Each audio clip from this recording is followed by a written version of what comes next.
It's my responsibility once again when we get there to help us cross the bridge. We receive a special opening ceremony from Sheikh Safian Swala Al-Azari. He is an imam, and again, a product of Al-Azhar, where he was a mate to our Ghana coordinator. Sheikh, you are welcome. My sister, you are welcome. My brother, you are also welcome. I have the privilege to hand over the mic to Dr. Dumbe to take some short comment from them, or from each of our resource persons on the high table.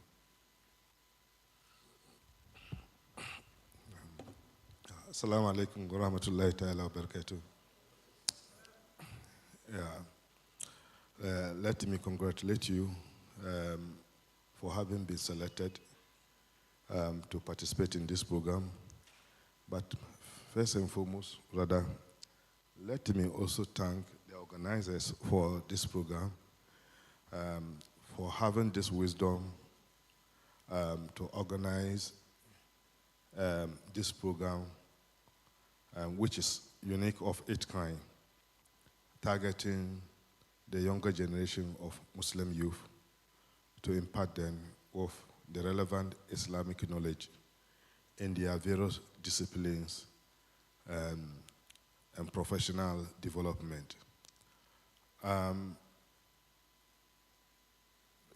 Sheikh Saeed Muhtar has been a very good brother, and we have been in touch, communicating severally. I was surprised that out of the many colleagues, Muslim lecturers in KNUSC here, he informed me about this program coming on, and he will wish if I will definitely find time and come. I'm aware that yesterday was to be the inauguration day or the beginning of the program, but due to late arrival, it couldn't take place. And I'm equally happy that it happened so, because yesterday in the evening, I was entangled with many programs, but I was around campus and was afraid to even come here in the form of the way I was. So, in a nutshell, I would not want to talk much, since I'm here with my own Sheikh Professor Nail. So, I will not want to talk much, because we have been very good brothers, since he may also have more to say. But bear in mind that you are privileged to having been selected. And it might have been for one reason or the other that we were selected. Maybe due to your full commitment to Islamic revival in Ghana or in your respective communities. That might have made the organizers to identify who and who to select to participate. And I can see my own president here. My JIMSA president is here, and his entourage. And I'm equally happy that Beta itself. So if we're Islamic studies in KNUST here, but per the fact that the institutional policy of this university define religious studies in a more open and liberal sense, which means that I cannot necessarily forcefully bring my faith to bear in the way I teach. But though we do, in a way, but the way we approach it is not as so sufficient to ground the average Muslim student in our class with the deep, how will I say, passion about Islam. So this platform in particular opens up with scholars who are really so well-versed in the discipline of Islamization of knowledge. So, and I hope you will take the opportunity and learn a lot from them. And I know what they do. In the course of time, in case some of you excel yourself in the program, you may be identified as another form of, is it mentors of mentees or what? How do you call it? Yeah. Yeah, they select few of you to also more of like take up the mantle of training the younger ones too. So please do pay much attention to whatever you are going to be taught or will be taken through, and so that you also become an agent of reform and transformation in your community. Thank you very much.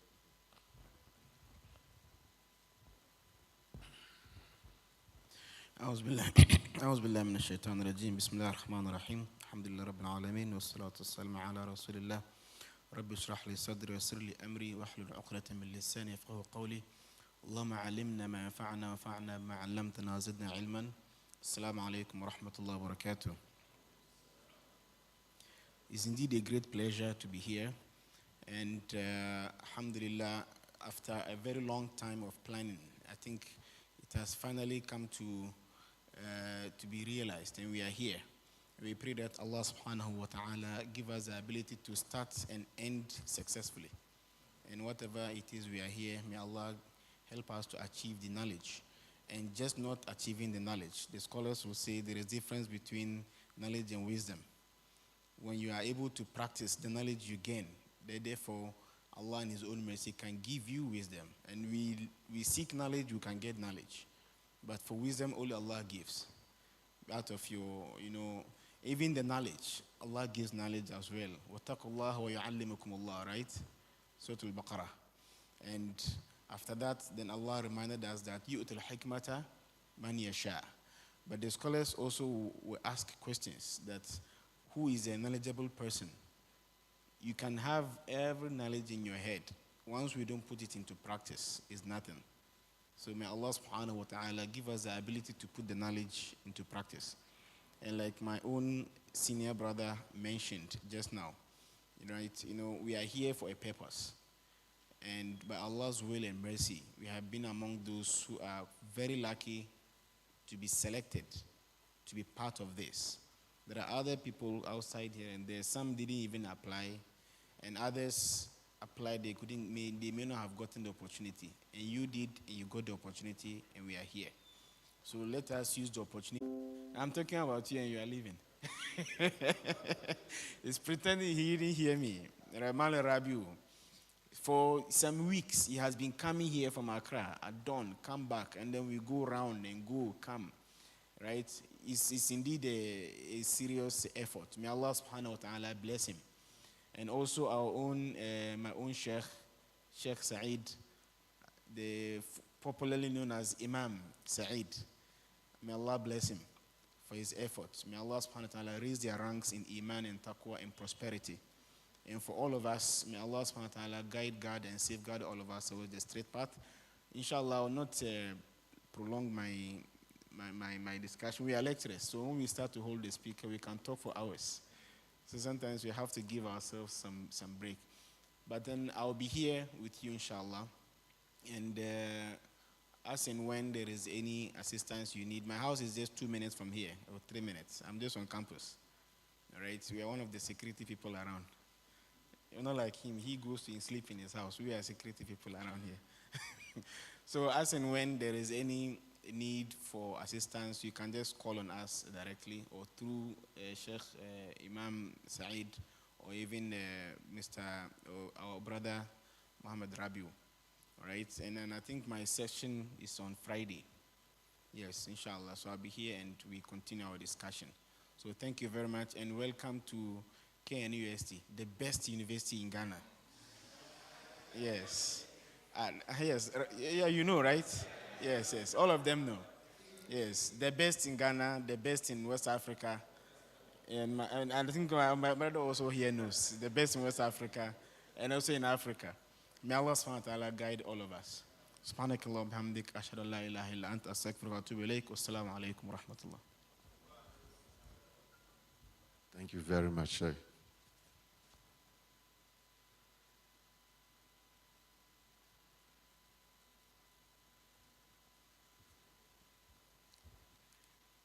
under normal circumstance, we would have been wrapping up the first session. So what it implies is that it's Dr. Muhammed Bello Ibrahim's period that we are using. Doc, with your permission, we would like to go out and do some 1 or 2 exercises and get back. For surely, we will arrange and have the 4. Yes, it's very, very important exercise. We will surely be able to finish with the marathon that we have for the day, inshallah. We are ready. In fact, they are aware. They are aware of what we are coming to present. They are also ready for you. Thank you. And Sheikh Kamil has already given us the closing prayer for the opening ceremony. Yesterday, I made a statement when I met you in the Islamic Center. Triple IT program is a test of what? Patience, test of what? Sacrifice. Thank you for that understanding. Triple IT LOC is grateful for that understanding once again. We may at this moment humbly step out to take the first exercise of the day. Thank you. Wassalamu alaikum wa rahmatullahi wa barakatuh.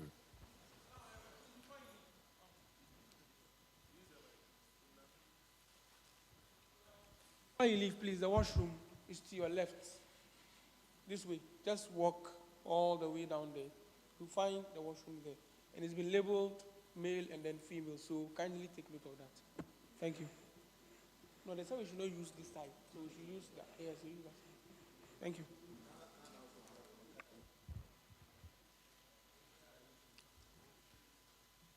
Please. Assalamu alaikum. Please, don't use this side, okay? If you want to use the washroom, kindly use that way. Thank you. So please, exactly 10:30, we are beginning the next session. Please. Thank you once again.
نعم.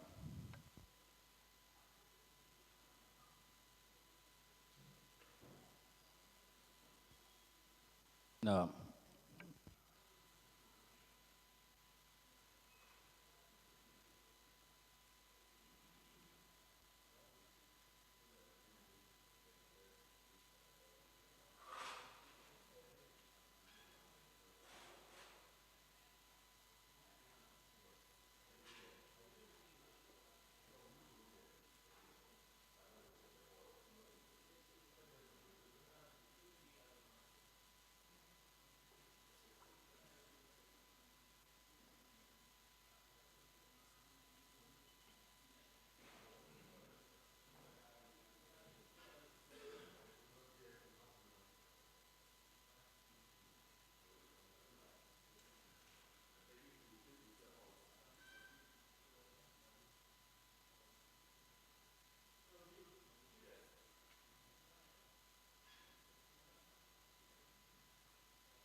Let's take.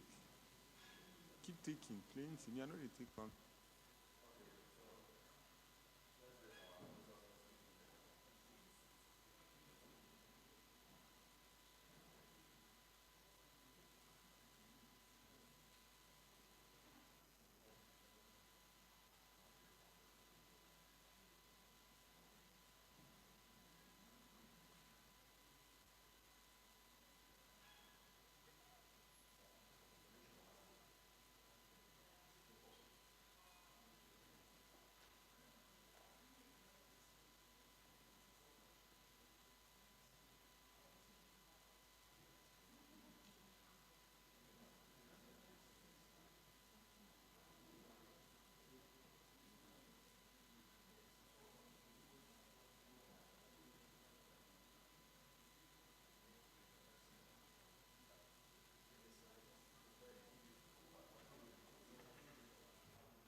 Assalamu alaikum wa rahmatullahi wa barakatuh. Assalamu alaikum wa rahmatullah. The time we give ourselves is due. But I have this short announcement for us. That is, once lecture starts, excuse of mobile phone going out doesn't operate here. We are sorry for that inconvenience. You were pre-informed about some of these challenges. All social, and to the extent that family ties are even cut. To some extent, when it is break, you can quickly sneak out and do those your call. We witnessed a bizarre scene last year where during lecture section, some people were Facebooking, and it was terrible for some of us. If not because of patient that on the basis again that he or she might have at the end of the day get something, we're willing to whisk the person out of the auditorium.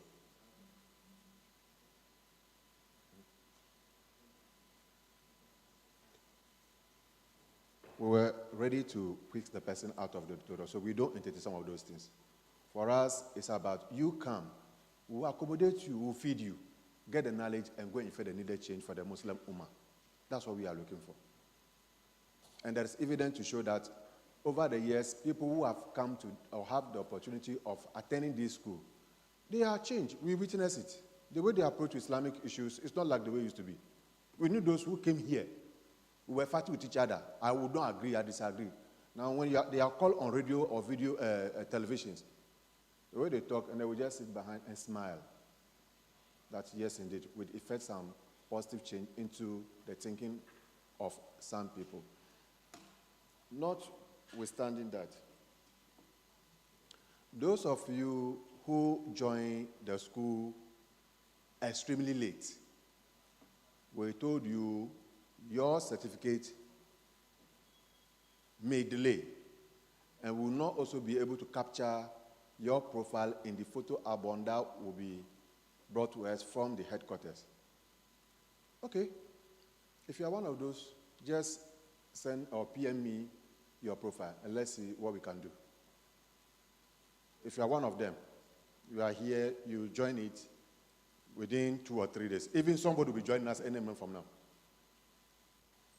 But let me tell you, more than 100 people apply. Even today, I'm still having messages on me that, is it true that I've not been selected? I said, please, I'm not the one in charge. If they've not called you, I don't have that power to say I veto anything. No.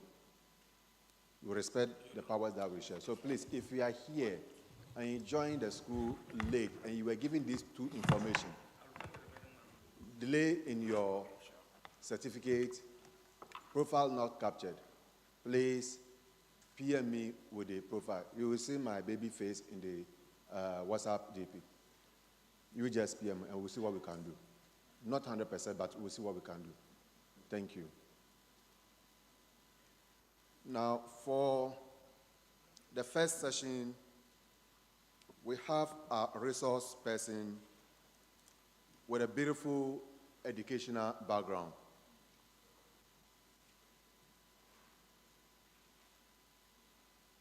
He has Masters of Science, MSc degree in Geography, specifically in Resources and Development. He has postgraduate diploma in Education, another postgraduate diploma in Strategic Studies, another Master's in Public Administration, MPA. He cap it with all the desire of every person in the field of academia, PhD. As far as his career is concerned, he has had the privilege of teaching courses or subjects in geography, economics, research methods, and civil service rule to intermediate cadre staff from public offices across the Federal Republic of Nigeria. If your research field of interest tallies with his, at the end of the program, see him and see how he could probably become your supervisor in your next line of career. His research areas include sustainable rural development issues, watershed management for peri-urban agriculture, natural resources management, and sustainability in dry lands.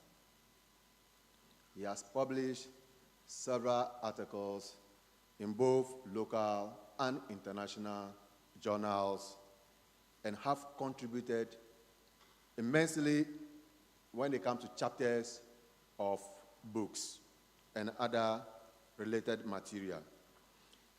He has passion when it comes to issue of educational development and integration of knowledge. For that matter, he has contributed towards the development of the concept of triple IT in Northeast Zonal part of IIIT Nigeria, is actually a coordinator in that regard.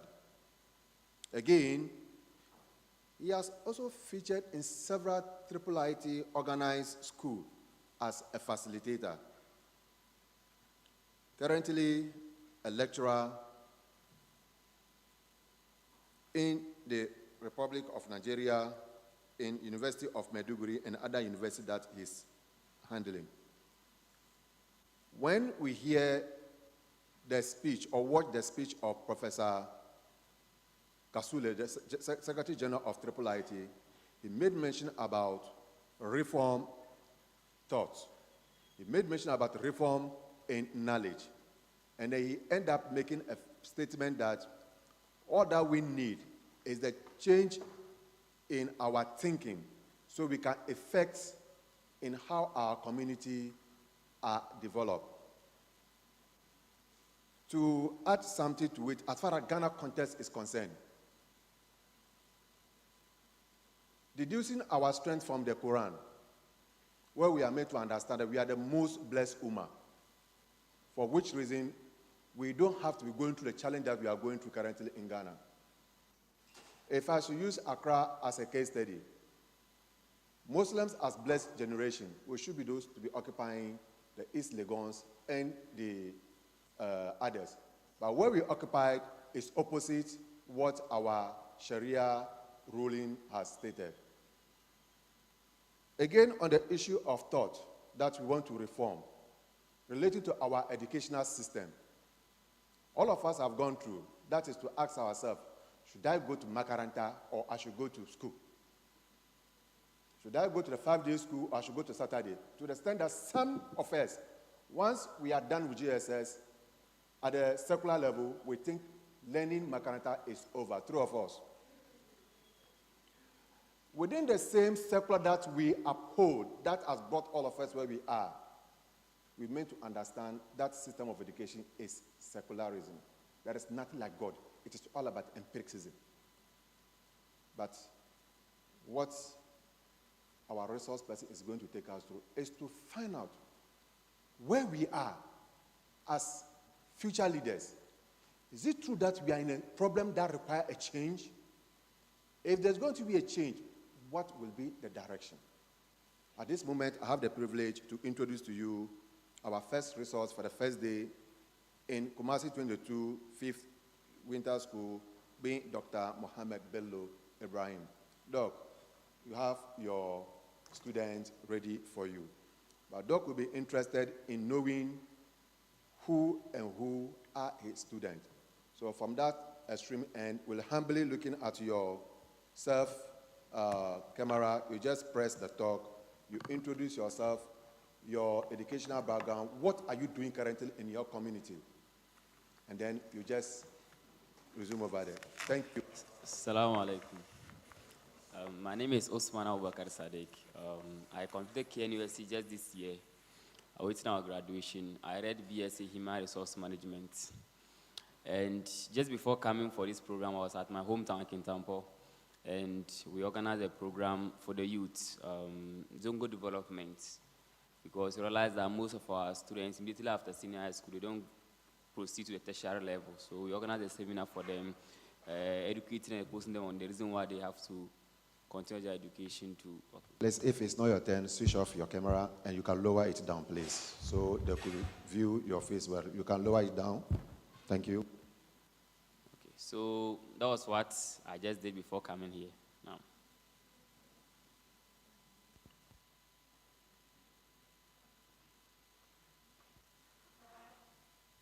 Assalamu alaikum wa rahmatullahi wa barakatuh. I am Ibrahim Zakaria from Tamale, a graduate of UDS, Tamale campus. I studied BSc Nutrition. Currently, I'm the Northern Regional GIMSA Vice President, and as well serving as the Volunteers Coordinator of my Hereafter project. I don't want to talk much about GIMSA because we have a fair idea what we do at GIMSA. And at my Hereafter project, we mobilize ourselves, the youth, to provide support to the needy in their communities. We help people with their health issues, orphans, and also organize mentorship programs for youth and the needy ones in the communities. I'm currently engaged with UDS as an admin assistant. Thank you. Assalamu alaikum. My name is Suburu Muhaidin. I write civil engineering from KNUST. The former JIMSA vice president for KNUST as well. I'm passionate about youth empowerment, education, and then civil engineering, especially structures. I am the co-founder of Wali Dawa channel and also a content creator for Wali Dawa channel, inshallah.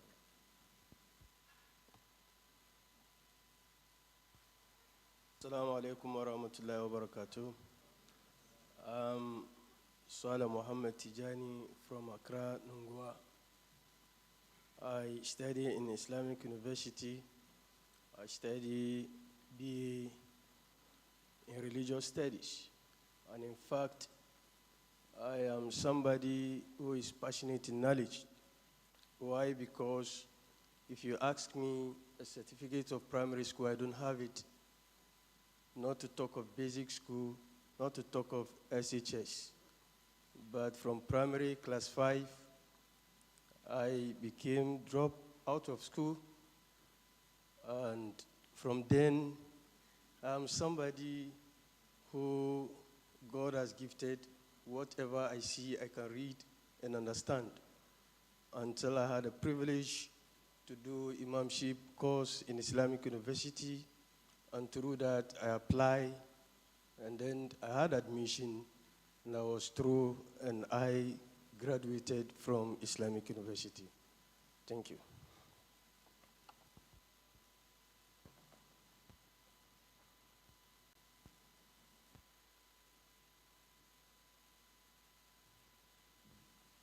Assalamu alaikum wa rahmatullahi wa barakatuh.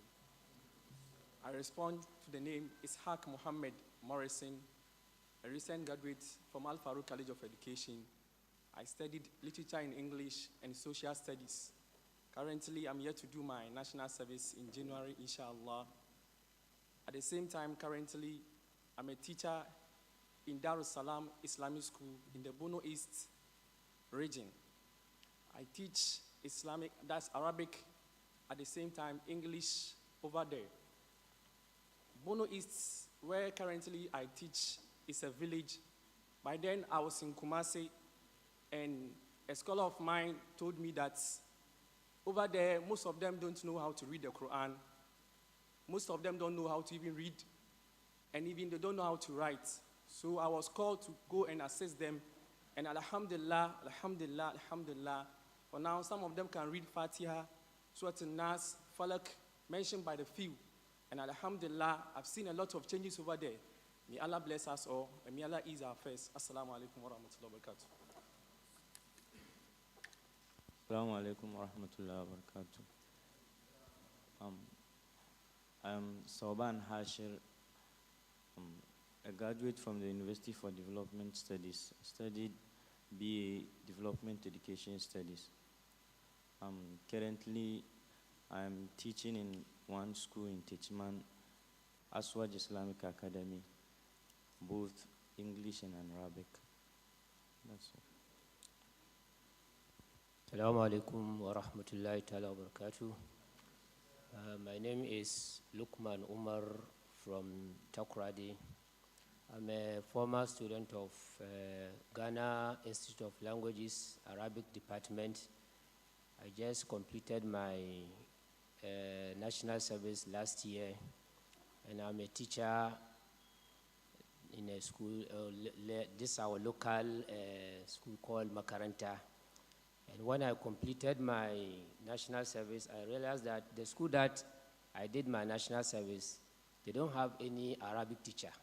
So I have to volunteer my time to go and teach them. I've been teaching there till now. So alhamdulillah, changes are coming where I teach. So I say alhamdulillah for that. Assalamu alaikum.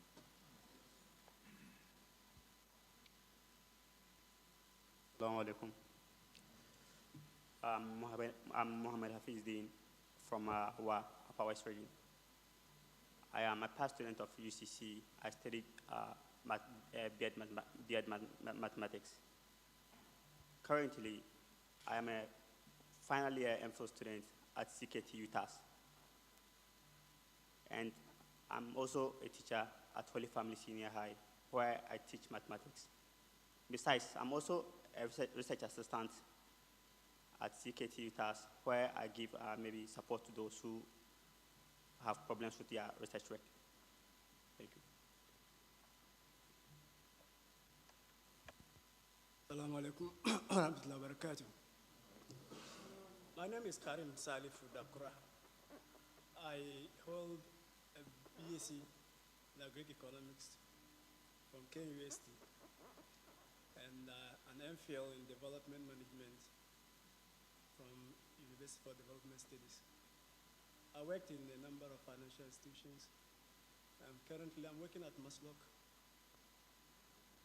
Okay, currently I work at Maslow as a microfinance practitioner. I've held several portfolios in Maslow. I became the regional manager in the Upper West region, and currently I'm the regional recovery manager for the 3 Borough and Hartford regions.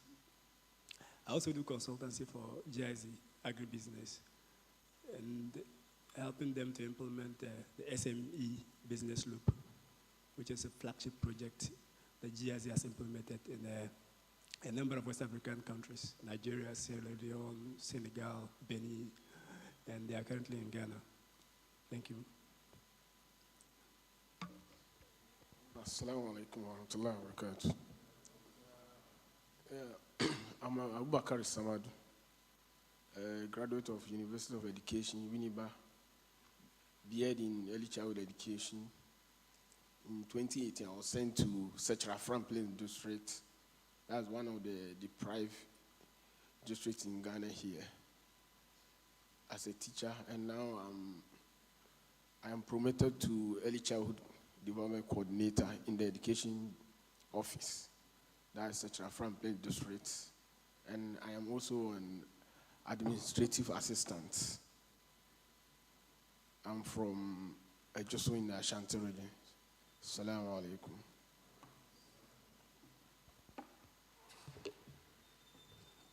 Assalamu alaikum. Hussein Muhammad Mashoud is my name. Certificate holder in basic healthcare, a certificate holder in Islamic banking and finance, certificate holder in business entrepreneurship, a degree holder in business administration, human resource management precisely, and then currently pursuing my master's in leadership and innovation, and then currently working with the Ghana Armed Forces bank called Services Integrity Savings and Loans, and also the Imam of Ghana Military Academy. We'll answer that later. Assalamu alaikum. All right. Assalamu alaikum wa rahmatullahi wa barakatuh. I'm Abdul Khalik Audu Kundisab. Yeah, so I'm a graduate of KNUST. I read business administration accounting, and I recently completed my national service at the Ministry of Finance, and I'm very passionate about finance in the aspect of Islam. Assalamu alaikum. Assalamu alaikum warahmatullahi wabarakatuh. I'm Tawfiq Ali. I graduated from Accra College of Education. I'm currently working with Ghana Education Service in the Gomwa East District. So where I was posted to work, when I was posted, the issue that I realized the community was facing was that most of the children find it very difficult to read. And then the few Muslims that I saw, you see them coming to the mosque, and then the children that they have go to church. So I was able to convince the parents to come to the mosque with their children, and now I started teaching them how to recite the Quran. So the few ones that I have now, they can recite the Quran themselves. But the community as a whole, I have been able to organize some little programs that will help the children to be able to read themselves. So this is the few things that I'm doing to help the community that I find myself. Assalamu alaikum.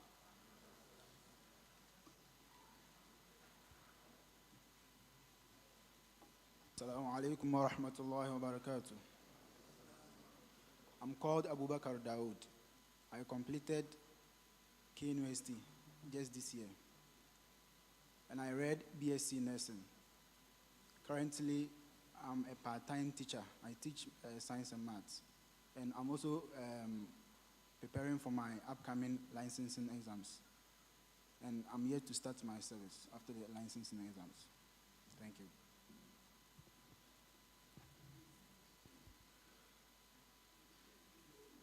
I'm Saeed Muhammad Kasum, a recent graduate of KNUST, and now serving as a teaching and research assistant at the HR department of KNUST School of Business. I was still the administrative head of Mobile Quran Institute, which is an institute that we have at KNUST, where we teach and impart the studies of Quran, its memorization, and other sciences of Islamic knowledge to our colleague Muslims who are on campus, who, one way or the other, were deprived of having access to Islamic education. Currently, an MPhil candidate in Supply Chain Information System at the Supply Chain Department of School of Business, and also a memorizer of the Quran. Hello everyone. Assalamu alaikum wa rahmatullah. My name is Zuhair Muhammed, a graduate from the University of Ghana Business School. I read BSc Administration, major in accounting. Currently work as a project manager in charge of finance, resource mobilization, and partnership with Social Enterprise Ghana. Social Enterprise Ghana is a business network that drives support, looks at bringing together businesses that drive support to their communities with not necessarily making profit. Their main aim is to drive support to their communities, empower the vulnerable groups within a society. So that's where I currently. Also, as part of my role, I deal with the refugees in the Budumuram camp, try to develop various solutions to help grant them or put them in a better position to be sustainable life in regards to their livelihoods. Thank you. Assalamu alaikum. My name is Siba Jamal, a graduate from the University of Ghana. I read adult education and sociology. At the moment, I'm executive founder of Atakwa Foundation. What we do is that we go around communities, deprived communities, to see the state of Islam there and do our best in impacting Islam to them. For my roots, I had challenges with Islamic knowledge. So with regards to Atakwa, I've gotten the need and I've seen the desire that there's the need for us to take our religion serious. So we go to places where you'll be surprised at the youth of our knowledge, inshallah. Thank you very much. Assalamu alaikum wa rahmatullah. Abdul Qadir Ayub Maiga. I read BSc Natural Resource Management, specializing in fisheries and watershed management. Currently a teaching and research assistant at the Department of Fisheries and Watershed Management, a co-manager at the Fisheries and Watershed Management Farm, where we deal in tilapia and catfish farming. I also do a side consultation in terms of tilapia and catfish farming, and also a facilitator at Mobile Quran, where we try to help our students here on KNUST campus with regards to Islamic knowledge to our best of ability, inshallah. Assalamu alaikum. Assalamu alaikum wa rahmatullahi wa barakatuh. I'm Jamal Adam, a graduate from the University of Ghana, a holder of BSc in chemistry. I'm very passionate about chemistry and science in general, so I try to understand the concept of quantum science, which is a new field of science in the light of the Quran and the Sunnah, looking at the way that the Prophet ﷺ did Isra wal Miraj. We can bring in the concept of time travel and see how we can manipulate the concept of time.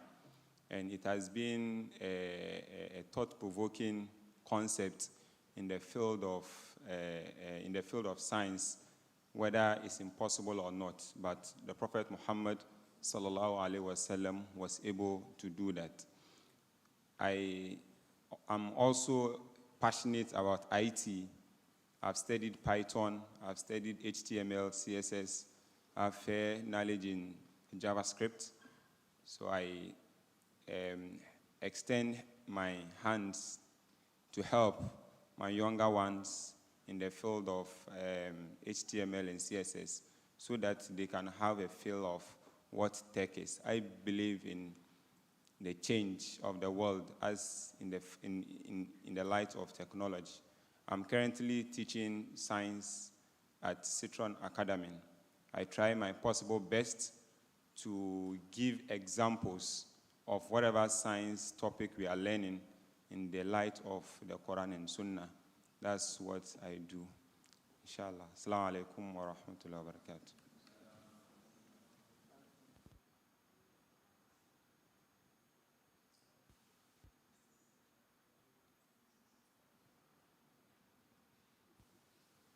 Assalamu alaikum wa rahmatullahi wa barakatuh.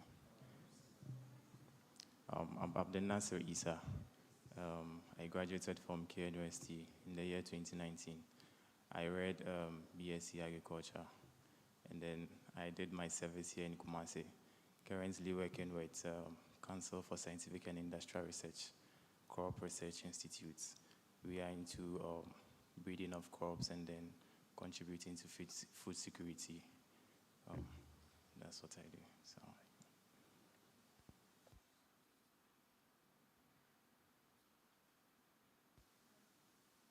Assalamu alaikum wa rahmatullahi wa barakatuh. My name is Saratu Abdullahi, and I had my degree at the University of Ghana, Legon. I studied food science and nutrition. Growing up, the concept of food being the source of medicine in terms of diseases, it was a passion for me. That's why I went ahead to study food science. But currently, I would love to delve into the halal food industry. And I realized in Ghana here, it's something that it's not well known. It's actually there. At a point, I worked with the Office of the National Chief Imam, and I was part of the committee for the National Halal Certification Committee.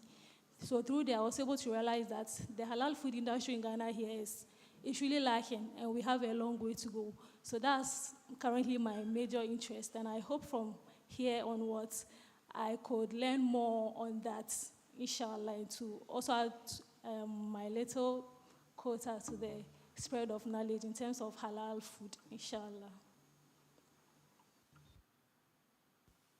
Assalamu alaikum warahmatullahi wabarakatuh. My name is Adizatu Audu, and I completed University of Cape Coast, where I read Bachelor of Commerce Finance. I have a passion for women and girls development, so I'm a women and girls development advocate. Through this passion, I was able to start an initiative with some older women in Cape Coast called the Ideal Muslimah, whereby we groom young girls between the ages of 10 years and above in the light of the Quran and Sunnah. So we talk to these girls about womanhood, femininity, embracing who they are as Muslim women.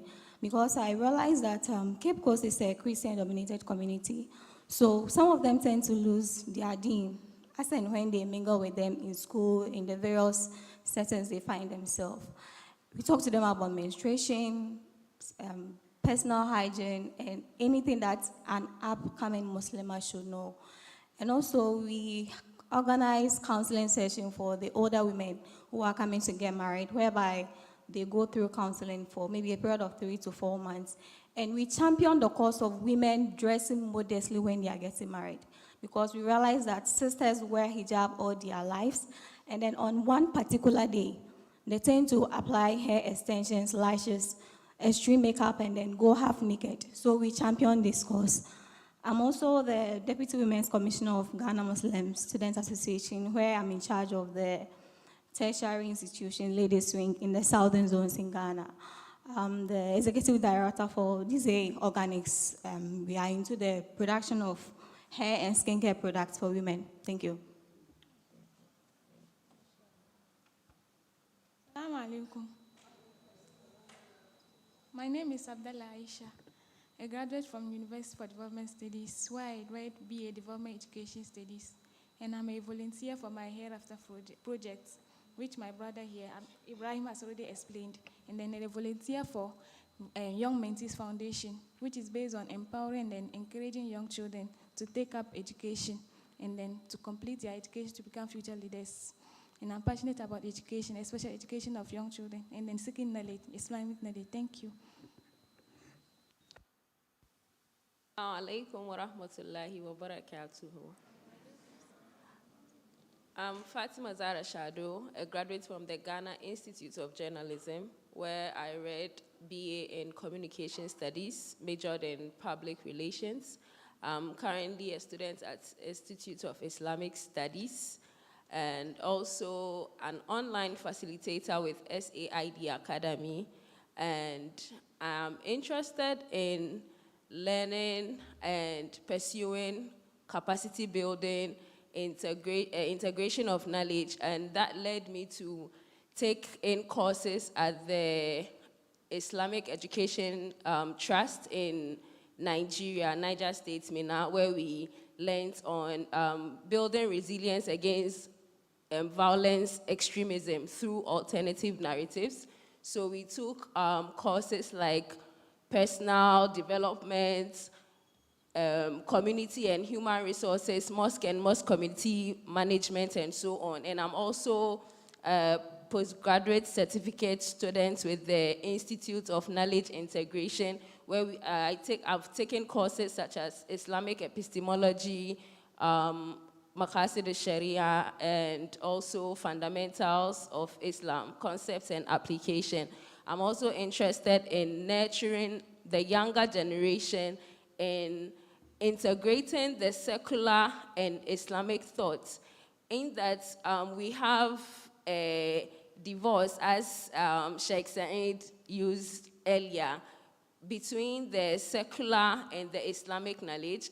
But when you go deeper, you'd realize that Islam has all of these things that the scientists or other experts are discovering and even rediscovering. So we should go back to study Islamic knowledge, and that is why I am interested in these kind of programs. And I ask Allah subhanahu wa ta'ala to bless the organizers, and I'm happy to be here. Assalamu alaikum. Assalamu alaikum.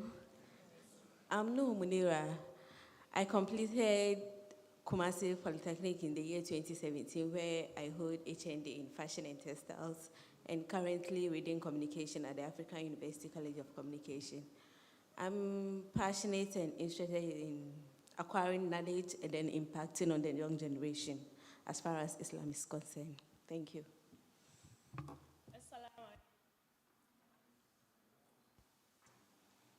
Assalamu alaikum wa rahmatullahi wa barakatuh.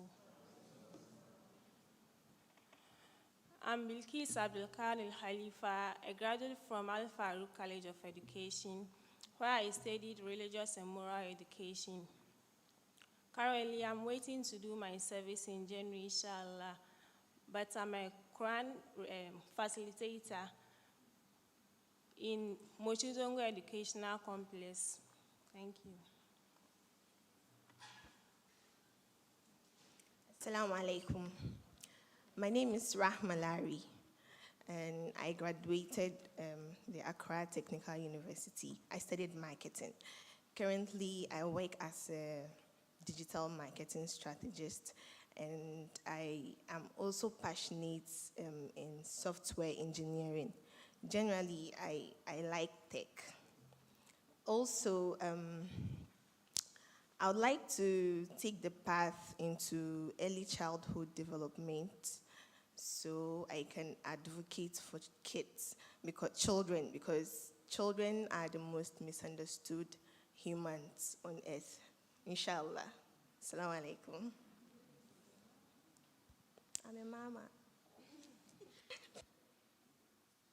Assalamu alaikum wa rahmatullahi wa barakatuh. I'm Firdaus Mubarak Bawa, KNUST graduate, Biological Sciences, currently doing my national service, and I'm an entrepreneur and a student politician. Mostly, the Muslim students on campus don't engage themselves when it comes to student politician. So, I happen to be the first Science Students Association's General Secretary, and I encourage the Muslim students on KNUST campus to take up positions and also attend seminars when the need arises. Thank you. Assalamu alaikum. Assalamu alaikum. Please, I am Amina Dauda. I went to St. Teresa's College of Education, and currently I'm working under GES as a teacher. Thank you.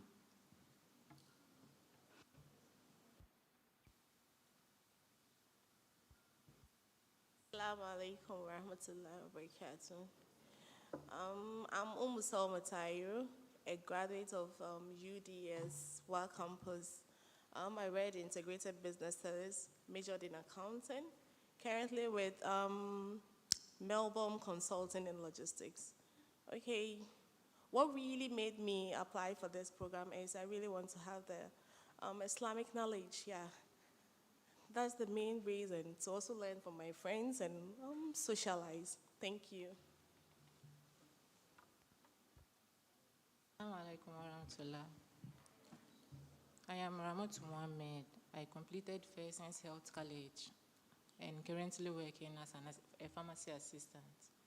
Okay, I am passionate about impacting Islam, most especially Quran recitation, and I would love to teach the aged women. Inshallah, I'm working on it. Assalamu alaikum. My name is Hawa Bukari, a graduate of University of Education. I am working with Fatima Farida as a teacher, and I'm passionate in acquiring knowledge and impart it in the youngest ones.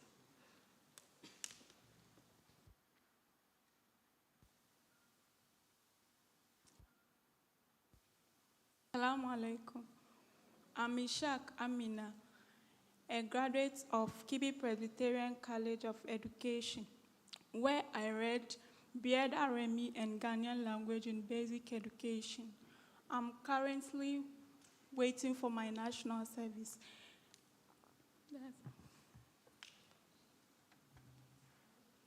Assalamu alaikum wa rahmatullahi wa barakatuh.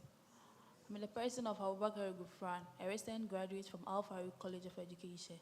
I read BEd Primary Education and currently waiting to write my licentiate and then start with national service in January, inshallah. Thank you.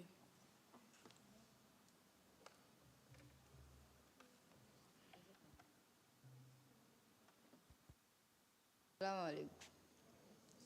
I'm in the person of Ali Hindu. I graduated Al Farouk College of Education, finished my degree at UCC, BEd in Basic Education English Language. I'm a teacher and I teach in one of the villages in Bogotanga. And I have a network by the name PaySetters Network, started in 2020, where we champion change through education by taking the younger generation, especially the kids at the basic school, through spelling classes, public speaking classes, and we organize contests and quizzes at the end, because we realize that in our society, we all are witness to the fact that Islamic schools are the most non-serious schools in our societies. From this, if it is not the same in your society, from where I come from, our Islamic schools are the most backward schools there. So this program is an initiative to help them, and knowledge can't really be sought without the skill of reading. So this program is championed with enhancing students' skill of reading and helping them improve academically, especially our Islamic schools. And it's also geared towards bringing on the stakeholders in the Islamic society to at least annually come together, look at the state of our Islamic schools, and come up with policies that can help us move together as one community. Assalamu alaikum.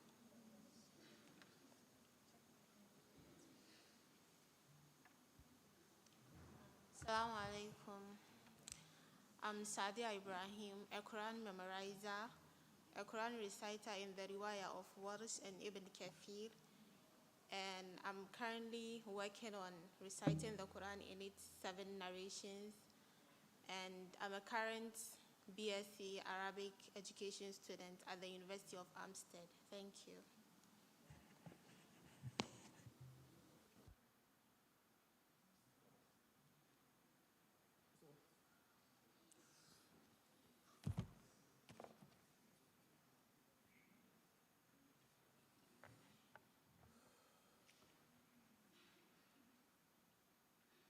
Alhamdulillah. Alhamdulillah ala ni'matil Islam wa shukru lahu ala ni'matis sam'i wal basar wal kalam wa astaghfiruhu min jami'il asam wa salatu wa salam ala sayyidil anam sayyidina wa maulana Muhammad sallallahu ta'ala alayhi wa sallam. My respected sisters and brothers in Islam, I am so overjoyed with the brief introduction that you have given of yourselves. What made me joyful was from the mental statistics I had from what you have said. Many of you are in the business of molding minds and molding characters. In other words, many of you are teachers at various levels. I have been teaching for the past 33 years.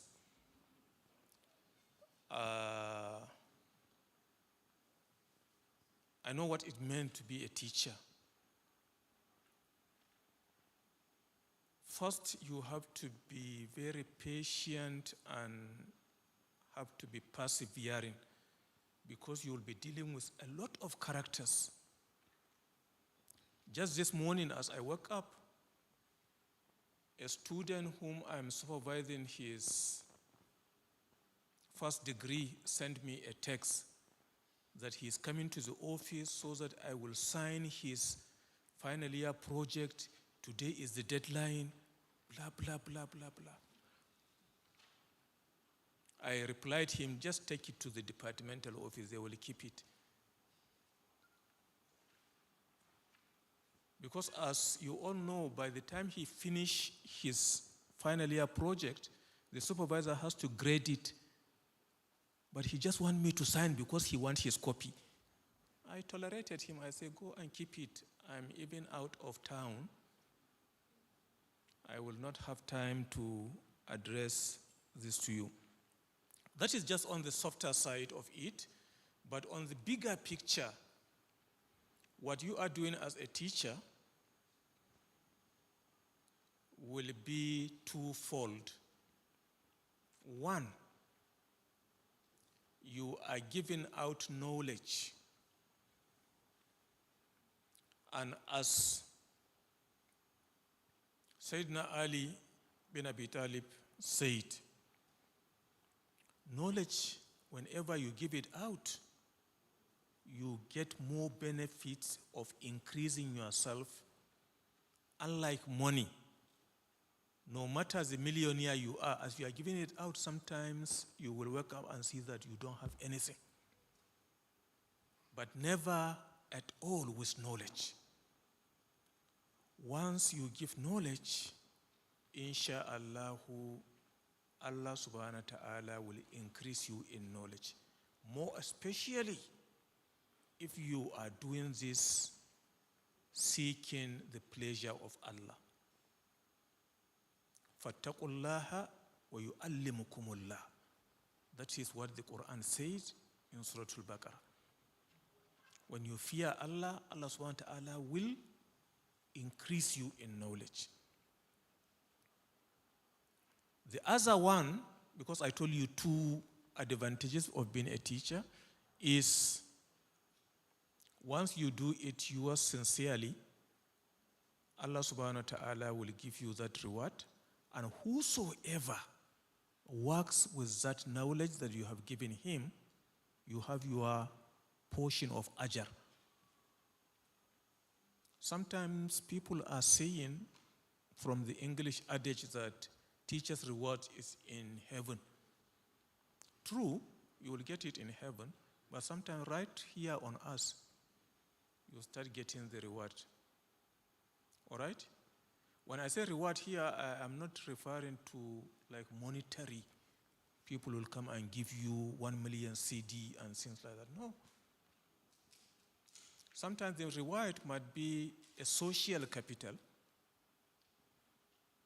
You travel to Tamale as a teacher, you must have taught some people there. With your car, you get a flat tire. You don't know whom to contact. Before you know, your students will say, I have a mechanic close by. That is a social capital, and so on and so forth. So now back to business. Towards reforming Islamic thought.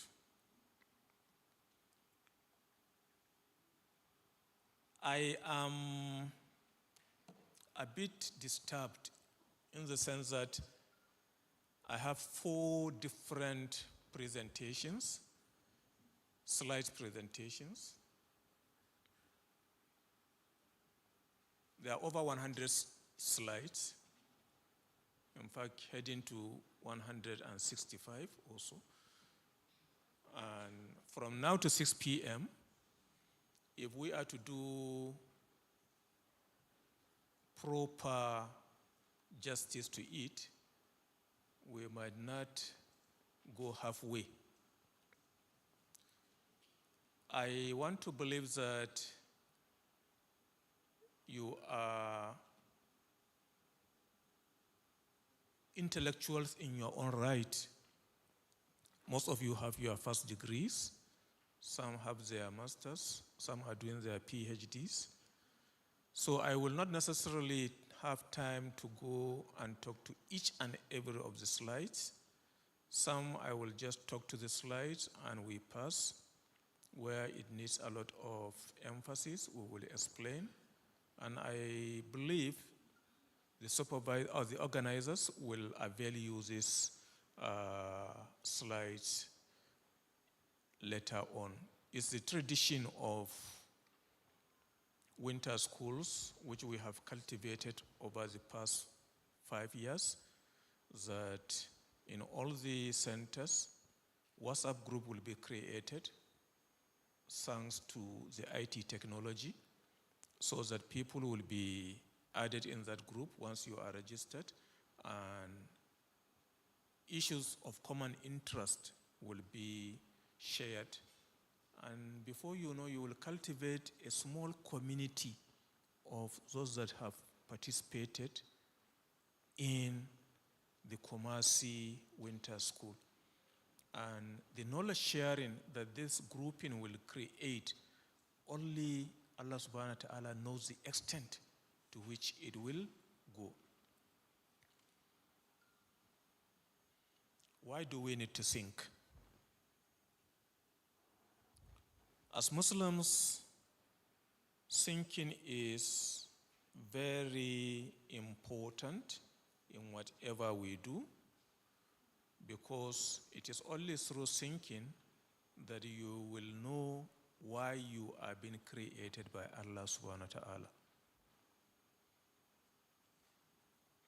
The verse that is saying, Inna lillahi wa inna ilayhi raji'un, summarizes why we are here and where we are going, right? But in between, our being not in existence to existence, definitely we have questions to answer. Still in the Quran, Allah subhanahu wa ta'ala is saying, Allazi halaq al-mawta wal haya liyabluwakum ayyukum. Is it a new verse? Ayyukum ahsanu amala. Correct. Allah subhanahu wa ta'ala created death. He mentioned death for a nothingness. Then we now come into being. But why is he doing that? Very simple reason, that you will have an examination like inside this hall to write. And on the day of Qiyamah is when you will see the result. The result is perhaps who will get the first class, 2-1, 2-2, and so on and so forth. Ayyukum ahsanu amala. If you know some little bit of Arabic, there is a difference between Hasan and Ahsan. Ahsan is a superlative of Hasan. So Islam is always targeting at the best. Don't say that I will go for the good one. No, go for the best. So this summarizes the little bit of thinking that we have to be doing. But later on we can see Islam needs no reconstruction. But definitely the Muslims will need. Because over a long period of time, some people will forget why they are here in this world. And if they forget, it is the responsibility of you and me to remind them that you have to do this and you have to do that, to go back to what is expected of them. And you can do that through a lot of strategies to build knowledge and a lot of methodology to create awareness. Epistemology is all about how you can follow in order to build knowledge.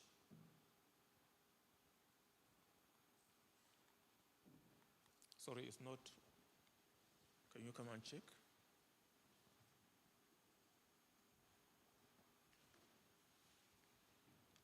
Sometimes if the battery is weak, it cannot send the signals.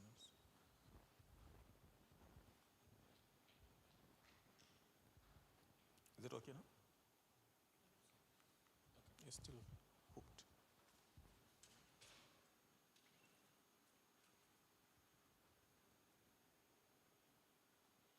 So all this reformation, we have to do it from the provisions of the Sharia. If something is bad, the next thing to do is try to mend it. How can you mend it? Is clearly being provided in our way of life, that is Islam. You can be able to mend this by looking at whatever area that is faulty, so that you can follow the provisions of the Sharia to put it right. And going also to the introduction that you have given, you realize most of you are not in the same field.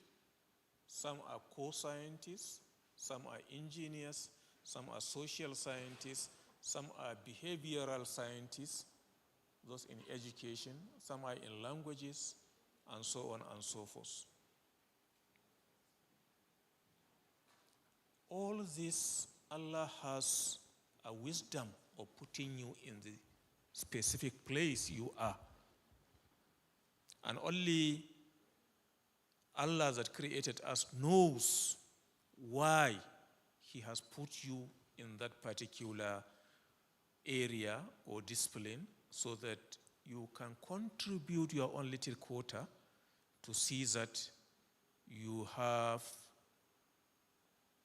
benefited Islam from what you are doing to humanity. You can be a teacher of economics, or you can be a teacher of biology, or a teacher of geography, and from that, you have to understand what you are teaching very well so that you can become an expert. It is only by understanding it very well that you will know what is conforming to the teachings of Islam and what is not conforming to the teachings of Islam. By the time you now understand the in and out of your own discipline, then you can know from where to attack it headlong, and you can now change the narrative. I'll give you an example. In geography, they have what they call the Big Bang theory, that it is the reason why we are here as members of planet Earth. But any sensible Muslim will know that Big Bang theory is just a fallacy.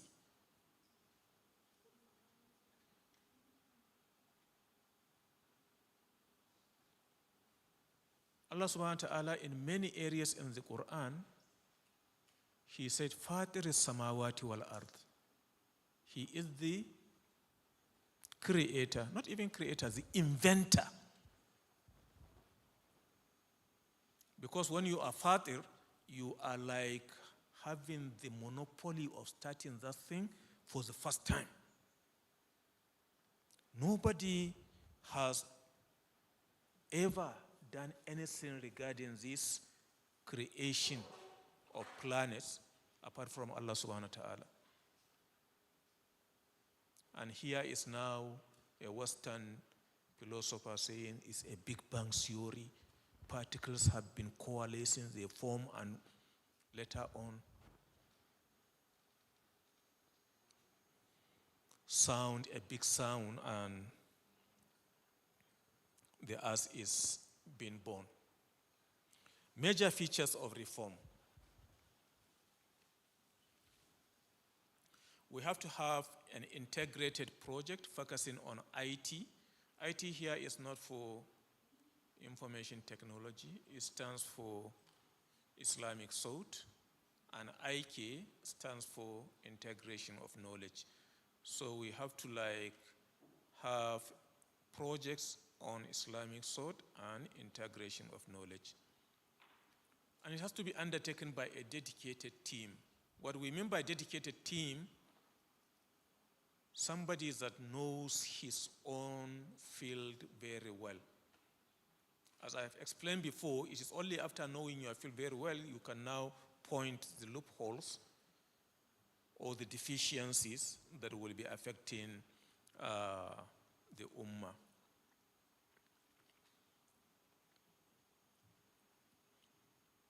All this should be based on the framework of Quran and Sunnah, so that whatever you do, because you are trying now to get the pleasure of Allah, you should be on course through the various provisions that we have in the Quran and in the Sunnah. And we can also have a background of understanding an analytical investigation and a critical study of the movement of Islamic thought linking it with Islamic history. It's always good to draw from experiences. In whatever you are doing, if you look at the history of Islam, definitely you will see there are some happenings that will be resembling one another all over these places. So if somebody in one part of the Muslim world has a very good way of tackling a problem, as a Muslim, when you look at it critically, you can borrow a leaf and now domesticate it in your own locality so that you can solve this problem. Example,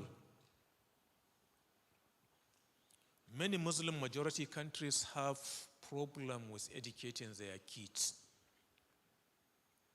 I don't know here in Ghana, but in Nigeria, the informal Quranic schools, which you have the al-majiri that are the pupils, is becoming like a nuisance. Nuisance in the sense that the scholars that were hitherto being taken care of by the community, people are now folding their arms, they don't want to help them. And these children will have no any means of getting sustenance apart from begging for food.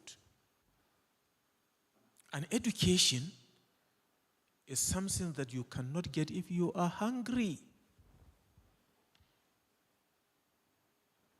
At least you need the minimum basic to eat for you to get the energy to learn.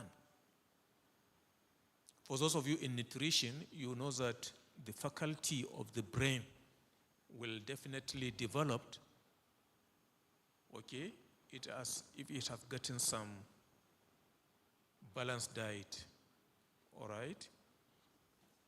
So we need to be looking at our history to know what is to be done. Historical roots of Islamic reform.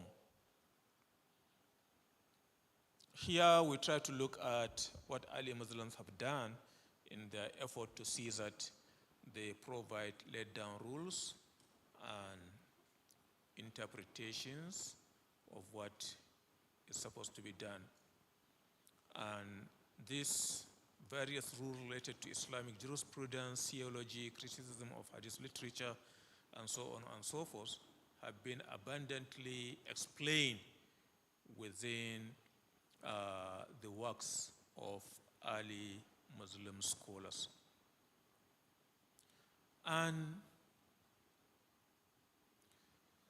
the reform project, which you all heard from the video clip of Professor Umar Hassan Kasule, what Imam Said failed to tell you, Professor Umar Hassan Kasule is a medical doctor by training.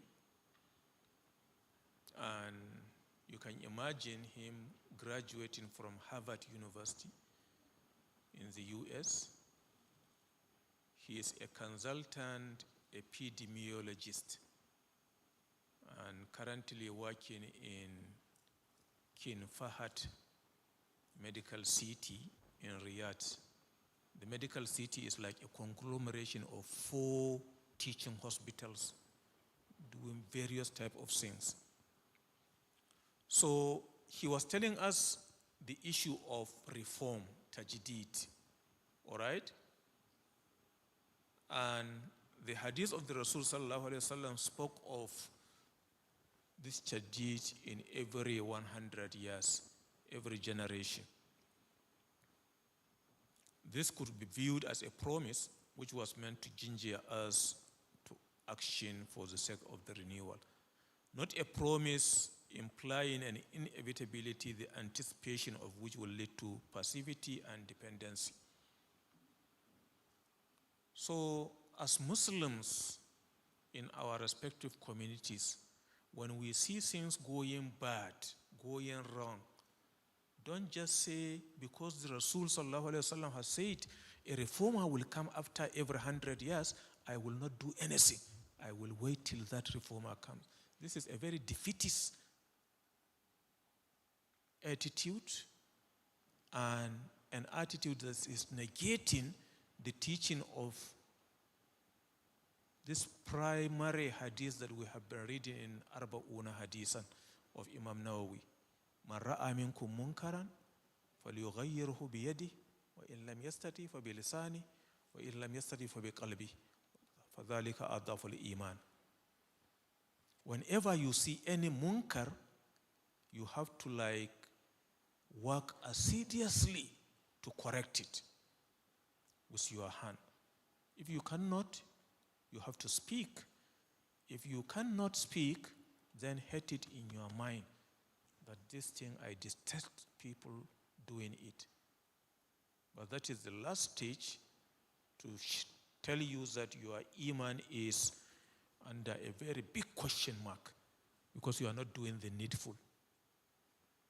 So don't assume that because a mujahid is coming after every generation, Muslims should not do the needful. We have to be doing, no matter how small. The wisdom of doing anything with the intention of correcting is that you have to be sincere and don't look at the volume of the thing you are doing. Just emphasize on the sincerity, the ikhlas, the niyyah in it, so that whatever you do, no matter how small, it will have impact on a lot of places.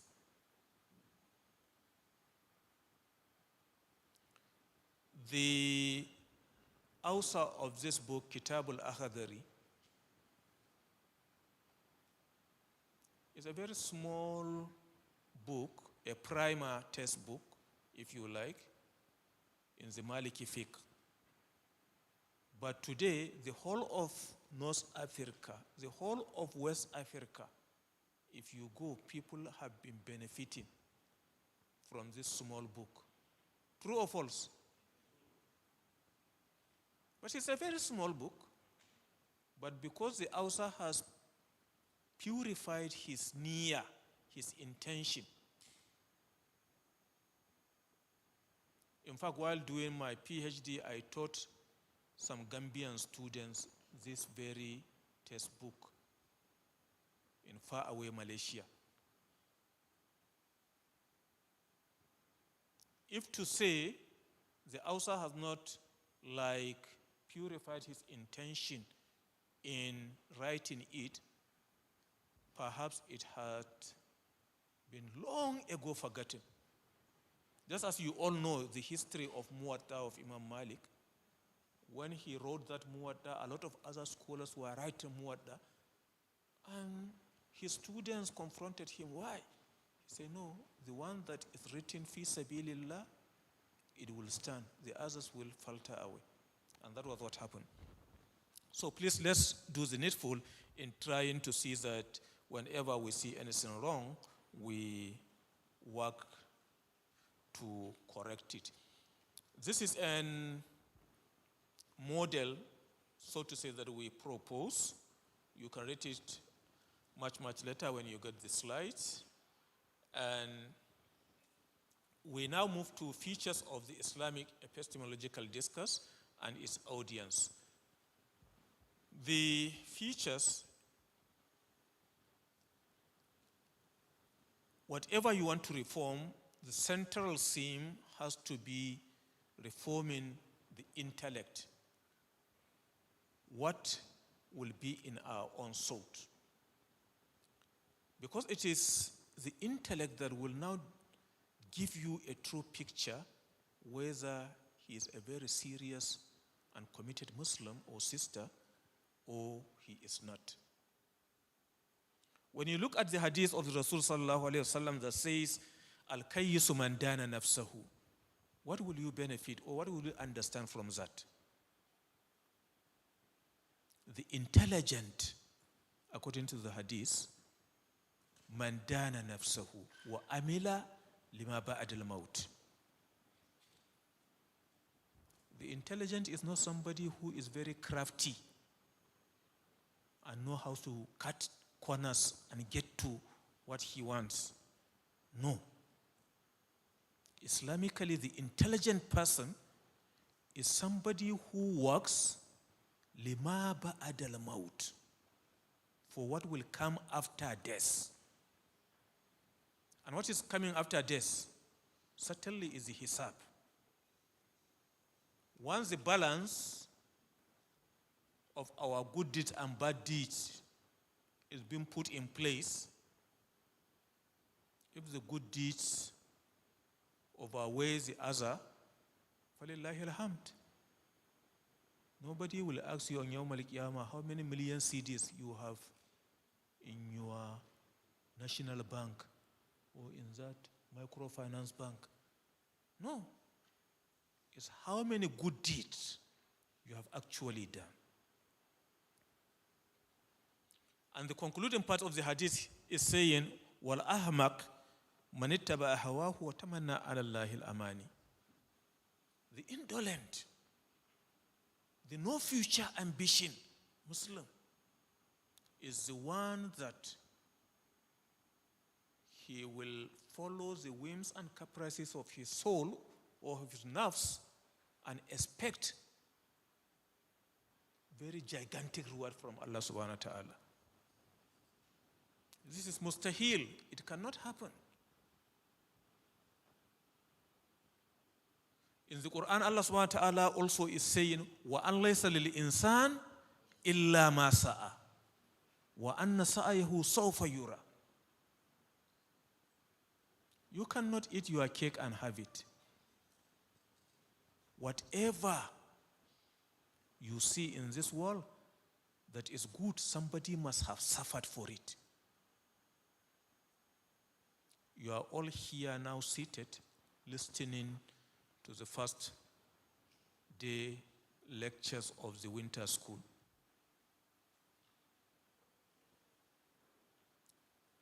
Many of you will not know how many sleepless nights Imam Said must have committed in trying to see that things are working for this program to take place. Likewise, the center in Lagos, the center in Kano, the one in Monrovia, Liberia, and so on and so forth. Definitely, whatever you see that is good, people must have suffered for it. And that was why any serious and conscious Muslim, you will never get tired of reading this verse that I have quoted. وَأَنْ لَيْسَ لِلْإِنسَانِ إِلَّا مَا سَعَى وَأَنَّ سَعْيَهُ سَوْفَ يُرَى. Whatever you get in this world is from the input, the amount of work which you have done.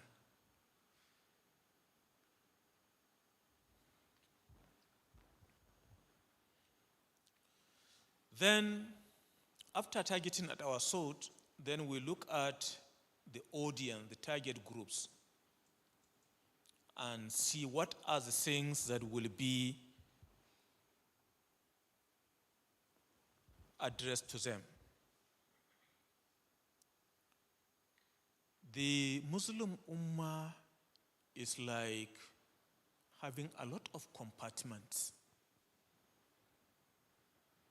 Some of us are teachers, some of us are engineers, some of us are artisans, working as bricklayers, plumbers, and all this. Which of this group can you think of and target them so that you can bring the loopholes, the un-Islamic things happening within their own group to make it Islamic? At a point, Iiit Nigeria in Kano, a workshop was organized for filmmakers. The film industry at a point, it's a very booming industry up till now. But a lot of people were saying most of the players in the industries are Muslims. But sometimes they used to promote something that is not Islamic. What can we do? So you can see where the issue of sinking will be coming in. Reformation of salt. Perhaps these players, they might have been getting a lot of money from their films, but not knowing that what they are doing, instead to promote what their religion says is a very perfect way of life, they are promoting the negative. So IIIT now gathered them and they had a workshop, and some of them regretted what they have been promoting that is not in the form of helping Islam. And this is just one example. You have various type of audiences that you can be thinking of, and you can be helping from whatever reform you can do. Features of the Islamic epistemological discourse and its audience is just a continuation. It is imperative to analyze each audience in order to identify their characteristics, their attitude toward renewal of Islamic thought, the entry points of communication with them, the form or approach of our discourse with them, the aim of the discourse with each target audience. For example, Kwame Nkrumah University of Science and Technology. Majority of the academic staff are not Muslims, right? Who is from this university? Majority of the staff are not Muslim, right? So, how do you engage them as a Muslim that you find yourself working? Definitely, it's not confrontational. Your character is supposed to be an identity, so that wherever you go, you will be a model. And by that, you will start sowing the seed of building what is good.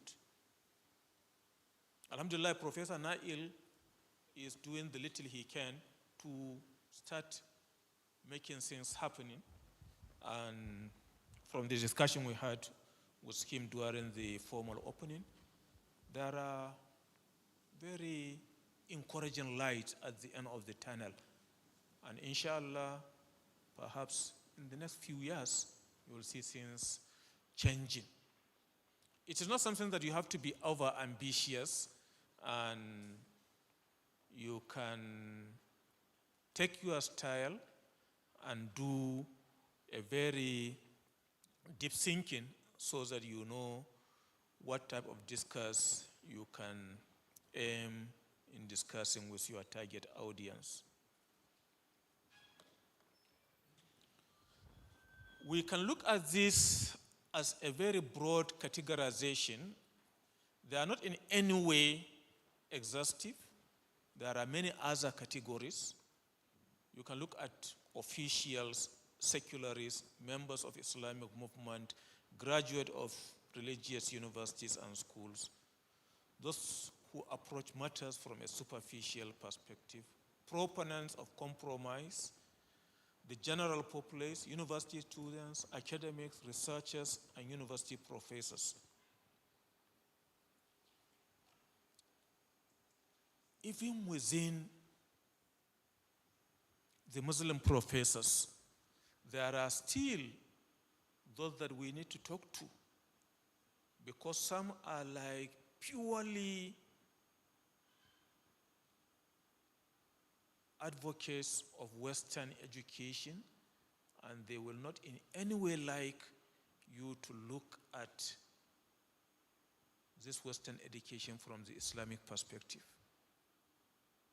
engage them, tell them that this deen, Islam, addresses almost every aspect of our own life. And because it addresses that, knowledge is not divorced from this address. You have to look at knowledge from your background as a Muslim, not just from somebody who is a professor in a particular discipline and he wants just to promote that knowledge in that discipline.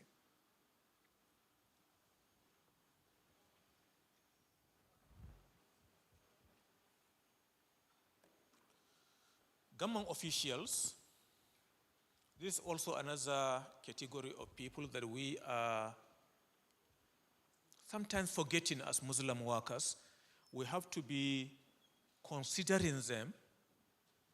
Some will be having this passion of working for Islam, but because nobody has taken care to come close to them to tell them that as this vintage position that you are, a commissioner, a permanent secretary, a director, this and that, you can also impact in your own little way by virtue of this position so that you can be able to get your small quota of helping Islam. Only God knows, perhaps, if we don't have our brother Nail here with us in this university, perhaps the venue might be elsewhere, not this place. But because he is one of the stakeholders, today we are here and we are benefiting from the little facility that is being provided by the university.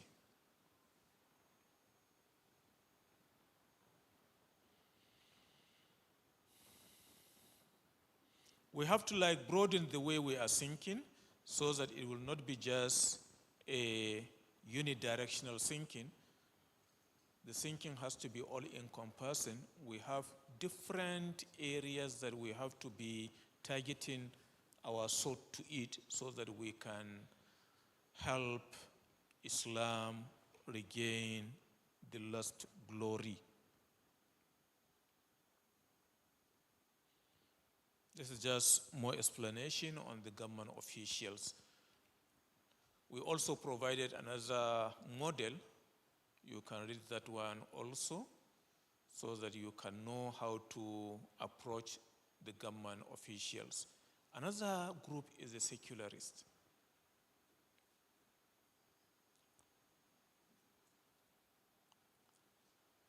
A lot of people, whenever you talk to them regarding integrating knowledge from the Western and Islamic perspective, they say, no, this is a university. You don't need to be talking like that.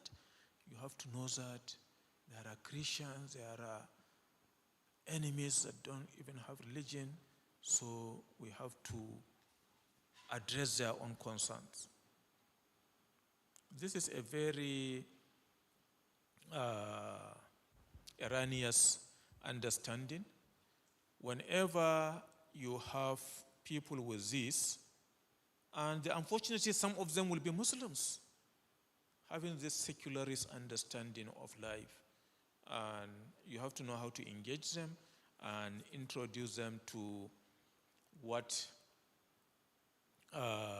Islam provides and what they can benefit from divorcing themselves from this ideology.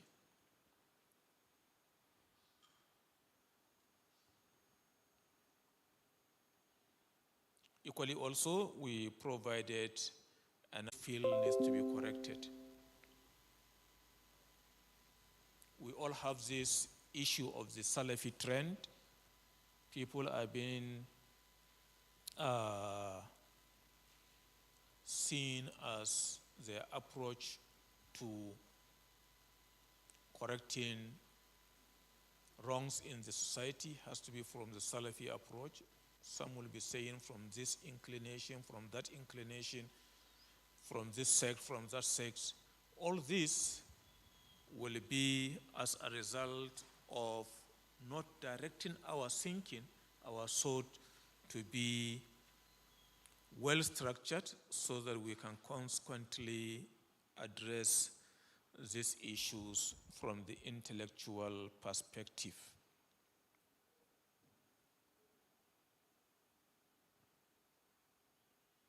Going forward, the members of the Islamic movement, as diverse as they can be addressing different areas of intervention so that if it is something that needs publication, let them endeavor to be doing a lot of researching and publication. If it is something that involves giving a lot of utilities, let them know how to raise funds to be intervening in different aspects. If it is issue of disagreement, polarization, let them exploit and see what are the causes that lead to this disagreement and polarization so that we can be united in whatever we are doing. We all know that there is always strength in unity and there is weakness in disunity. The verse that Allah subhanahu wa ta'ala says, وَأَتَسِمُوا بِحَبْلِ اللَّهِ جَمِيعًا وَلَا تَفَرَّقُوا, is enough to tell us that we really have to be united from whatever angles that we are engaging ourselves.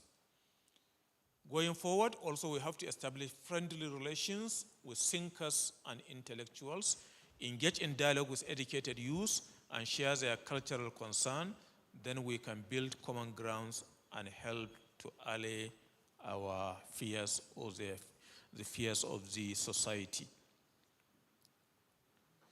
The youth, which most of you here are, will have a lot of energy. And because you have a lot of energy, don't just waste your energy pursuing fallacies. Try to see that your energy is being directed to something very meaningful. Today, most of the Muslim youth, male and female, very sorry to say, will be having no future ambition. NFA.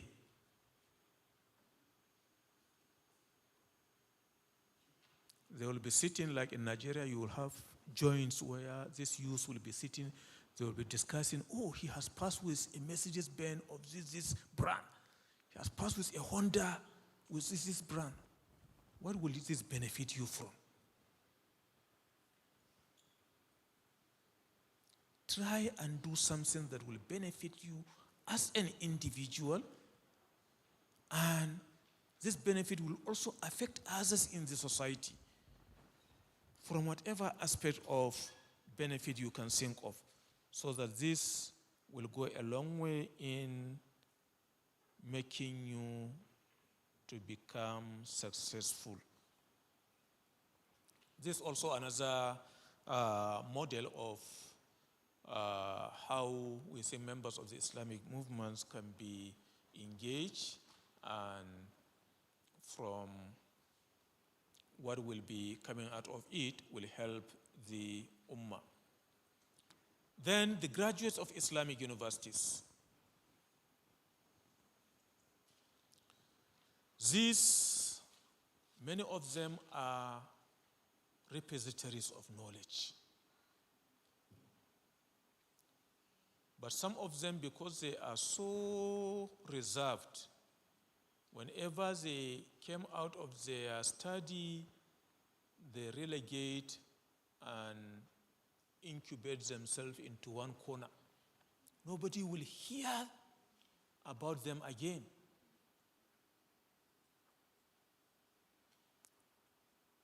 Once you have knowledge, it's as if you have a lot of money. You have to give zakah for that knowledge. How many of us are giving zakah of their knowledge?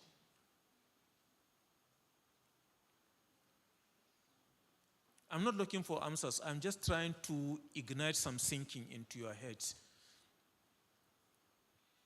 Once you are knowledgeable, even if it means knowing how to sweep, it's knowledge, right? So try and teach somebody that doesn't know how to sweep.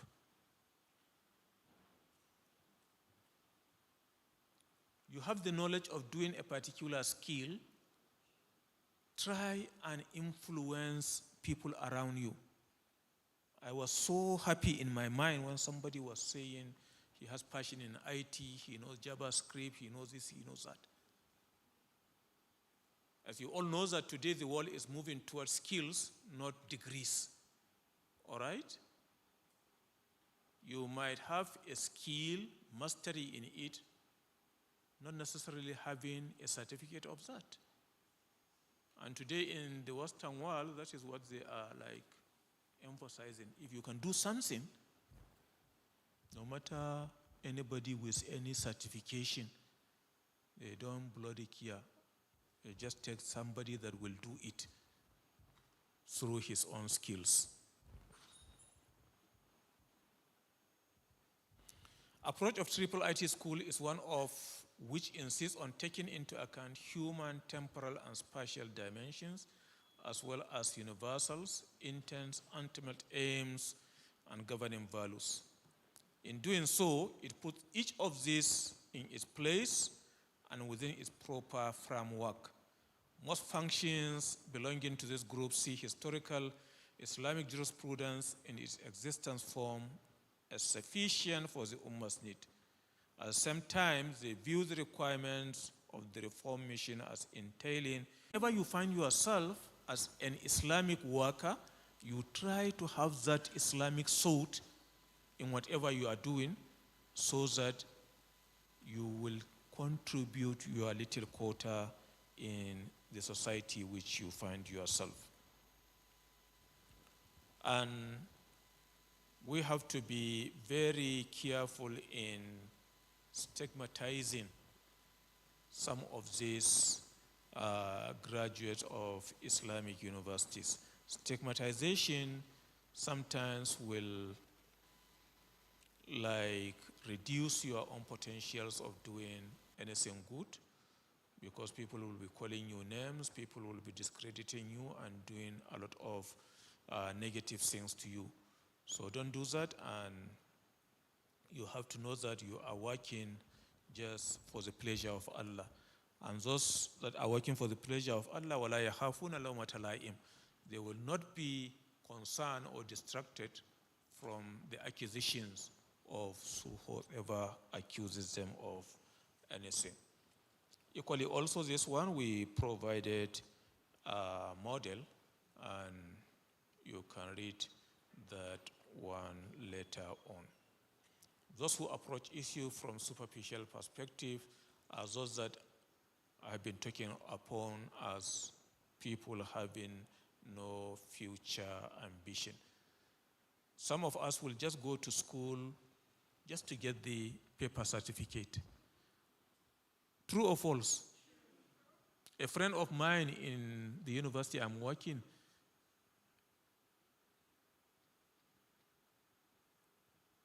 engaged some students and he asked them question that, I think there are 300 level students. Whom among you now, if I bring the degree certificate and dash you, you will collect and go? Many of them raise their hand that I'll just collect and won't waste my time here.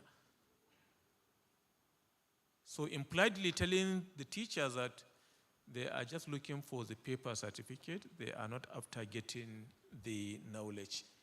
So we have to be very straightforward. To get the knowledge, the certificate is just a shahada of that we know this and we know that. All right? You can also see this model later on. Then those that are proponents of compromise and electicism. Hardly can you escape this group of people that will have always a defeatist or a compromise stance in whatever they are doing. As Muslims, we just have to know how to accommodate them and try to be making them conscious from time to time so that they cannot be out of the way. In Islam, to be remembering your brother and sister always that this is good and this is bad is an ahlak al-mahmuda, something that is very praiseworthy. You have to be doing it right from your immediate family to the locality and so on and so forth. The general populace, they are alienated from thought and issues of culture. Illiteracy and ignorance is widespread among them. Present epistemological issues to them is a very simplified form relevant to their levels. Epistemological issues to them in a very simplified form relevant to their levels. Identify and address general misconceptions which make people to be dormant and not being responsive and proactive concerning challenges and problems confronting the Ummah. If you go to the market, you see different classes of people. This one will be selling oranges, this one will be selling banana, that one will be mending shoes, that one will... These are the ordinary people. I'm not saying most of them are not Islamically conscious, but you will have to do a lot of homework to know how to engage these people regarding making them to think Islamically. Once you meet an illiterate person and you miss the application of confronting him to make him conscious of thinking within the Islamic framework, then if care is not taken, you will add more salt to the injury. In other words, you will be doing more harm than good, because he will sometimes give you answers that will make you regret even approaching him. For instance, if you tell somebody, why can't you go and pray? Somebody will react and say, are we going to die in the same grave or buried in the same grave? So leave me alone. So what we are saying here is the approach, the time space factor has to be taken into very serious consideration so that you can get what you want. Then the academics, researchers, and university professors. These are very special people. They are knowledgeable in their own right, but you have to be very diplomatic in how you address them. This diplomacy is to try to understand their own psyche, their psychology, and what you can tell them to be with you in whatever things you want to discuss. Hindrances and impediments of Islamic thought.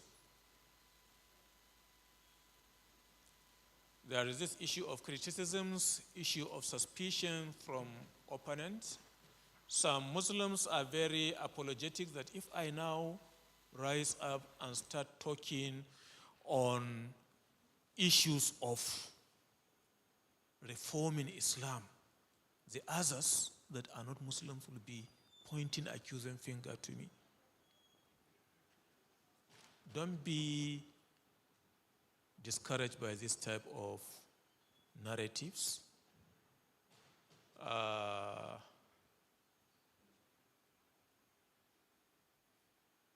think about 10 years ago, not up to 10, perhaps 7 or 8, I visited one of our deputy vice chancellors, now late. May Allah cover him with rahmah. When I visited him, we greeted and he was asking, how about your colleagues in Islamic studies? I told him, Prof, I am in geography department, I'm not in Islamic studies. Perhaps his own assumption, because he has seen me as an Islamic worker, he made up his mind that I must be in Islamic studies department. So when I told him, he was surprised. That, so you are not in that department? I told him, Prof, I have a lot of friends and we are doing whatever we can to try to see that we help Islam from our own contribution. So let's not get distracted from all these hindrances and impediments. Do not give opportunity to opponents to persuade the Ummah that our diagnosis of the crisis facing the Ummah is wrong or that the prescription is ineffective. Try to benefit from these questions and from the criticisms. Whenever somebody tells you that, but this your approach of integration of knowledge, do you think it's going to work? Tell him, by the grace of God, it is not our own making, but we are very hopeful, and Allah subhanahu wa ta'ala is saying, وَلَا تَغْنَطُوا مِنْ رَحْمَةِ اللَّهِ. Do not lose hope from the rahmah of Allah. Yours is to just make the effort. When you make the effort, you will not know when Allah will make this effort into very big fruits. And by the time it is there, you will definitely have the benefit. Then our own errors. Let's try not to be proactive. We have to be very active, not to be passive in whatever we are doing. Not engaging in ongoing evaluation, review and criticism of our progress. Whatever we are doing, we have to involve in M&E, monitoring and evaluation. This monitoring and evaluation, you can subscribe our sisters here. If you are cooking, take example of whatever. As you are cooking, you have to be like visiting the stove or the burner or the cooker and be looking at what is happening, right? That is monitoring. You start this monitoring as from the time you put the pot on the fire. You finish the monitoring when it is done. Now comes the evaluation. Evaluation is when you bring this food to the man on the table and he tested and say, Madam, you have really tried. It's a very palatable and very sweet dish. Now the evaluation is good. So whatever we do, we have to look at the processes, get the various feedback, and we can evaluate it easily. If it is not our own desire, we can now go back as a feedback mechanism and address it once again. And if you have read a little bit of the systems theory of Bertalanffy, that is what it's saying regarding inputs, outputs, and feedback mechanism, which is going like a vicious cycle. Then we have to make our own approaches very straightforward and trying to address what we want in the... select whoever is going to do your evaluation for you to know that what... Where you have Muslim majority in their population, you can borrow a leaf, come and replicate it in Ghana, in Nigeria, in Burkina Faso, and things like that. You have benefited. This knowledge that you are seeing, what some people call wisdom, al-hikmah, is not the sole monopoly of one individual. And as the hadith says, al-hikmatu zalatul mu'min, aynama wajadaha akhazaha. That hikmah is the lost property of a believer. Wherever you find it, take it. It is your own. Don't try to say that until they give me. No. You have already gotten that license. It's your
it's part of the system.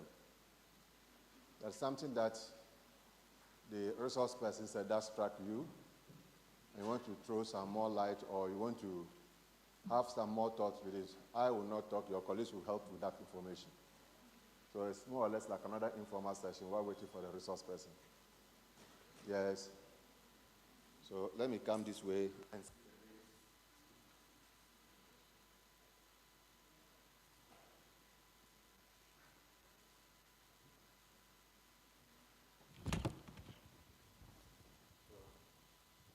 you have the mic in front of you.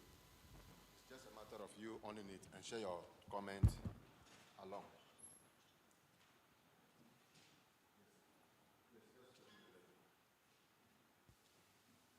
Assalamu alaikum wa rahmatullahi wa barakatuh. Doctor made a scenario which I would like to find out how we can solve this problem. He made a scenario that if you want to correct somebody, he will tell you something which is not, which will even discourage you to even advise. He made a scenario by saying that when it is time for prayers, and even inform the person that it's time for prayers, he will even say that when I die, are you going to sleep in the same form? Said, but another thought came in mind that the Prophet ﷺ said we should divide our stomach into three, fill one part with the food, and allow space for air. In continuation, from the background of philosophy, thought and values are very much interrelated, whereby you can see people with a certain philosophy, their line of thinking will definitely be tilting towards the same direction. So that values driving from such a philosophy as the principal drivers of any society. Please, do we have any provision for flipboard? I need to make some illustrations. I've seen like a flip chart provision.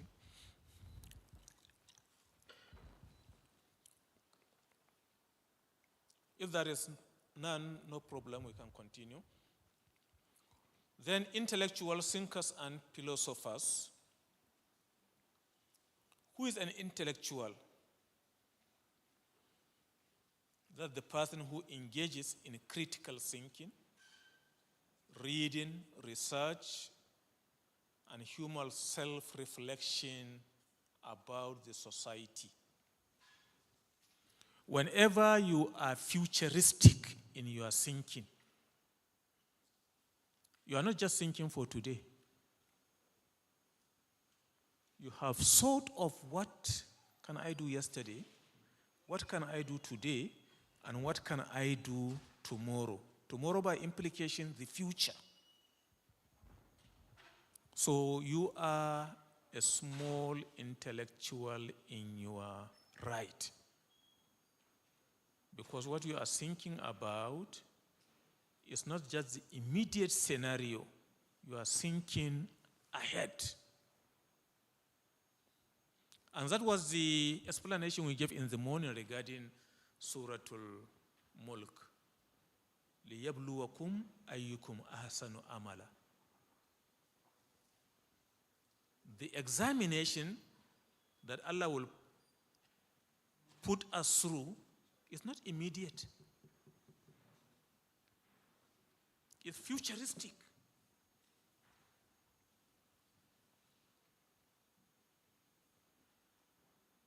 And this future is not like a matter of 10 calendar months, 10 years, 20 years. The Sahaba Rizwanullahi alayhim, most of them are now in their graves for over 1,400 years. So if we are dead, no one knows how long we will stay in our graves. But in Islam, we believe that whosoever dies, qamat qiyamahu. As you are buried in the grave, your Qiyamah has started. You might be waiting in the Alim al-Barzakh so that the general convocation, you will be there and you will hear the result of your degree. May Allah bless us with having direct entry to the Jannah. Then who is a philosopher? A person with an extensive knowledge of philosophy who uses his knowledge in work typically to solve philosophical problems.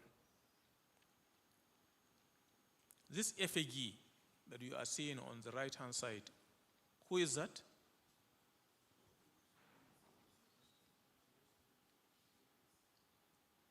One of the Western philosophers. Try and find out.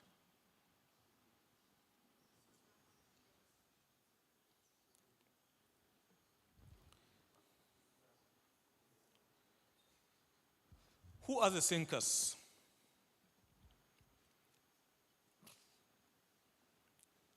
An intellectual thinker is one who encapsulates all of the knowledge one has into a bigger picture by seeking to understand why one exists with in-depth research into the meaning of life. That qualifies him to be a thinker.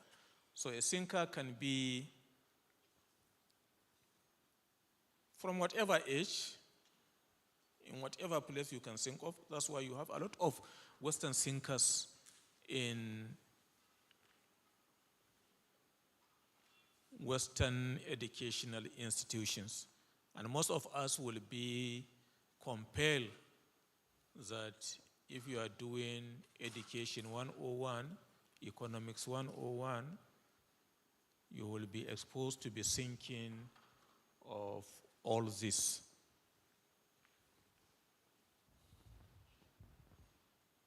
Thank you very much. I hope it's a whiteboard marker. Okay. It's not a permanent marker, right? Okay. Okay.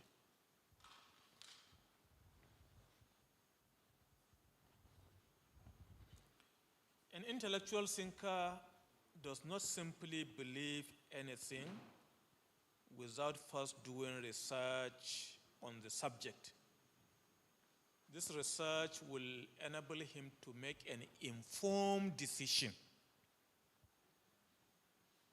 Knowledge, they say, is built on three things.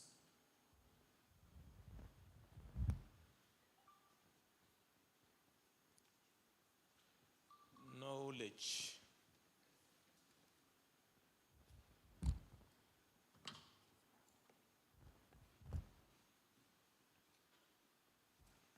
I think I should have a better marker.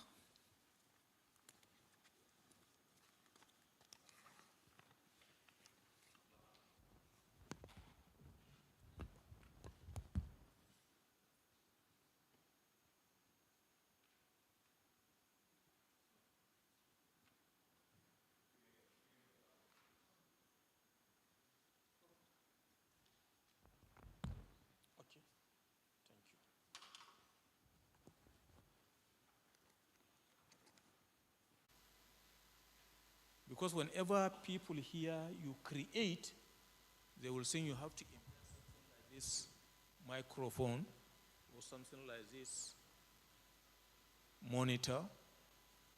No.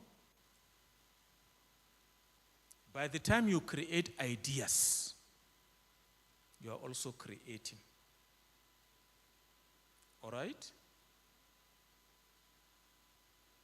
Just this morning, somebody sent me a video clip of the late Queen Elizabeth when they now, but today people have now reduced it to, you can put it in your pocket, but before it has to be on the table, always. So, we are not necessarily reducing the issue of creating to that. By the time you have ideas, All right? You are also knowledgeable, because ideas will always grow with new things that you learn.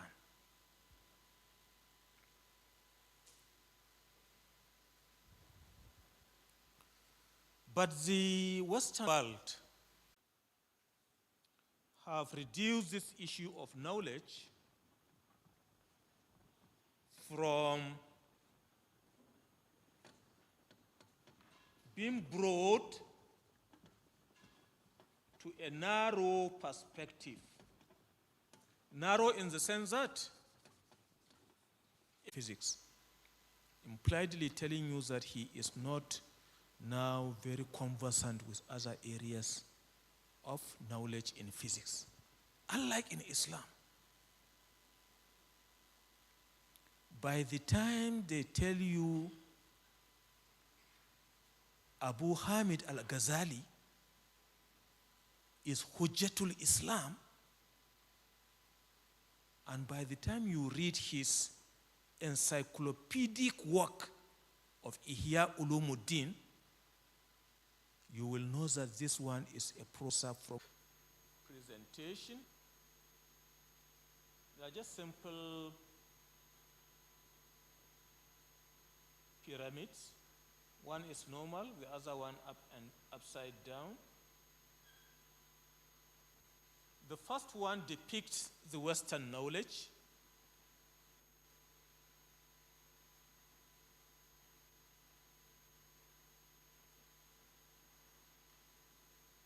While the second one depicts the Islamic knowledge.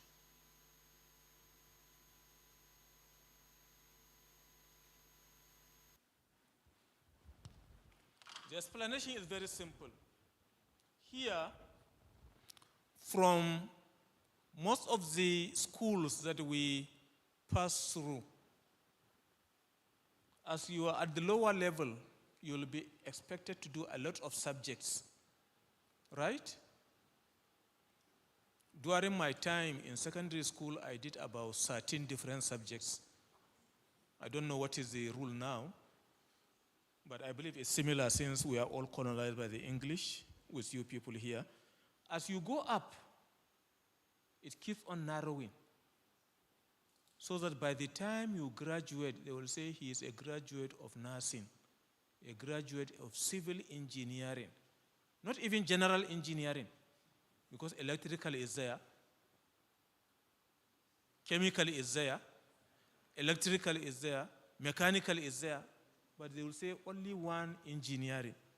So at the end, the knowledge narrowed and is pinpointed, right? In Islam, you start from the list. As you go up, it's broadening. It's broadening. And that is why you find the examples of Ibn Sina, example of Ibn Haysan, example of Al-Hawarizmi. These are intellectuals that have written on almost all aspects of life from educational perspective.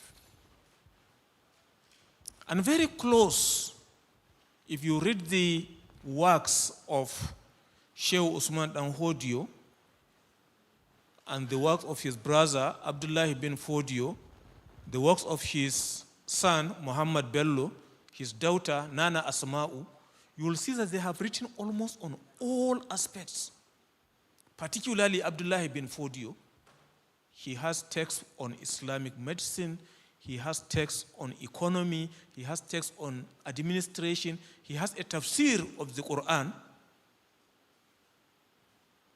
and so on and so forth. So when it's come to this issue of knowledge, we have to think positively and work positively so that we can be meaningful thinkers in our own society. Then we look at some related words regarding to thought, like doctrine, dogmas, and things like that. All these are being seen regarding how the codification of these words will have impact on us. Then philosophy of life will include such things like how you decide what is good and what is bad, what is success and what is the purpose of life. We have overlabored this explanation, particularly when we treated the issue of Amr bil Ma'aruf wa Nahy anil Munkar in the morning. Then another area is the issue of worldview. What is worldview? We all know world, right? How are you viewing it? That you are just trying to get what you can get and deny others so that they cannot come close to you. In Islam, whatever you are doing that will shape your own worldview, you are trying to do it as dictated and commanded by the teachings of Islam.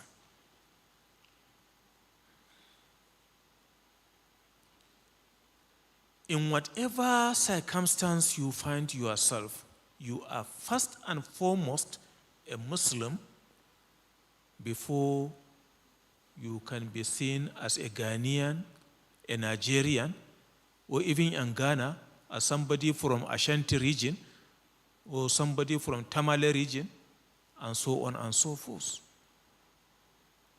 So Islam gives you that identity that wherever you are now being seen as a representative of Allah subhanahu wa ta'ala on the earth. And if you are a representative of Allah subhanahu wa ta'ala on the earth,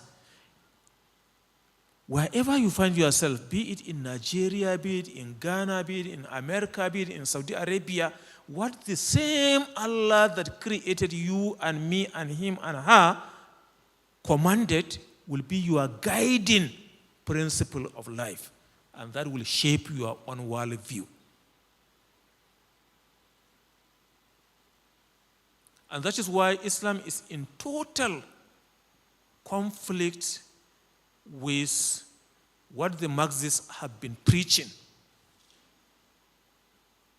that it is not man's consciousness that will determine his being, but it is his own being that will determine his consciousness. No. In Islam, your own being as a human being is the thing that will determine your consciousness wherever you find yourself. If you are in America, you are a servant of Allah. If you are in India, you are a servant of Allah. If you are in Africa, you are a servant of Allah. There is no two way to it. You cannot escape being that servant. And a servant will always be subservient to his master. So that whatever Islam says that this is the boundary, you have to be restricted within this boundary. These foundational questions are philosophical and religious, but our view of the answers to these questions impact almost everything else in our personal life and in our culture. Our worldviews are the single greatest influence on the way we interpret our experiences and respond to those experiences. In other words, whatever you do, Islam has a way of telling you how to do it. You cannot reinvent the wheel in Islam and say, no, I'm coming up with my own new approach. That is how I want to do it. No. You have to follow what Allah subhanahu wa ta'ala wants you to do. And that is the summation of the Ayah Zalika al-Kitab la Rayba Fi. This is the book, if you like, a manual that will guide you without any contradiction in it. La rayba fi. It's still the same Quran 1,400 years ago. It will be the same Quran today. It will be the same Quran the next 1,000 years.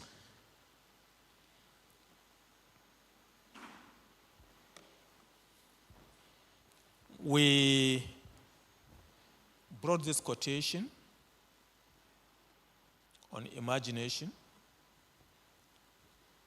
by one Frank Baum.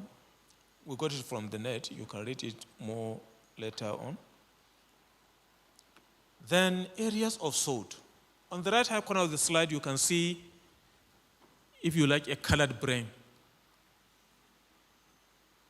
The color of the brain is normally milk color, right? What are the anatomies among us? What is the color of the human brain? White, milk, black, purple, yellow. So we deliberately put these different colors in this image to tell you that the human brain is capable of taking the good, the bad, and the ugly. Everything. But as a rational human being, you have to use your brain to do something that will benefit you, your society, and generation yet unborn.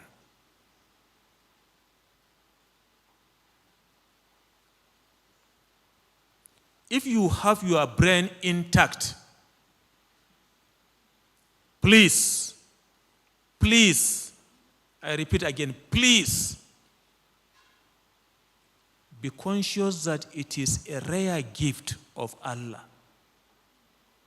Some people are out there without having this faculty of reasoning. They are already crazy, walking all over the streets of Kumasi, all over the streets of Accra, all over the streets of Tamale, and somebody will be not in his senses since from youth up to when he will grow gray hairs.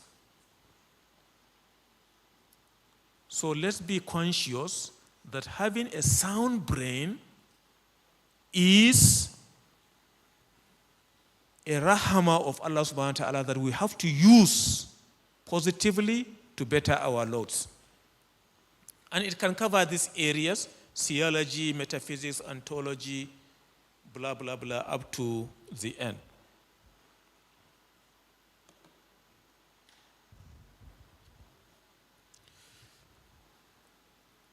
These areas, they are not exhaustive, and if you like, they are limitless. They can cover like concept of religion, concept of Allah, what constitutes reality, capitalism, socialism, human rights, nation, nationalities, right of education for children, promoting world peace, you name them. What we are trying to say is any individual that thinks that he can think for the generality of the people so that they can benefit from one thing or the other, let him try doing that. But if you realize you cannot think of all these areas, then take a particular area and dedicate your energy and your attention in that, and you will get a reward for it. And that is why this institute is seriously preoccupied with the issue of pricking our brains to be thinking, what can you do as a Muslim to help humanity, especially from the knowledge perspective? And that is why you have this issue of Islamization of knowledge, integration of knowledge, Islamization of disciplines, and so on and so forth. In the morning, I was discussing with Professor Nail, and he's saying their big dream in this university is to see that they start something like Islamic banking and finance, Islamic economics. And incidentally, his friend, who might be coming to give you engagement in one of these days, Associate Professor Aliu Tahir, whom they graduated from the same International Islamic University in Malaysia, is heading in Kano, Bayero University, a institute they name International Institute of Islamic Banking and Finance. And they are giving degrees, masters, and I think very soon they will start doing PhDs. So we need to be thinking in almost all these areas. We would like to see people having degrees in engineering from the Islamic perspective, medicine from the Islamic perspective, nursing from the Islamic perspective, and so on and so forth. And these things are doable. Whenever there is the will, there will always be a way. And the English have a saying that determination will always defeat failure. Once you are determined, then you can defeat failure. The person that invented electrical bulb,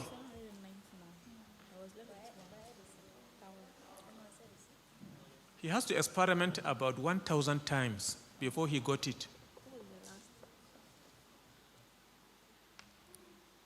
Today, what have you tried doing and you repeatedly do it for 20 times? Because we are not patient, by the time I do it 1, 2, 3, 4, somebody will do it and you just forget about it.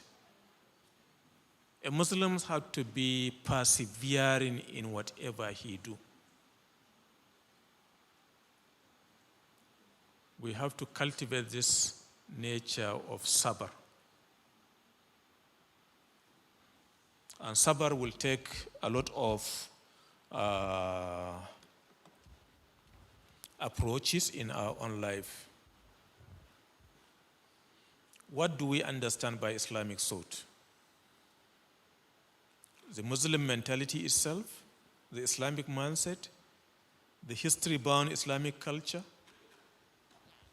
the Muslim mind, which requires a reading culture or reading of everything related thereto by way of culture, knowledge, sources, system, blah, blah, blah, blah. All this can be summarized from the entire life of a Muslim. Whatever area, sector, sphere of life you can dedicate your own thought in it, it can be seen as Islamic thought. And as I have told you, most of us will be deficient in trying to think about almost everything in life. But some of us, we can be able to think about 1 or 2 things, and life continues. That is why the ulama are saying, Allah subhanahu wa ta'ala, His wisdom and rahmah, has put in every one of us now seated here a different quality that one can hardly get it with the other. Somebody will know how to write very well. Somebody will know how to talk. But somebody will only know how to listen. Whatever you are telling him, he has a very good listening skill that he can even quote you and tell you that on so date, you said this in a particular place. somebody will have the quality of making people humorous. Some other people will have different type of qualities that you should not belittle them and say, because I am so and so, I don't even recognize him. He is a non-entity. No. Allah subhanahu wa ta'ala in his own mercy has placed you in the right position so that you can be doing things that people will benefit from what you are doing. And all this, if you think positively on it, is part of the Islamic thought that we are hammering. This is a verse from the Holy Quran. 2 verses indeed. إن في خلق السماوات والأرض واختلاف الليل والنهار لآيات لأولي الألباب. Underline the last 2 words, أولي الألباب.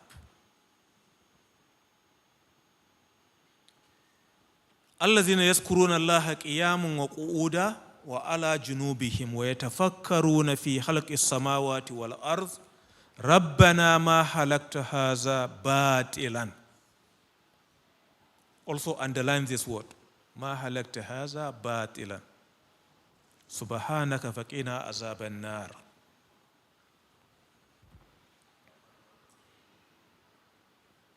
These are verses that we have been reading in the Quran. I believe you are not hearing it for the first time, right? But have you been thinking in your small head about what these verses are saying?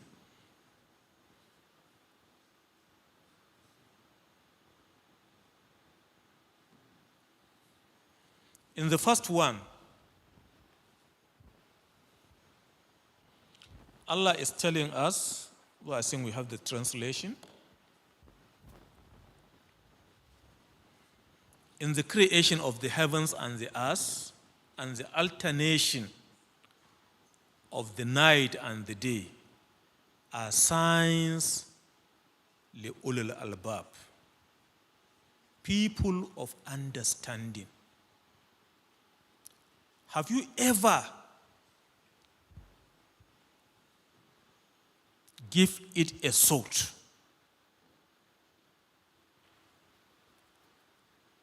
The alternating of the day and the night. If you are a student of geography, you might realize that in some parts of the globe, particularly the northern pole, the southern pole and the northern pole, in some periods of the year, they will stay like 1 month, 2 months, 3 months in darkness. The daylight that we are seeing will not be there. But there are still people. If it is in Ramadan, how do they fast? Or are they being immune that no more fasting? Kalla wallah. You have to be thinking upon this. Then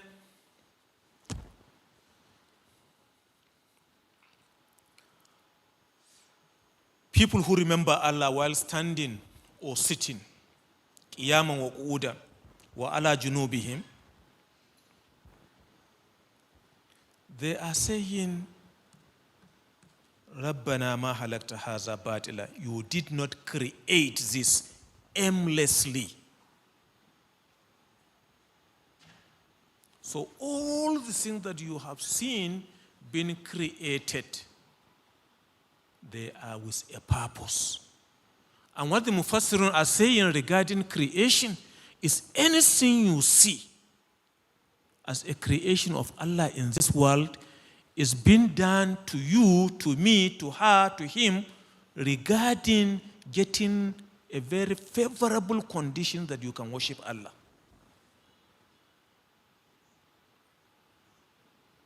Allah subhanahu wa ta'ala created animals for us to eat.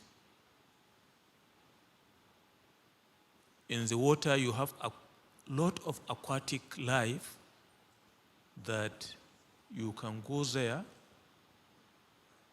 use whatever implement, harvest it from the water, bring it to your kitchen, and enjoy it tax-free. Tax-free. So it is this type of creations that we have to be thinking on them. Allah subhanahu wa ta'ala has not created it aimlessly without a purpose.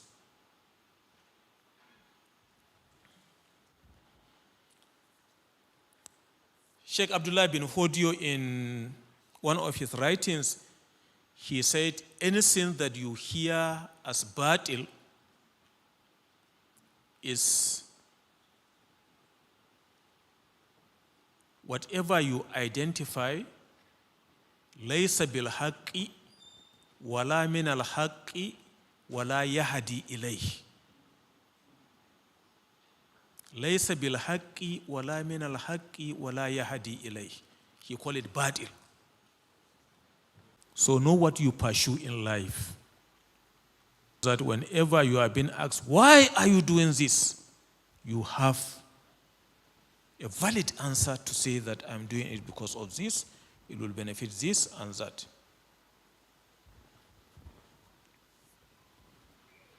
Then the importance of engaging in Islamic thought.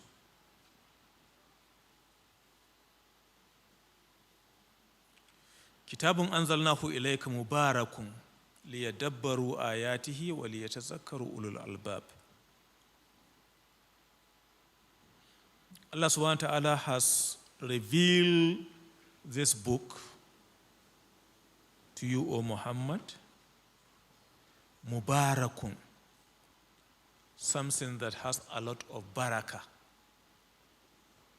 Imam Nawawi, in his book Kitab al-Tibyan fi adab himlatul Quran, he said the meaning of barakah is al-khair al-kasir. A lot of khair from anything, that is barakah. If Allah subhanahu wa ta'ala so wishes and put a lot of barakah on this bottled water, somebody will drink it and become knowledgeable. Somebody will drink it and his eyes will become sharpened. Somebody will drink it and those of understanding will be reminded. How many of us will take time, because this book has been assigned and qualified as Mubarakun, that we should be reading it?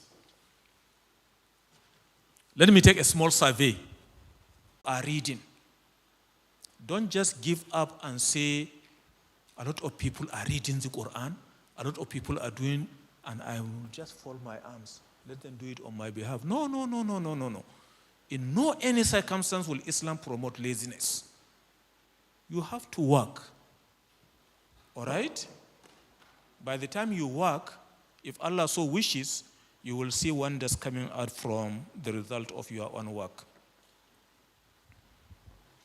And this is also another verse which will be pricking some thought and thinking in us.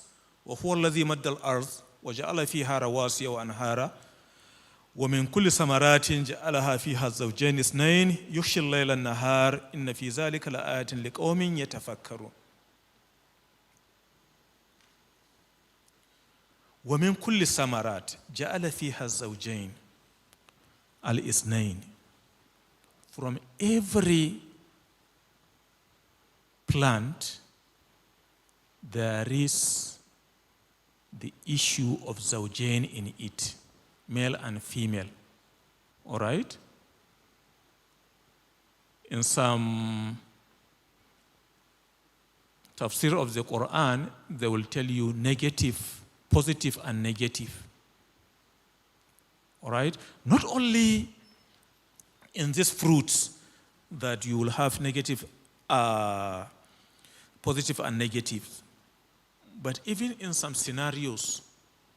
For those of you in electrical engineering, when you look at the electrical current, It is positive and negative, right? So Zawjain is already there in it. The night and the day, hot and cold, all this will be seen as the Zawjain is named, for which the Quran is saying, Yushil layla an-nahar, inna fi zalika la'atin liqaumin yatafakkarun. Still we are coming back to the issue of fikr. How many people will qualify to be in this qaum al-yatafakkarun? Some people, wallahi al-azim, as they wake up from morning, the only thing that will preoccupy them is what they will take for breakfast.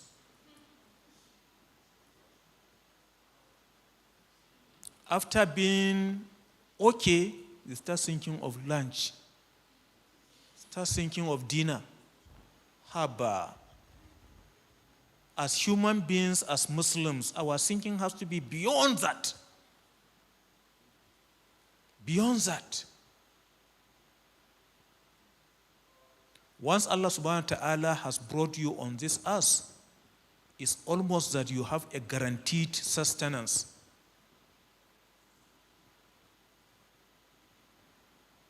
Hardly can you imagine us living with hunger like the Ridwanullahi alayhim, the Sahabiyun, have done. Some people will be spending the whole day without having food. They will be taking debino. You know debino? Dates.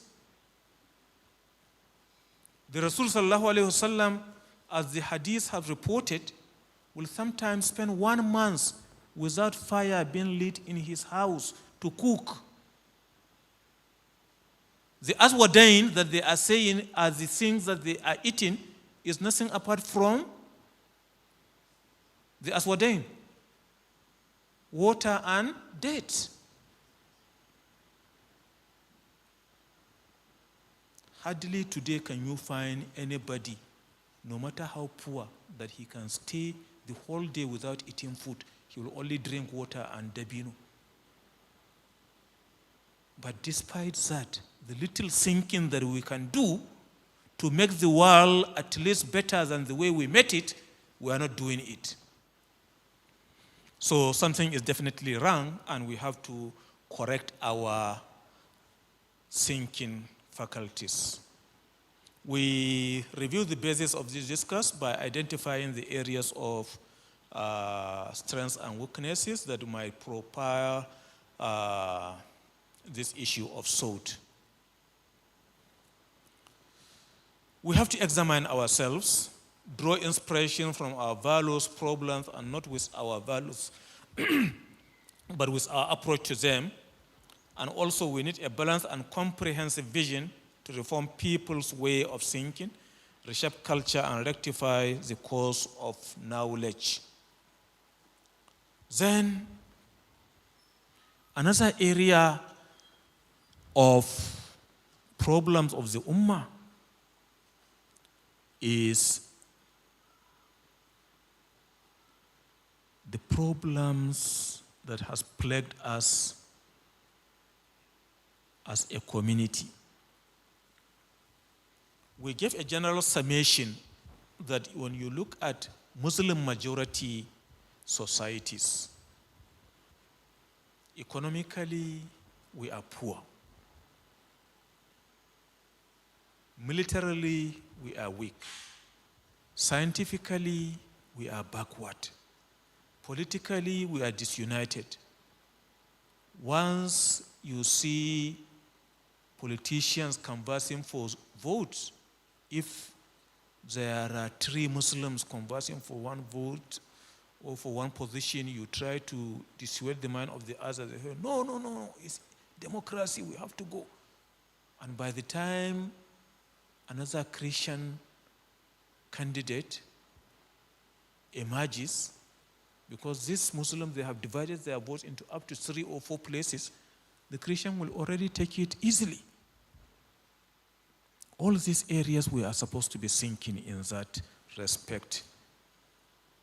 Socially and culturally behind, educationally backward, morally and spiritually weak, and so on and so forth.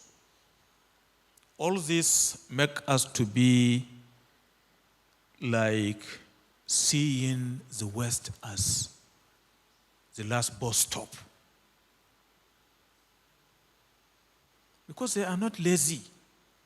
They are not intellectually weak. Economically, they are go-getters. But today, most of us will just prefer to be folding our arms so that we can be taking things on platter of gold. Whatever good, as I have said in the morning, that you have seen in anything, somebody must have labored for it. And for you to maintain that, you have to also labor for it and make it workable. Why past reform movements failed?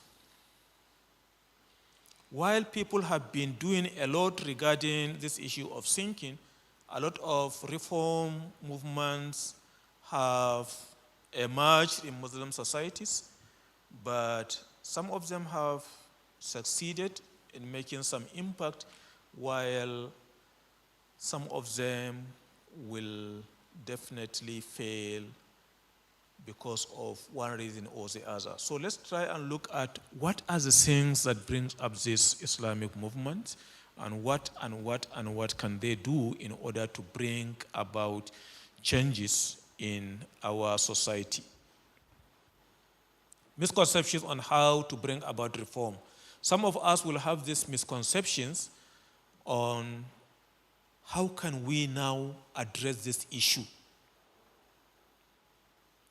Take the industries and technologies of the West and cling to their heritage in order to attain civilizational leap. This is one of the misconceptions. Some are saying you cannot get out of your problem until you follow the Western world. While some are saying, let's undertake revision of the Islamic heritage, revive and reproduce some aspect of it, then create awareness of it in the language of the modern age. It's still an apologetic approach to bringing in reform. Others are saying, elucidate and explain the many theses of the Islamic legacy, making parallels and comparison between it and the contemporary thought, so that you can bring a middle course or an option B to develop. And we all know that whatever is being built on ignorance cannot stand the test of time. All this Western advancement that you are seeing, they are all knowledge-based. But because we are now weak in pursuing knowledge and in building knowledge, we tend to see that we can never come close to them. When you read the history of Muslim Spain, where Islam ruled Spain for over 800 years, and then Europe was in the Dark Ages, they have to be sending their seekers of knowledge to Spain, learn Arabic, translate works in Arabic to either Greek or other European languages. That base gives them the basis of knowledge. Now, Doc, please, we are left with 10 minutes for this section. If time already. 10 minutes more for this session. Okay. Thank you.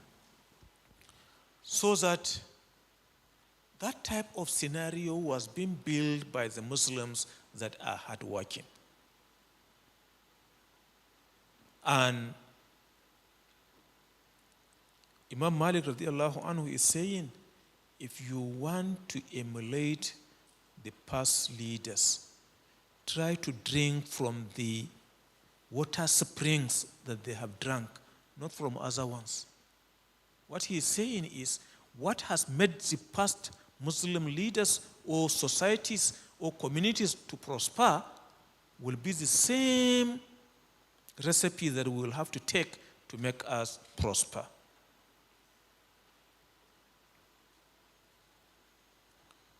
Foundations of the initial Islamic civilization, which was being built right from the prophetic model up to the subsequent generations. Then we have to disengage from wrong premises for Islamic revival. Let's do whatever we sing the Ummah will benefit with all sincerity so that we can have a very good understanding of the Islamic thought.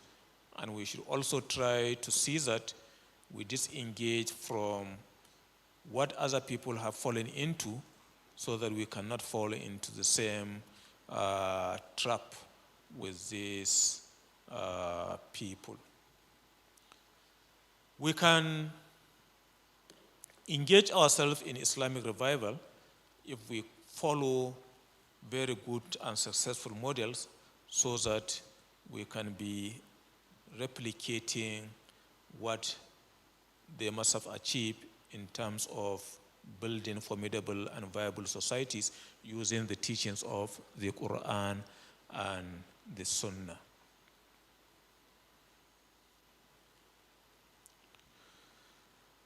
And we look at why have some reform movements not focus on Islamic reform and the reformation of Islamic thought.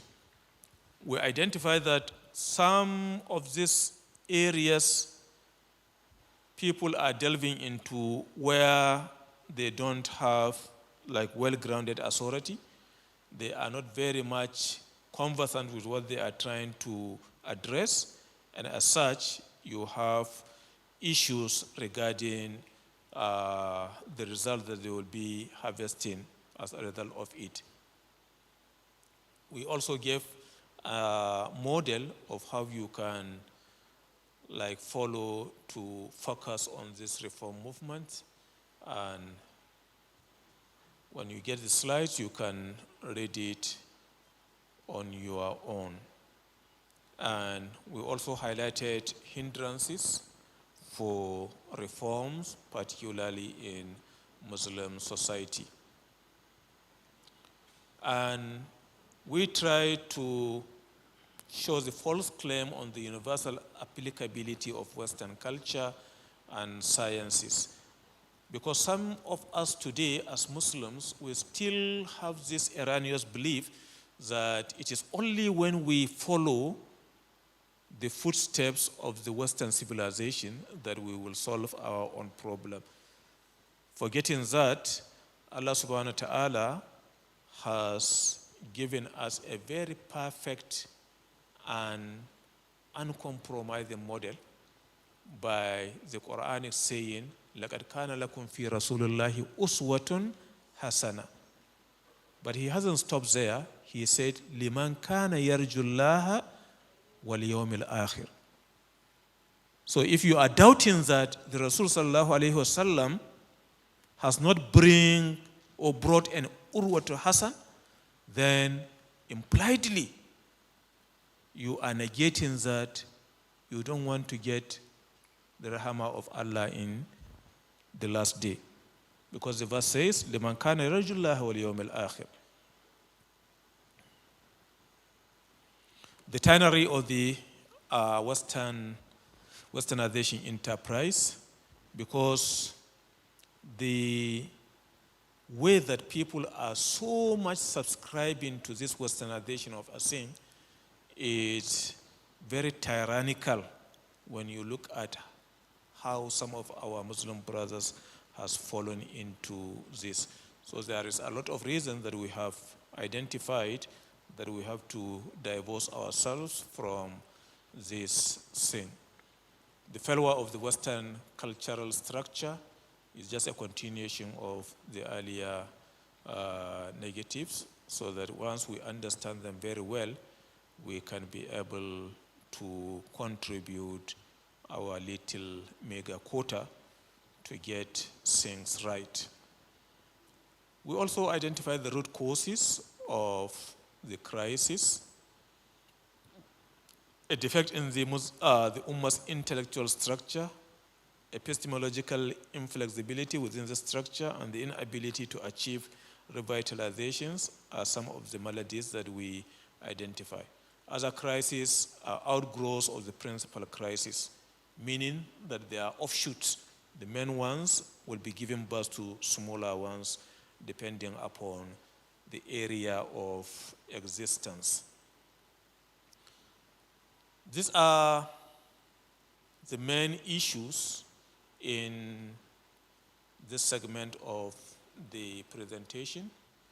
I would like to believe that even though time is not at our comfort, we will be having more of it when we go through this slide. Thank you very much. Assalamu alaikum wa rahmatullah. Assalam wa rahmatullah wa barakatuh. Atakbir. Respectful, can we be upstanding?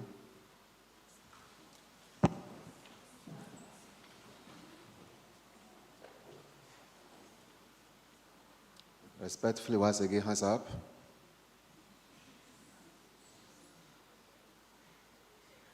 Let's wait for appreciation. Let's wait to express our appreciation to the resource person. Doc, we are grateful. Oh, we are so much grateful. Hands down, please, and let's resume our seats. So we have so come to the end of the second session, meaning we are left with two more to end.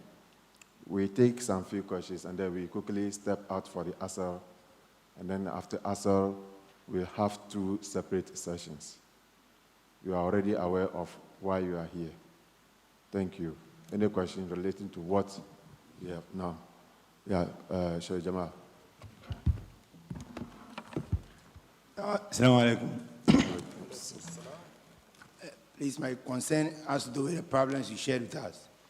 And I look at a picture of Nigeria in relation to economically poor as a community of Muslims and politically disunited. I, from my end, see Nigeria to be quite better than the rest of the African countries. Because of the fact that when you look at history, they have had Muslims who have led them as head of state. And if you look at the richest person in Africa, you can mention of Ali Dangote. So I want to look at, you are a Nigerian, or you are from Nigeria. Comparing the two, how did Nigeria's story become different from Ghana? That is my question. Thank you. First one, we take second one, then we answer. Please, you may go on. Assalamu alaikum. Dr. Bello, thanks for this wonderful presentation. Actually, I wanted to ask my question in the first presentation, but the moderator didn't see me.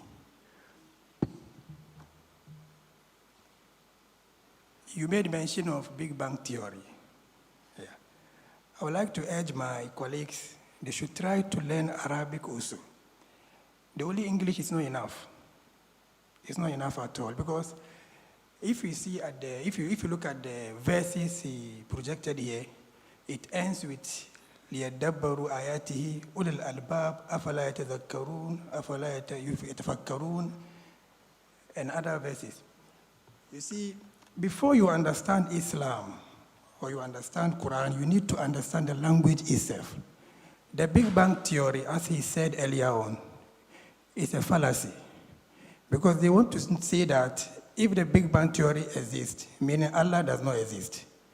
And the verse that they use to support their claim or the theory is when Allah said, أَوَلَمْ يَرَ الَّذِينَ كَفَرُوا أَنَّ السَّمَاوَاتِ وَالْأَرْضِ كَانَتَا رَتْكًا فَفَتَقْنَاهُمَا.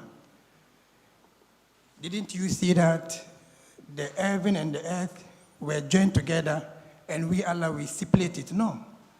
That's not the meaning. The ratk, if you a ratk, and if you go to the Arabic dictionaries, you can see different meaning of ratk. Ratk can mean asad, meaning to close something. It can also mean أن تترك شيئا بدون الالتفات إليه, to put something aside, you don't even look at it. So it doesn't also understand the meaning of فَفَتَقْنَاهُمَا. So I'm just trying to urge my colleagues that we should try also to learn Arabic, because you could never understand Quran and Hadith if you didn't learn Arabic language itself. Because every word that Allah has used, if you remove that word and you bring another word, it will never go well. Look at this ayah, when Allah says, فَكُبْكِبُوا فِيهَا هُمْ وَالْغَاوُونَ. This word فَكُبْكِبُوا, if you use another word, you will never get the meaning. So I'm just urging my colleagues, let's try. We got the secular education, let's try to learn Arabic language also. Thank you so much.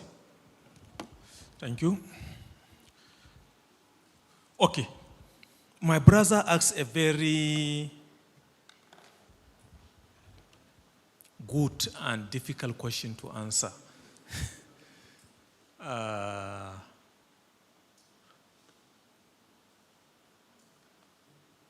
Allah subhanahu wa ta'ala Aliko Dangote this and that, I will just say is part of the rahmah that Allah has bestowed in us. But it might interest you to note that sometimes being wealthy is in itself a fitna. Fitna in the sense that it can take you up on a lot of things. If you are wealthy, perhaps the types of questions that you will answer on Yawm al-Qiyamah will not be the same with the poor person. If you are wealthy, I'm taking platforms for development. And if we are not able to can engage them, and engagement for specific group of people needs a lot of caution, so that you cannot just go to a chief executive and tell him, or a minister or the head of state, and tell him that, oh, you are not doing the right thing, blah, blah, blah, blah, blah, blah. You need to be very diplomatic.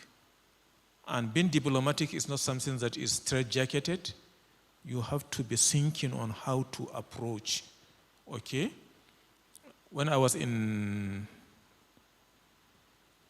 the university doing my undergraduate, there were, the late imam of the university was taking us a da'wah class regarding how to approach people to give them da'wah, both Muslims and non-Muslims. And he told us that one of the most important things is you have to lay the foundation by studying your environment. What does that mean? For instance, you want to approach officials in the Ministry of Education because of a concern that you have in educational issues. Then study the environment. Who are these workers? Who are their friends? Where do they go to pass their time? And things like that. By the time I know all this information, I can be able to predict their responses to whatever type of approach I give to them. A simple example, most of you must have gone through one school or the other. Do you think it is fun that the schools are telling you what are your hobbies? Because the more information you get from a person, the more you can predict how he will behave. And that is a very cheap way of generating big data. Today, most of our universities are compiling data, but hardly will they be using it. By the time students in my universities are over, though Nigeria, we don't have problem with population. The last time the Vice Chancellor was saying our normal students are about 45,000. but generally about 70 plus thousand, including those for distance learning, affiliated colleges, blah, blah, blah.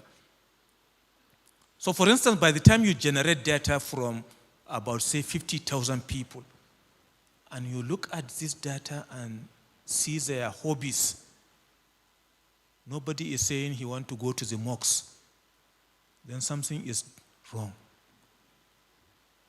Just as an example, all right? So sister, you better have to get it right, but understanding the scenario and how to approach it. And I may mention that the Quran tells you that وَلَا يُنَبِّئُكَ مِثْلُ خَبِيرٍ. Nobody will give you an insight on anything like the expert. Expert here is not restrictive. Whatever you want to do, there is an expert in it. All right? Even this contact, some people are specialists in public relations. If I now bring 100 CD and give you to the scene of everybody here, and I now bring another 100 CD and enveloped it and give you, which one is more dignified? The one in envelope, right? I raise my case. Thank you very much, Doc. For your information, we are stepping out for Asr prayer, where we are expected not to spend more than 10 minutes.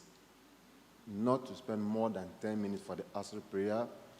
We will reconvene here exactly 3:30, and then move the third session to 4:30. And then we have a short break over there, and then reconvene and ensure we end the day at 6 p.m. Thank you for your cooperation, and let's meet and then continue with the probing and interrogating our resource person with more questions. Assalamu alaikum.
Assalamu alaikum. Assalamu alaikum. Let's see if we can exhaust 2 more questions before we commence the third session. Questions in relation to what we have just been taught. Madam Fatih wanted to ask a question. She's not in. Yes, any question in relation to what we've just done?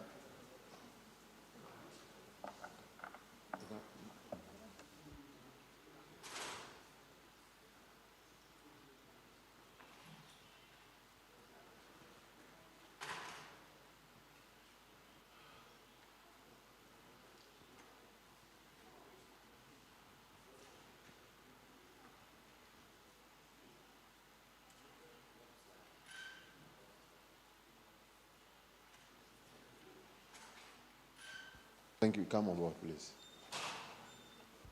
Assalamu alaikum wa rahmatullahi wa barakatuh.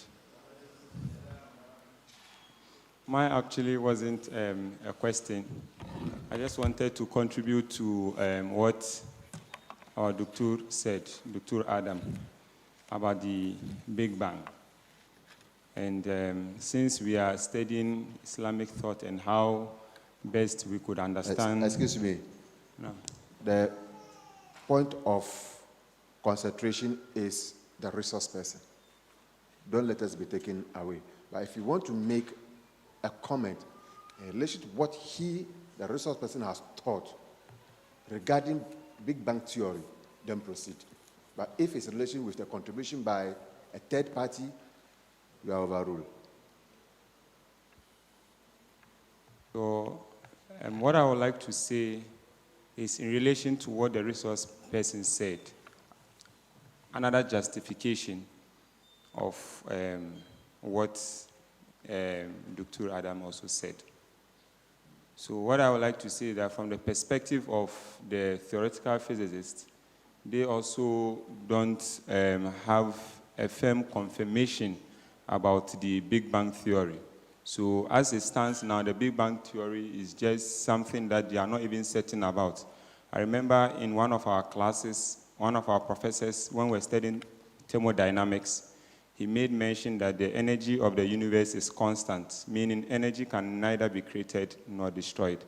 I asked him a question and it was never answered till date. I asked him that, okay, so Prof, where from the first energy? Because before we had the constant energy, there should be an initial energy before it became or it remained constant. So therefore, if he was able to answer the question I asked, then it has debunked the theory of thermodynamics.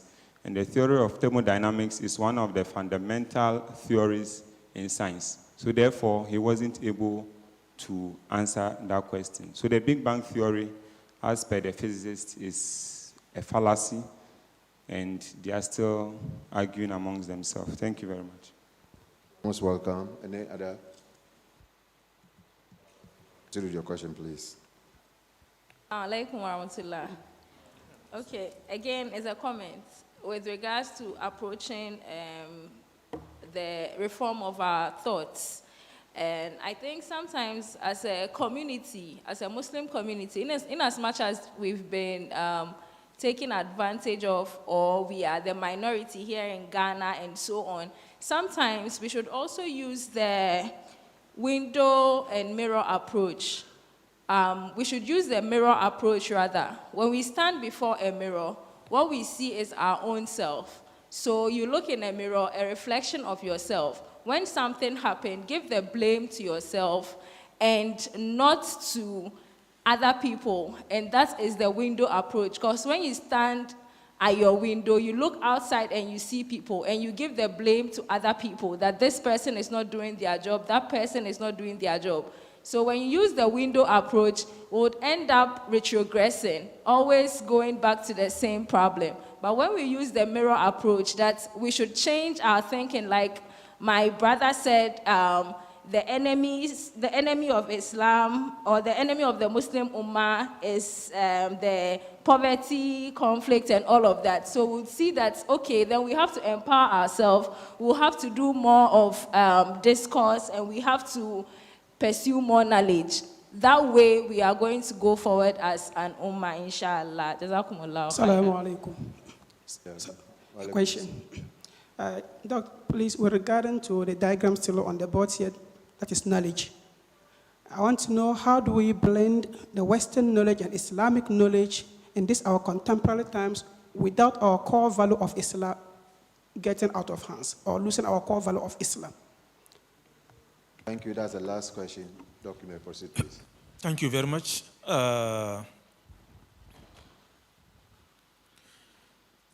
Knowledge is supposed to be value-free, but the Europeans, when they colonized most of the Muslim societies,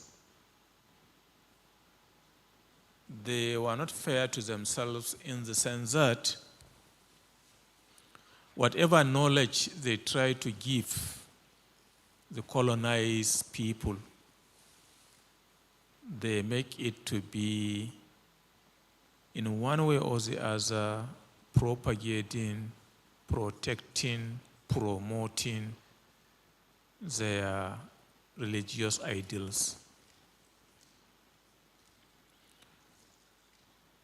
We can counteract that by understanding the knowledge which they have been given and understanding our deen inside out, so that on a very comparative basis, we can know that this knowledge that they are given is in tandem or it is not in tandem with the God talking on it.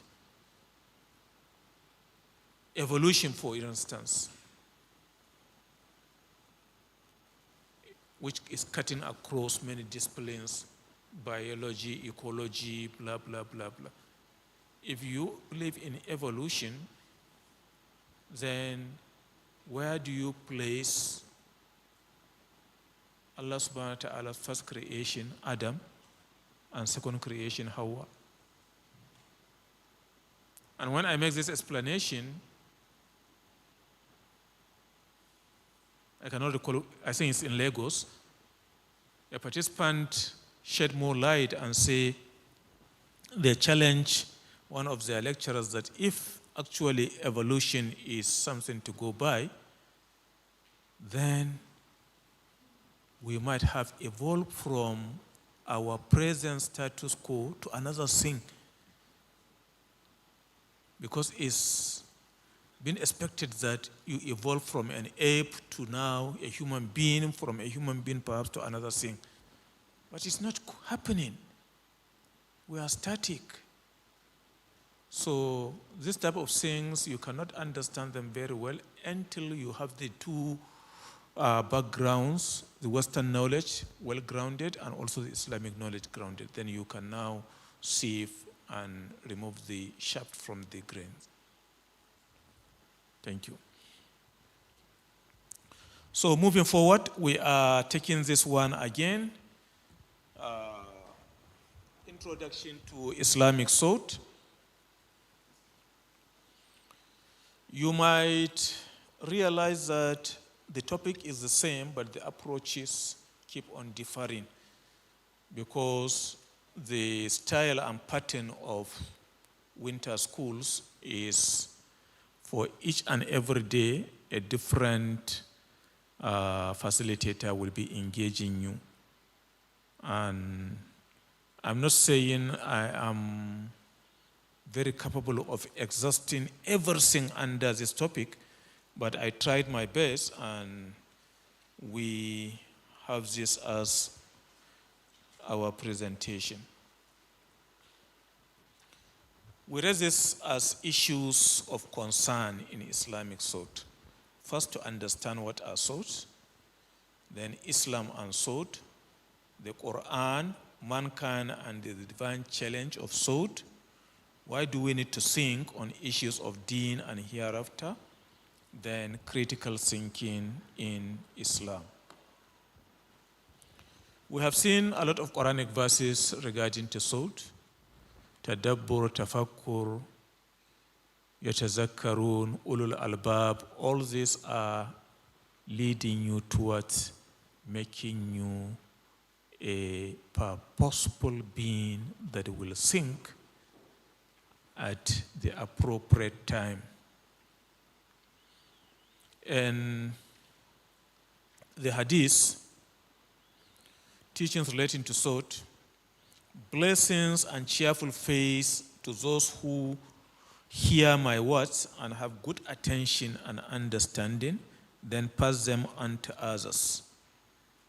This one is cautioning us that whenever you have a very good attention and understanding of whatever comes to you, particularly from the Rasul, then don't keep it to your own self. Pass it on. It's a chain so that you will be having that reward of extending the teachings of the Rasuls.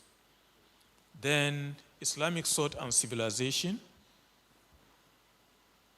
Whenever you do purposeful thinking, then this thinking will bring about a lot of changes.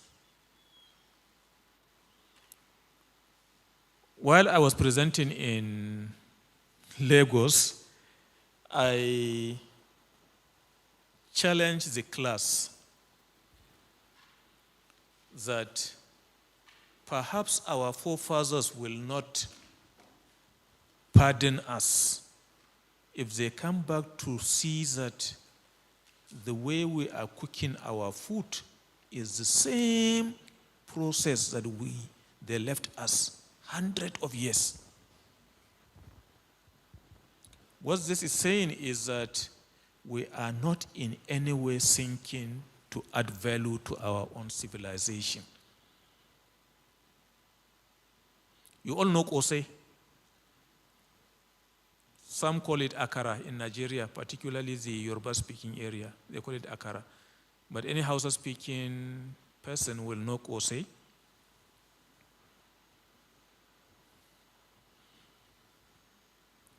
Together with a colleague in another university, we publish a paper, a journal article on Kose.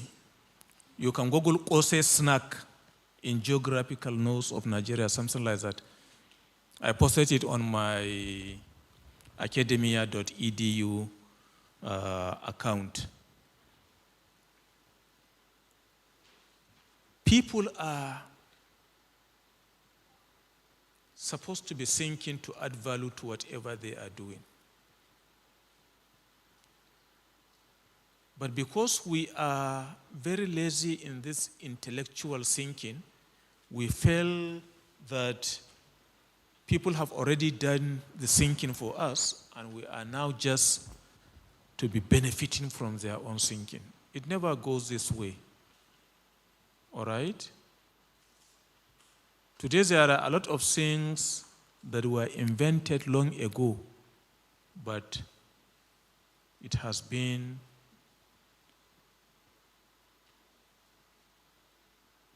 added value to, and people are benefiting. For instance,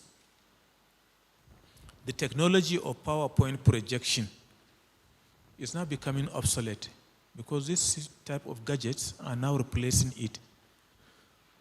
So hardly can you go to a conference now and start seeing people mounting PowerPoint projector or PowerPoint slides. Interactive boards are now the in thing. So let's be looking inward to see what we can do to engage our thinking so that we can have good Islamic civilizations. Muslims' method of inquiry.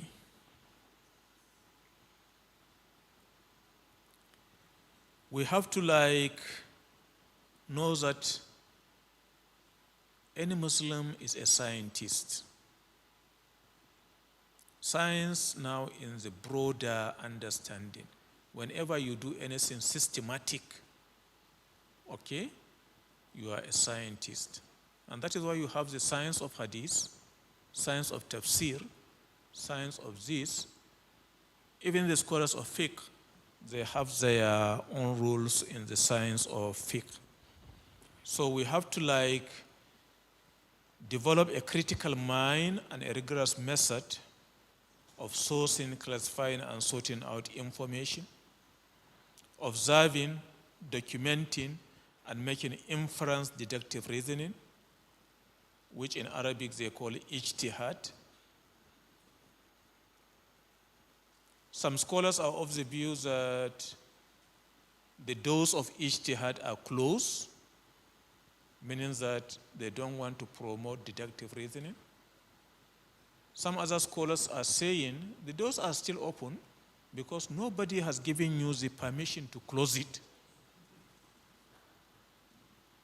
And the hadith of the Rasul sallallahu alaihi wasallam that says, whosoever makes ijtihad and got it right will have two rewards. Lahum ajaran. First, the reward of making effort. Second, the reward of getting it right. While somebody that make ijtihad and misfires, he get one reward because of the effort that he has made. So please, let's not be so naive and stop inferring on issues. Example, if somebody is impaired from his hearing faculty, what do we call him in English? Deaf, right? If you have a relative who is not hearing, have you ever given yourself the thinking that when he comes to pray compulsory salah, how does he recite the Quran?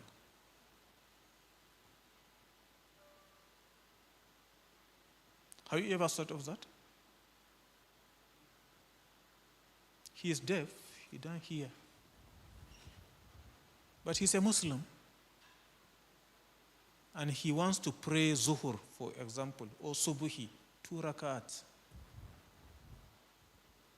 Is he immune from reciting the Quran? If he is not, how can we help him to know how to recite the Quran? Food for thought. Believing in Allah, the Creator, as the ultimate source of knowledge and provider of wisdom to develop skills, talents, and to gain more knowledge. Anybody that believes in Allah and works towards that, it has been expected that he will be knowledgeable. And in the morning we quoted the verse, فَاتَّقُوا اللَّهَ وَيُعَلِّمُكُمُ اللَّهُ. Fear Allah and Allah subhanahu wa ta'ala will endow you with knowledge. So we have to be knowledgeable in whatever we do. Relying on past records of previous civilization to cast light on current or present knowledge. When I say previous civilizations, I mean Islamic civilizations. Islamic civilizations. We have to read our history to know where we can get the correct sources. Timbuktu is in present-day Mali, right? Has anybody visited that place? Timbuktu.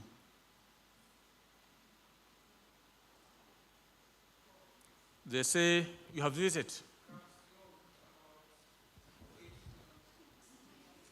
10 years back. Good that you visited. It's one of the places that I still have the urge to visit because of the Islamic literature and scholarship in that city. How many of you have read The Meaning of Timbuktu? It's a textbook, The Meaning of Timbuktu. One of the contributors is a book of reading. It has a lot of, it's an edited work. It has a lot of contributors. One of the contributors was saying in Timbuktu is where the desert meet the waters of River Niger. And by that, camels of traders and knowledge treasure in Timbuktu. I think it was during Sabo Mbeki as their president. They committed a lot of resources and built modernized libraries to cater for the literature, Islamic literature, embedded in that city. So we have to be looking at records of previous civilizations. Dimensions of Islamic thought. Tawhidic thought. What are we doing to give thought based on teachings of Tawhid?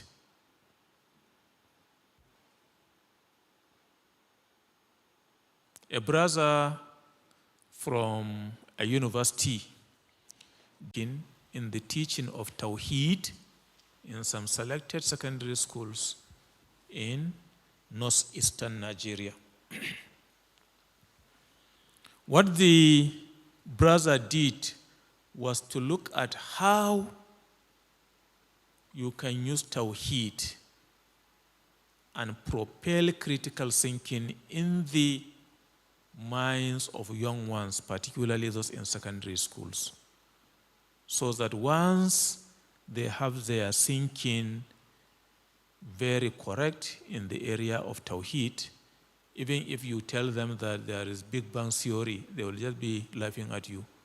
Or there is evolution, they will just be laughing at you. Because the Tawhidic nature that is now embedded in their brains will eradicate or erase all these fallacies in terms of thinking. Political thought. What can we do to refurbish or to refine our political thinking? There are a lot of writings that are on this issue, political thought.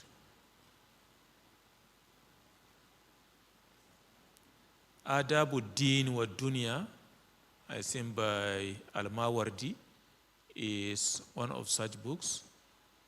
And Ordinance of Government, also by Al-Mawardi, and a lot of others. They have written well on it.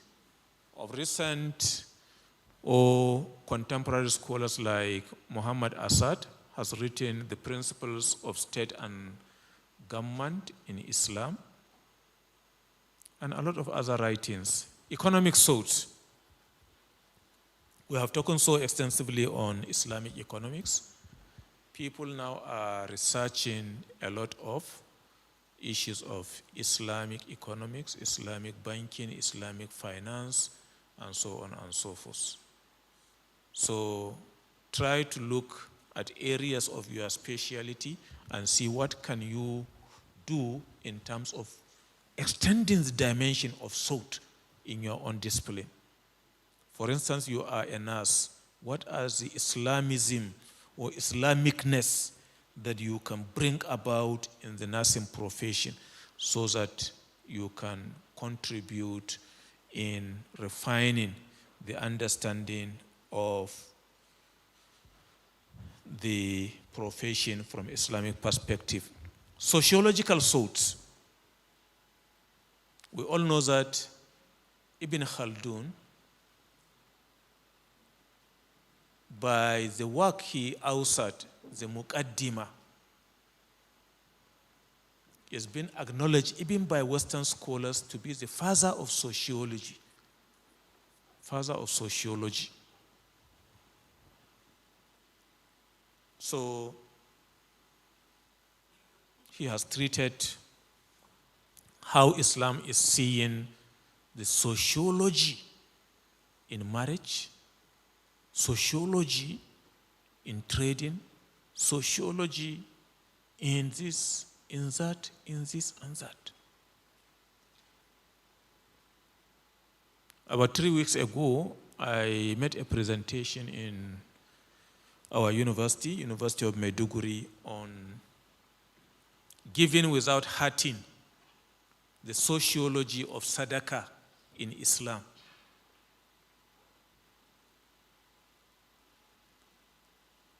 If you want to give, will you necessarily give so that you belittle the ones you are giving to? Or will you give with honor? So that paper looks at this type of approaches, and it generated a lot of concerns, because people are commenting that we need to do this, we need to do that, blah, blah, blah. I will share this slide with your country representative of IIIT, Imam Saeed. Perhaps you can have it in your WhatsApp group. I believe you have a WhatsApp group already for the 5th winter school. Do you have? Okay, very good. Then educational/knowledge sought.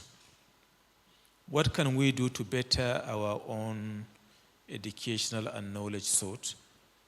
This, we need to be researching them, to be observing, to be studying. Source on male and female figures.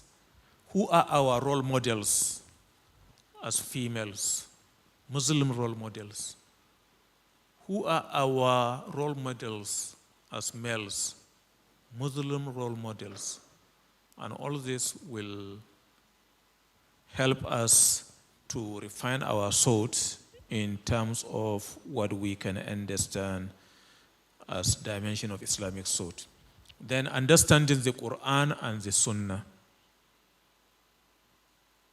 Our brother that left, who commented on the need to learn Arabic, I think as a Muslim, you don't need to be told that you have to learn Arabic. It just goes without saying that is a must. You are not to learn it to become like an alpha and omega, but learn it to be comfortable even from the Quran that you will be reading while you are saying your prayers. At least you will get connected, that you know what you are saying. All right? Developing thoughts. Thoughts as divine. Even the thinking that we are doing, it is also a creation of Allah subhanahu wa ta'ala. So when you make dua, وَقُلْ رَبِّ زِدْنِي ilma, you are focusing that the source of every knowledge is Allah subhanahu wa ta'ala. And it is from that knowledge that we will be able to be thinking and seeing what is expected of us. Then the issue of tafakkur and tadabbur, all this we are expected to be reflecting and to be pondering upon whatever comes our way, not only while we are reading the Quran. Whatever thing you see in this world,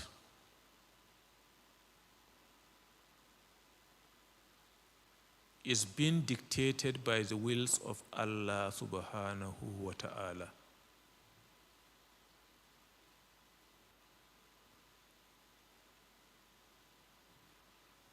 In the Quran, Allah subhanahu wa ta'ala is saying,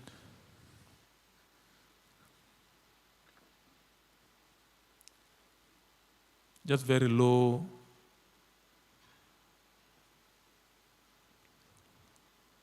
that in almost every moment he is engaged in sha'an, so that you can never get certain that there is no any moment that Allah subhanahu wa ta'ala is not in this issue of dictating what is to happen. Then knowledge, we have talked about this, learning, thinking, and creating. Then pyramid of knowledge and thought. These are the pyramids which I've explained earlier on. Then the epistemology of Islamic knowledge. By this, how do we build knowledge from the Islamic perspective? We have to understand the epistemology. And the epistemology will be based, seen from the approach of Maqasid al-Sharia. You are doing that to protect life, you are doing that to protect the deen, you are doing that to protect wealth, you are doing that to protect progeny. All the 5 areas of Maqasid al-Sharia, you have to look at them epistemologically. Clash of worldviews, Islamic and Western. There are clashes, whether we like it or not, from these worldviews. While the Western world are looking at life and death as something, we as Muslims were having a very different approach. Then approaches of thought, dimensions, the epistemological and the pedagogical, also refers as the productive and the consumptive approaches, can be seen from some effort that people are doing across the globe. Like the comparative approach, in the United States you have the ICRA, International Education Foundation, and in the UK you have the International Board for Educational Research and Resources, which they have provided their models. All these, they have their website. You can visit them and see the little effort they have been doing in terms of approaches to thought from the educational perspective. Then the integrative one, also called interdisciplinary approach. This is where both perspectives are taught side by side. Example, the Tarbiyah project developed by Dawood Tawhidi and Fadil's integrated Islamic curriculum. This gives a horizontal approach in nature. Then the inculcative, mainly used in technical and professional courses, which have no much philosophical prepositions. Conclusion. From this, we have seen the place of Islamic thought. Then we have also seen how we can follow ways to shape our world view. Then how we can do intensified and coordinated learning to understand from the Quran and the Sunnah. We have also seen what lessons can we take from early Muslims so that we can use their past experiences and build for our own present and future generations of Muslims. Then contemporary thoughts on Islam. Then we have to be blending these thoughts with action.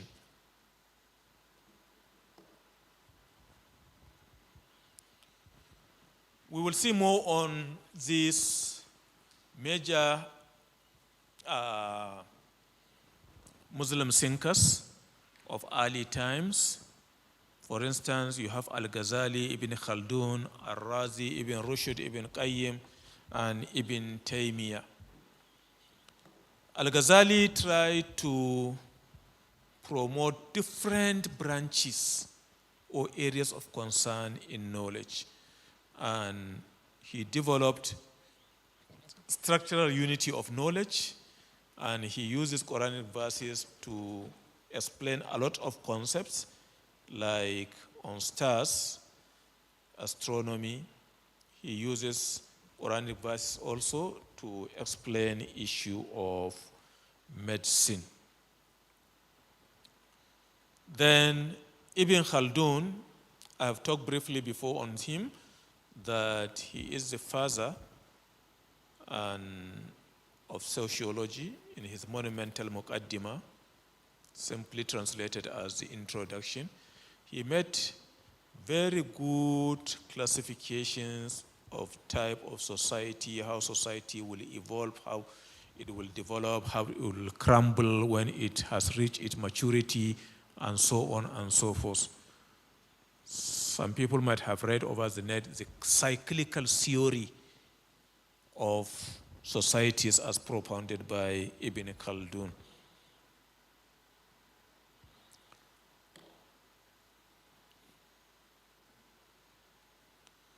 Then Imam Al-Razi, who uses science to be explaining various intricacies of the hadith, particularly in his Mafatih al-Ghaib, whereby he narrated a story of one scholar reading Ptolemy's astronomy book. Someone asked him, "What are you reading?" He said, "I'm interpreting a verse. أَوَلَمْ يَنْظُرُوا إِلَى السَّمَاءِ فَوْقَهُمْ كَيْفَ بَنَيْنَاهَا وَزَيَّنَهَا وَمَا لَهَا مِنْ فُرُوجٍ."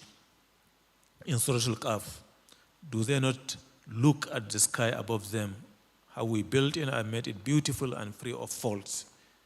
So he explained that I'm explaining how the sky was built. Al-Razi commented saying he was correct in what he said, because whosoever delves more deeply into the mysteries of Allah's creations will be more aware of God's majesty and greatness.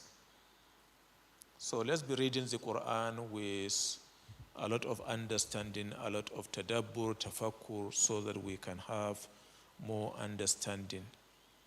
Then Ibn Rushd also, he tried to promote that knowledge of understanding a certain thing means doing a certain act according to how Allah subhanahu wa ta'ala has commanded. And also in Ibn Qayyim, we can see a lot of philosophical explanation in the tafsir he has made of some ayats of the Quran. سَنُرِيهِمْ آيَاتِنَا فِي الْآفَاقِ وَفِي أَنفُسِهِمْ حَتَّى يَتَبَيَّنَ لَهُمُ الْحَقِّ.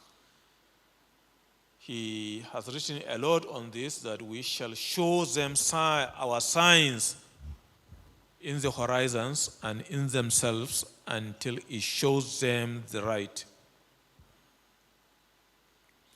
And contemplate deeply about the creation of the heavens and the earth. Our Lord, you have not created all this without purpose. Ibn Taymiyyah promoted this concept of complementarity, and in his writing in a book he called The Case Against Contradiction Between Reason and Revelation, there are a lot of discussions that he made regarding the complementarity concept. That which is truly rational will never conflict with the proper understanding of the divine revelation. Then contemporary Muslim thinkers. We have first on the list Sheikh Usman bin Fodio, Jamaluddin Afghani, Sayyid Qutb, Abul Ala al-Maududi, Ismail Raji al-Faruqi, and Dr. Yusuf al-Qaradawi. This is not exhaustive. You have a lot of other Muslim thinkers all over the world that are contemporary, but the last one on this list, Dr. Yusuf Qaradawi, died a couple of months ago, and I believe most of you must have seen a lot of video clips, his janaza, and so on and so forth. May Allah subhanahu wa ta'ala cover them with abundant rahmah. First, Usman bin Fodi, he promoted tajdeed and education. In Islamic education, he has written a lot, and also in the field of da'wah, he promoted da'wah through writings. He is doing it.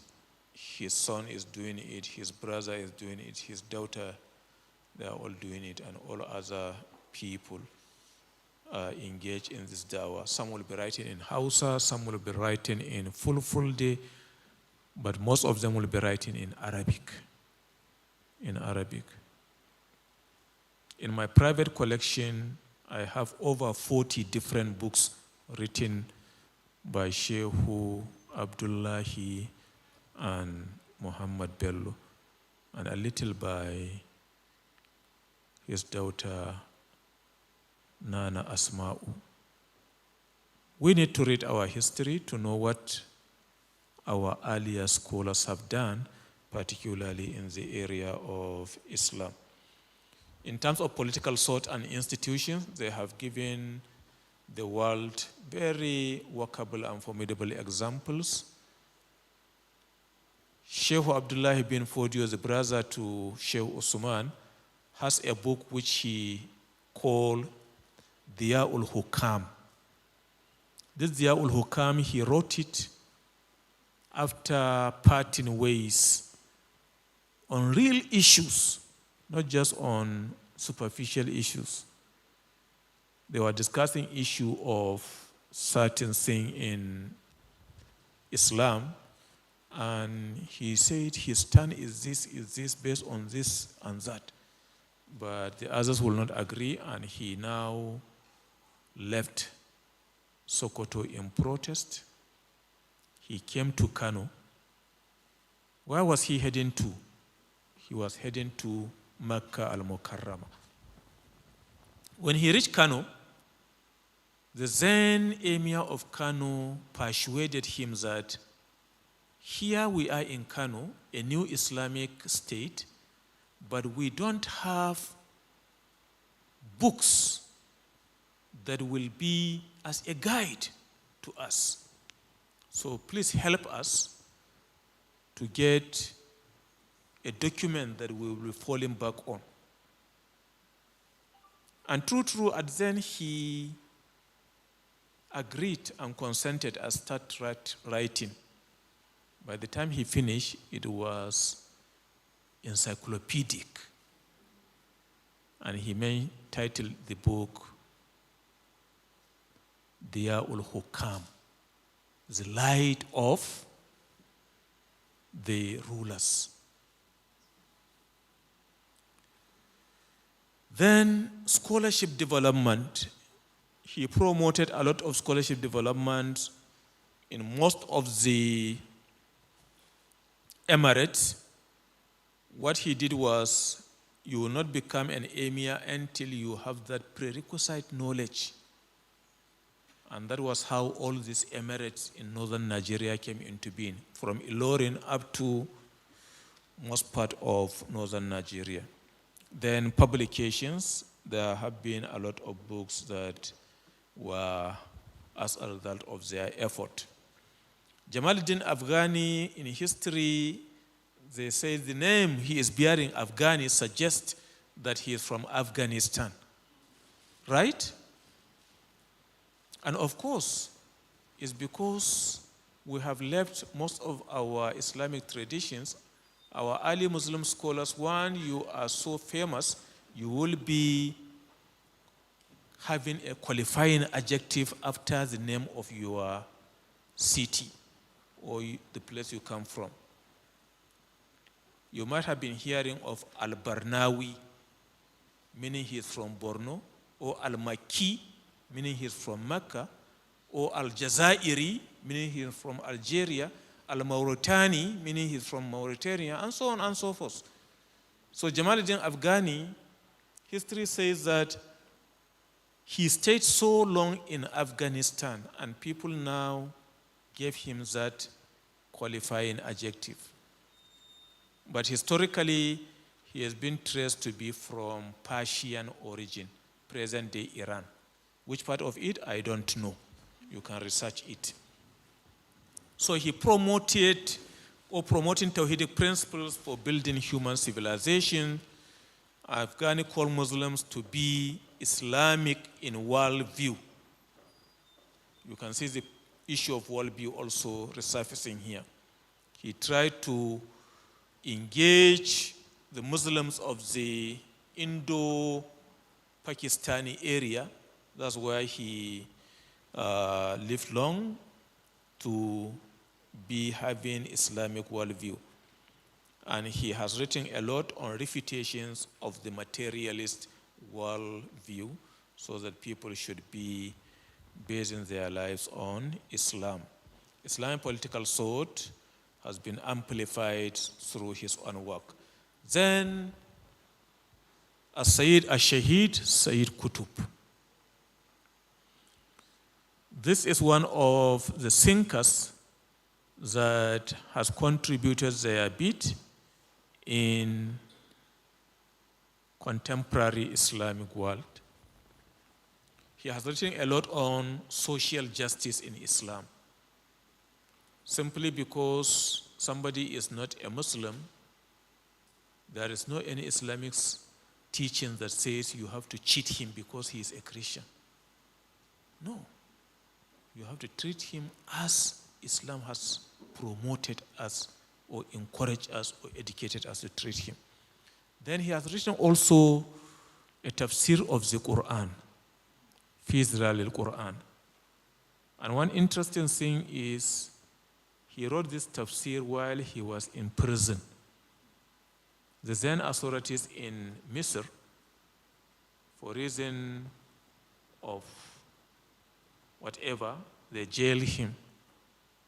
And not only jailed him, subsequently they hanged him to death. And he attained martyrdom because of his Islamic thought and ideas.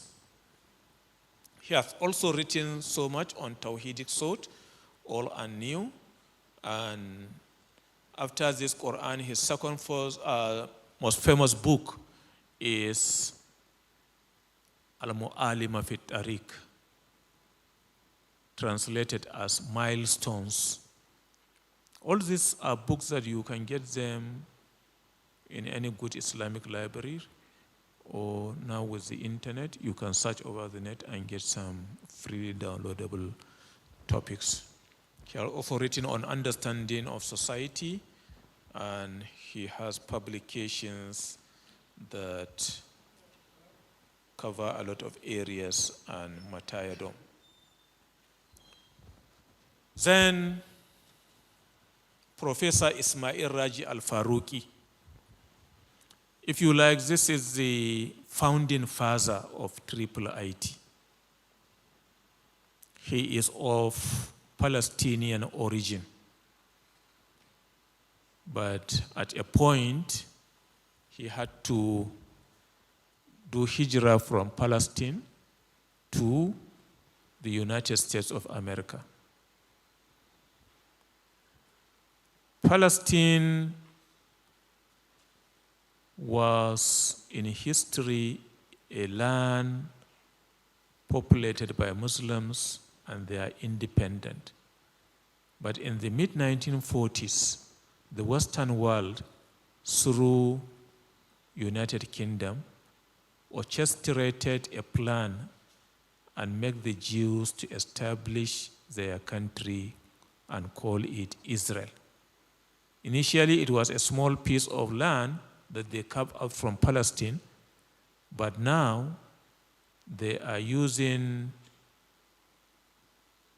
territorial imperialism to be expanding their land and pushing the real owners of the land to become as if they are the ones to be begging them to have a place to live. So Al-Faruqi is from that place, and after his initial education in Palestine, he now moved on to United States in America, and much later in the 80s, they started this Islamic thought on Islamization, and wrote a lot on Islamic provisions of reforming thought, and calls to the Ummah, normally talking on knowledge issues. He sees Islam as a driver for a civilized Ummah, and he promoted a lot of Muslim youth all over the world to come to his university, Temple University at Zen, to study Islamic-related courses. He was in Nigeria in 1985, and then he gave a public lecture in Ahmadu Bello University, Zaria, and mobilized crops of young Muslim academics to go to study their master's and PhD under him. In my university in Maiduguri, there is a professor of Islamic studies who specializes in comparative religion, who did his master's under this late Ismail Raji al-Faruqi. He redefined Islamic terms such as Tawheed, monotheism, and Ilm as a social basis and foundation for development. He has a very good book on Tawheed. I think you can find it also online. The full name of the book is Tawheed and its implication on life and something like that. Just type Tawheed by Ismail Raji al-Faruqi, you will have the full title. Al-Faruqi maintains that Muslims must lead the world through knowledge, not through dependency. He believes that with knowledge we can reclaim our own civilization. And because he was making waves all over the Western world, they planned and assassinated this gentleman and his wife in Ramadan. A very crude assassination. It was getting towards the Sahur time. Someone entered their house with a knife and keep on stabbing him until he breathes no more. Upon ascertaining that he has killed him, he went to the wife again. They all attained martyrdom. Then Abul Ala al-Maududi, he promoted development of political thoughts and educated a lot of people in the Indo-Pakistani area to understand Western thought. Many of you must have read his widely translated book, Towards Understanding Islam.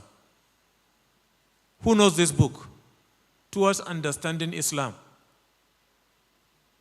Anybody of my age must have read that book, not once, not twice. But youngsters now will not even like going to the library, talk less of reading, despite having the comfort of internet and getting things to read on your fingertips. So try and get that book by Abul Ala Maududi, Towards Understanding Islam. It's a very good book that you cannot get tired of reading it. And he also propelled or encouraged that Islamic thought is always superior on engaging upon any other thought. And he has also written a lot of publication on advocacy in political awakening. Interestingly enough, when al-Maududi died in either 1978 or 79, I have forgotten, it was the late Dr. Yusuf al-Qardawi that dealt his janaza. That led his janaza. And that will give you the idea that Islam is one and the adherents of knowledge are always together.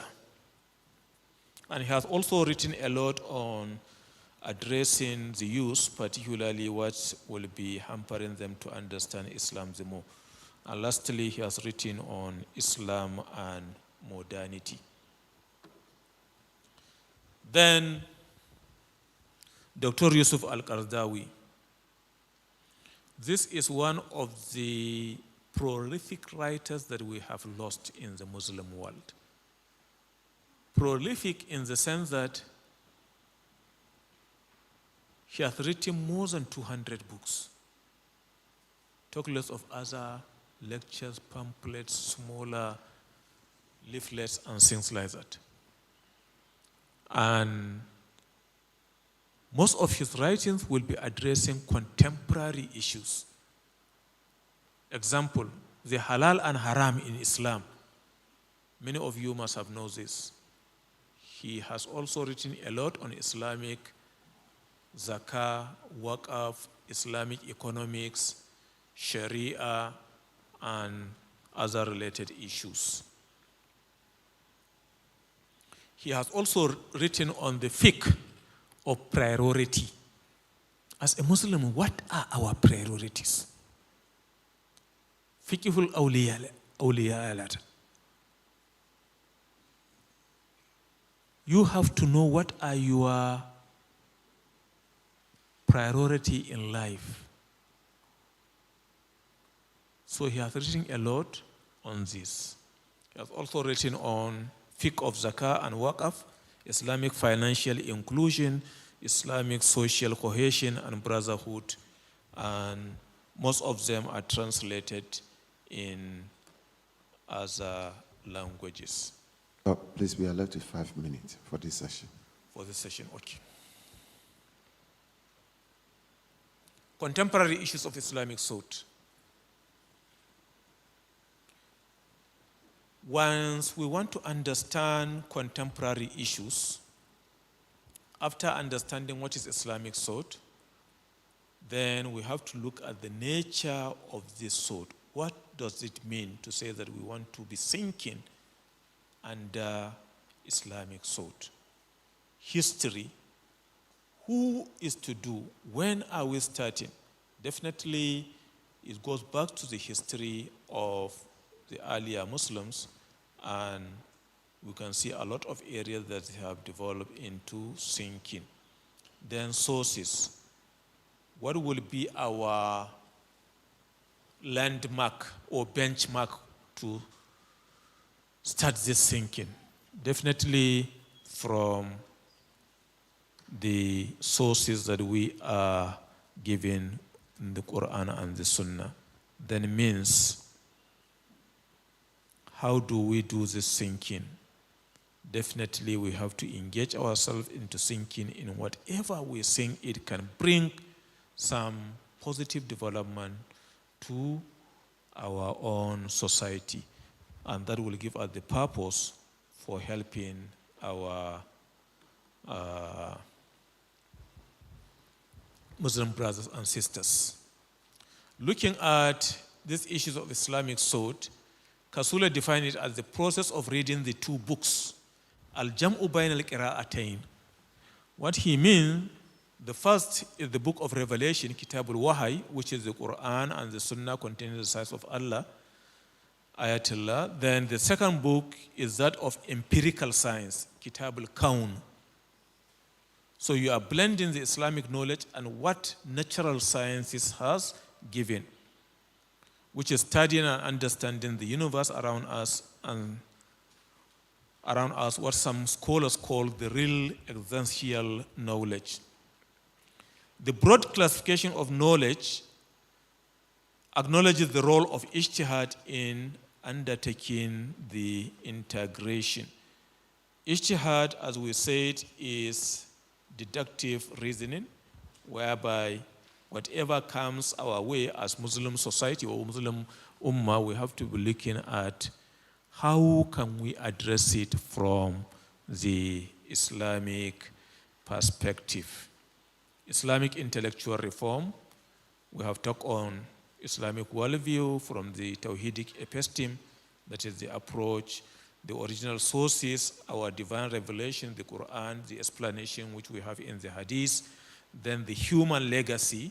By human legacy here, we are referring to researching new things. We cannot just be passive. We have to be active. Whatever comes our way, we have to research it. Research is all about creating new fronts of knowledge so that you can have a better way of solving your problems. What has solved issues of the Medinan society will not necessarily be the things that solve issues in our contemporary society of 2022 or 2023 that we are coming into it very soon, inshallah. Then realities of the present reforming our thought.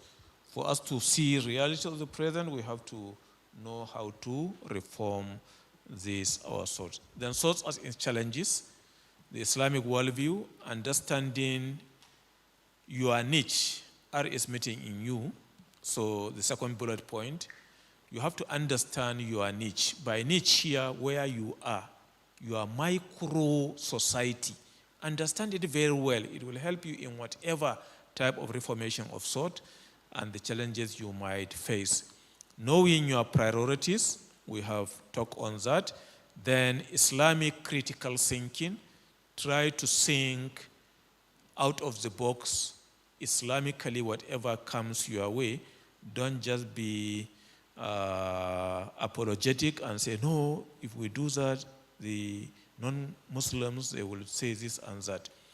Then have thought also on leadership and governance. How can you penetrate and get things better for your own self and things like that. Political leadership can bring a lot of changes, and these changes only Allah subhanahu wa ta'ala knows the extent to which it can go.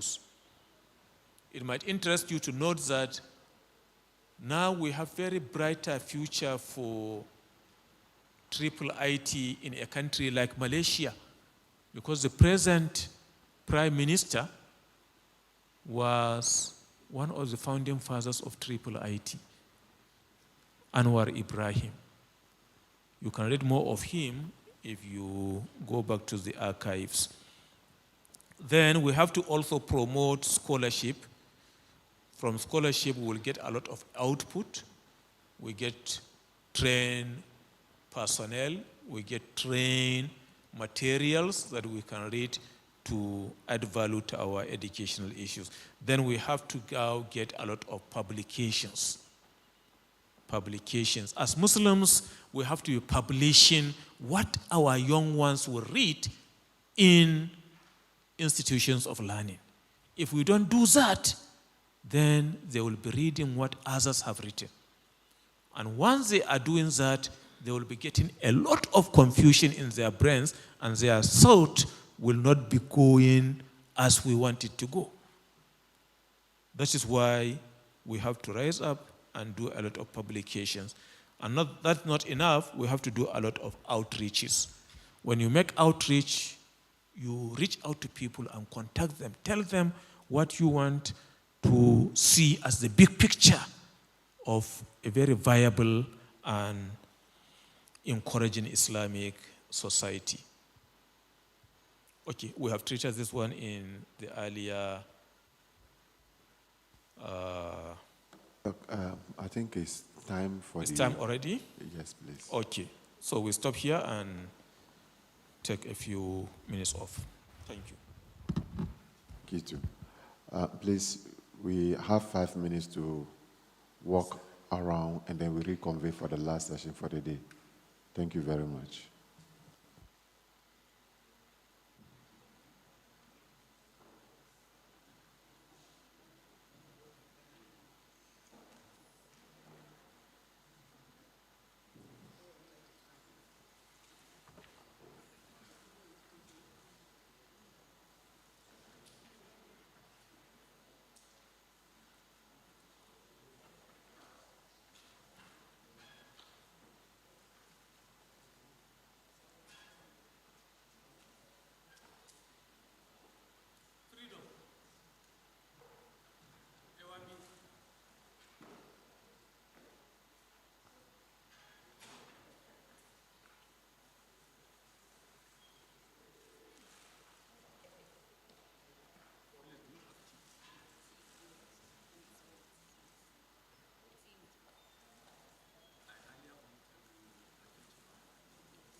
Assalamu alaikum. In the course of our introduction, we note there's a nursing student here, or a nurse.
Assalamu alaikum.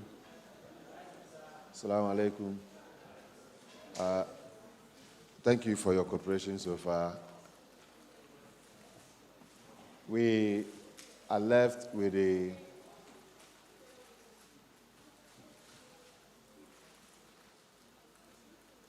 Can I proceed? Good. We are left with the last session for the day. On my paper here is an hour to go. However, if the resource person chooses to go beyond the 1 hour, it's part of the norms of the school. I can only prompt him. If he chooses to go, so will you continue to be moving. So please bear with us. The fact is, you don't know which part of the slides will be beneficial to you or will be the basis for you to be able to make argument on another platform as far as your presence here is concerned. You may think, oh, the first lecture I understood everything, I'm okay. But for all you know, the greater part of it is in the last session. So it's just a matter of finish hard race that we are going through. Secondly, human as we are here to tighten our body system. There is going to be movement in and out. We are also planning to have some aerobics at the wellness center. Whoever may be having any difficulty, as a school with the previous record, we always institute first aid treatment for you. First aid. Unfortunately for us, in the second year, there was a medical doctor in our mix who is still on the LOC page advising us what to do. So every year, through the introduction that we do, and then we give it out. So fortunately for us, this time, Abu Bakr, kindly raise up your hand. So he is a nurse or a nursing practitioner in our mix, and they have better perspective of what goes on in first aid. So please, he is there to help us. But if you are also para-linked to that field, you can team up together and advise us. But please, if you have any underlying sickness, don't resort to the first aid as the basis for its curity, please. So that is over there for the second. Number 3, though the day is almost getting to an end, but I don't know whether we are going to do 2, 3, 4 hours. We have some topics over there to kick you some moving. So bear with us. Now let's see if we can take some questions down for Doc as we prepare for the last. Questions based on what we have been taken through primarily. We are being equipped with the knowledge to go and effect change. Any question, please?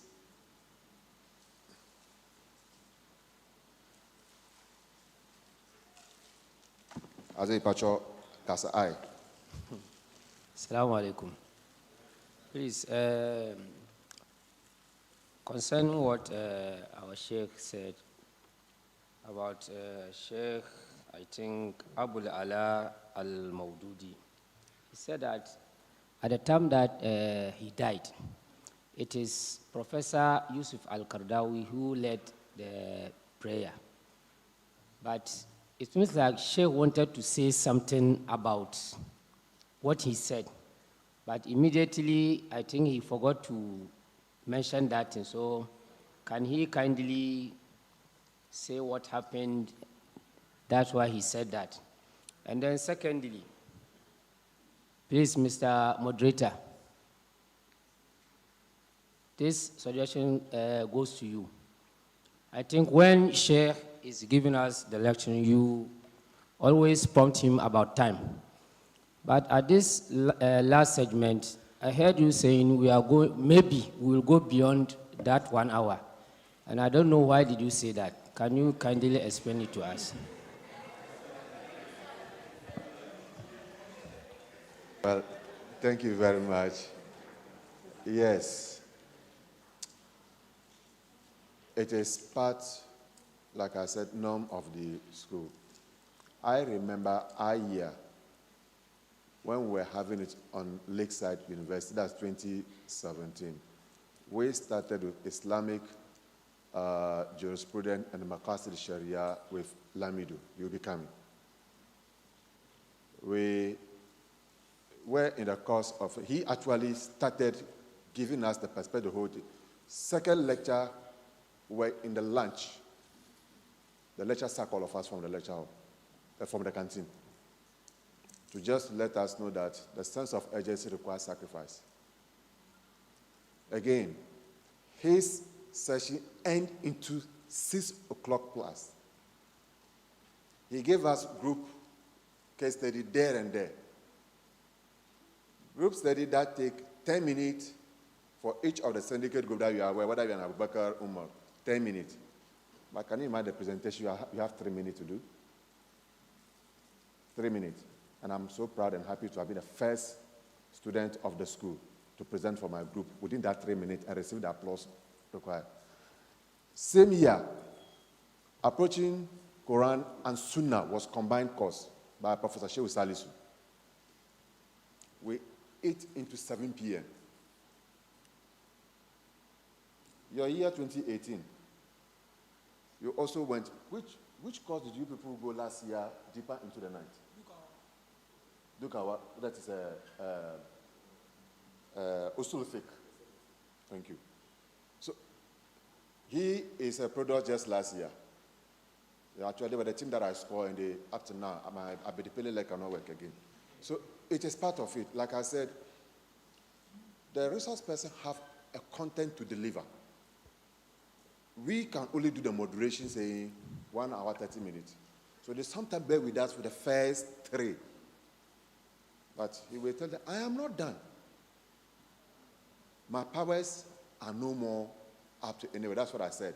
If he chooses to go beyond, I will just lower the mic and follow. If a signal that is done, that is it.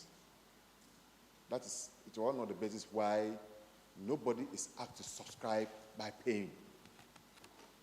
2, we ensure water, everything is there. Alhamdulillah, I just realized that the 5 minutes was time for even the pie and then the plantain chips. So that is the kind of social contract that we have. We give you, you give us your time, and then we help one another. So please bear with us. We can't force it on you, but we will always call for your cooperation. Please. We may enter into it, unless the facility will come and say that the contract we sign will do, say, 8 p.m., so don't go beyond 8 to 9. So prepare.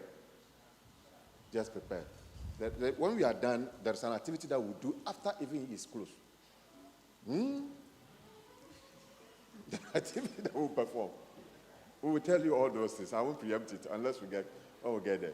So any further question? Thank you, Jamal. Okay, thank you very much. In our earlier session, we talked about thought. And we know that a human being is made up of a society. Well, society is the first socialization of human being. So I want to know, assuming I'm a Muslim and I'm brought up, I find myself in a Christian society, how do that influence my thoughts? And what do I do to make sure I don't throw away the values of Islam in that society? Okay. A question? You see, as Muslims, we have to be standing by the teachings of the Deen. And Islam teaches you relationship with people in a society. First, with fellow Muslims. Secondly, fellow Muslims and blood relatives. Thirdly, with Christians and they are our blood relatives.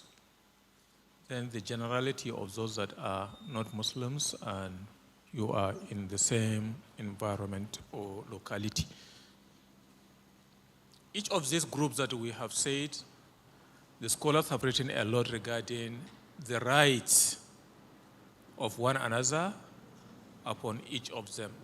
So you have to know this and know how to relate with these people. Circumstances and situations do change. And it is only the tawfiq of Allah that will make you to be having the istiqamah to overcome some of the temptations. Temptations in the sense that we are all human beings, and the nafs is always amara to bisu, illa ma rahima rabb. So for you now to get your nafs to be immune from these temptations, you have to know your deen very well, and so on and so forth. But if not, very simple things will derail you off the road, and that is not the best of things that we would like to see Muslims falling into. That's my response. The brother that mentioned that, you know, I have something in mind. Please, since you know it, why not tell it and save me the energy? As simple as that.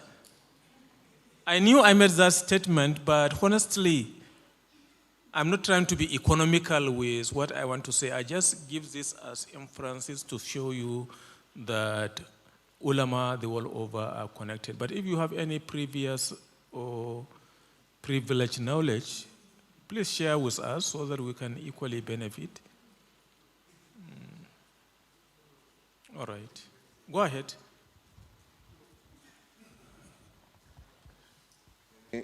more questions? Okay, Saeed, and then from there we come to Malam Tijani. Okay. Assalamu alaikum wa rahmatullahi wa barakatuh. I would like to take this opportunity to commend the IIIT for organizing this thought-provoking lecture.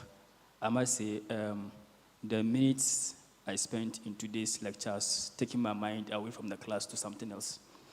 I ask Allah subhanahu wa ta'ala to bless us with the knowledge and make us its practitioners. In the previous lecture we had with Prof, he made mention of leading Islamic scholars of the past, the likes of Ibn Khaldun, Ibn Sina, Sayyid Qutb, and Yusuf Qaradawi. As a beginner student, as some of us, we've heard of them earlier, and some comments of some Islamic scholars about them, especially the likes of Sayyid Qutb. I remember in the library at our place, we had the tafsir in the shade of the Quran, Fizlal al-Quran, and we started reading it, and one of our scholars made a comment that he has a deficiency in his aqidah. Likewise, the likes of Yusuf Qaradawi. So what advice do you give to some of us now that, because some of us, the moment we hear the name, from here we just go and delve into their books and we'll be reading and get crazy of it. So what advice do you give to some of us now in light of now following and reading their works or reading about them, inshallah, as long as Aqidah and Iman is concerned? Assalamu alaikum. Alaikum assalam. Malam Tijani, come with your question, so we have to attend. Assalamu alaikum. In Doc's presentation or submission, we learned that human beings, we are part of the society.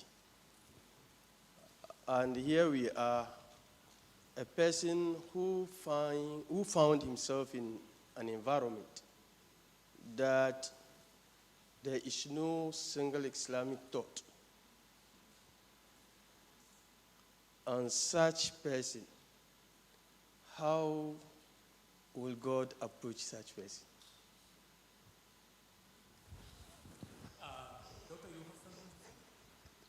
I wanted to help you, but with regard to Ustad Luqman, and even my brother, Luqman was my student in Takoradi. You see, these people, or these ulama, they are all under Tajdid, ulama mujaddidin, and also they have something common that is called Ashumuliya fi din. So if Maududi passed away at that juncture, at that time, nobody deserved to pray on him except Qaradawi. When Qaradawi passed away, one of the dead was Shinkiti, he prayed on him. I'm sure if he passed away before Isam al-Bashir, he would pray on him. So they will never allow somebody out to come and pray on their colleagues. And also, you see, the Garb, the West, they control the media. So they always try to tarnish their images. Anytime you are trying to bring something new or to show proper Islam, you get people who hate you. If you look at this scholar, Sayyid Qutb, he was killed after he was in prison, and even Qaradawi, he was asked to leave Egypt and go and stay in Qatar. They understand? So they are together. One of them has to, the leader at that time has to pray on anyone who passed away. My brother, what I wanted to say is that don't let anybody mislead you. Don't let anyone mislead you. You are a student, you are a scholar. You yourself go and open the book. It's not a fire. Open it, go through. They were saying a lot about on Sayyid Qutb. There is one scholar, Abdurrahman Ali Ad-Darwish. He wrote a book, Al-Mawrid al-Zulala, fi Tambil Akhta al-Fi Zilal. Do you know some of the things he said? When Sayyid Qutb said, وَكَلَّمَ اللَّهُ مُوسَى تَكْلِيمًا, Allah himself spoke to Musa. He said, لا نعرف طبيعة الكلام. We don't know the nature of speak. We don't know how Allah speak to Musa. ولا نعرف كيف كان الكلام. ولا أي منصة تلقى الكلام. We don't know how he communicate to him. He said, Sayyid Qutb has no akida. And Darwish himself, he didn't explain to us, how come? Nobody would tell you how Allah spoke to Musa. So he did justice to the ayah. So they are only trying to tarnish their images. Even you yourself, if you go back, you get some haters. When the Prophet Muhammad saw Angel Jibril, and he went back to his wife, Khadija, when Khadija took him to Waraq bin Nawfal, he said, وَدِدْتُ أَن كُنْتُ حَيًّا لَمَّا يُخْرِجُكَ قَوْمُكَ. I wish I'm alive the day that Makkah people would drive you away from Makkah to Medina.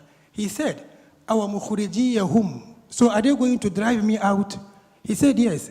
مَا جَاءَ رَجُلٌ قَطٌّ بِمَا جِئْتَ بِهِ إِلَّا أُودِيَ. Nobody will bring something that you are bringing now unless you get haters.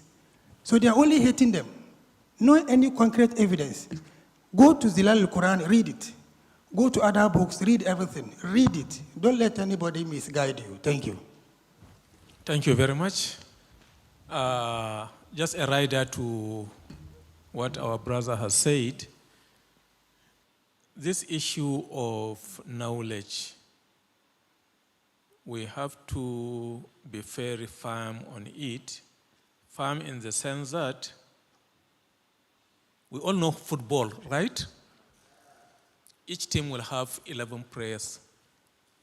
The other opponent will also have 11 players. If you are not knowledgeable, you will be like football.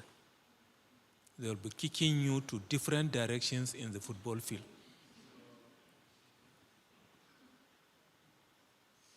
And I believe no one among us will like to be like a football. In other words, you don't know where you are going.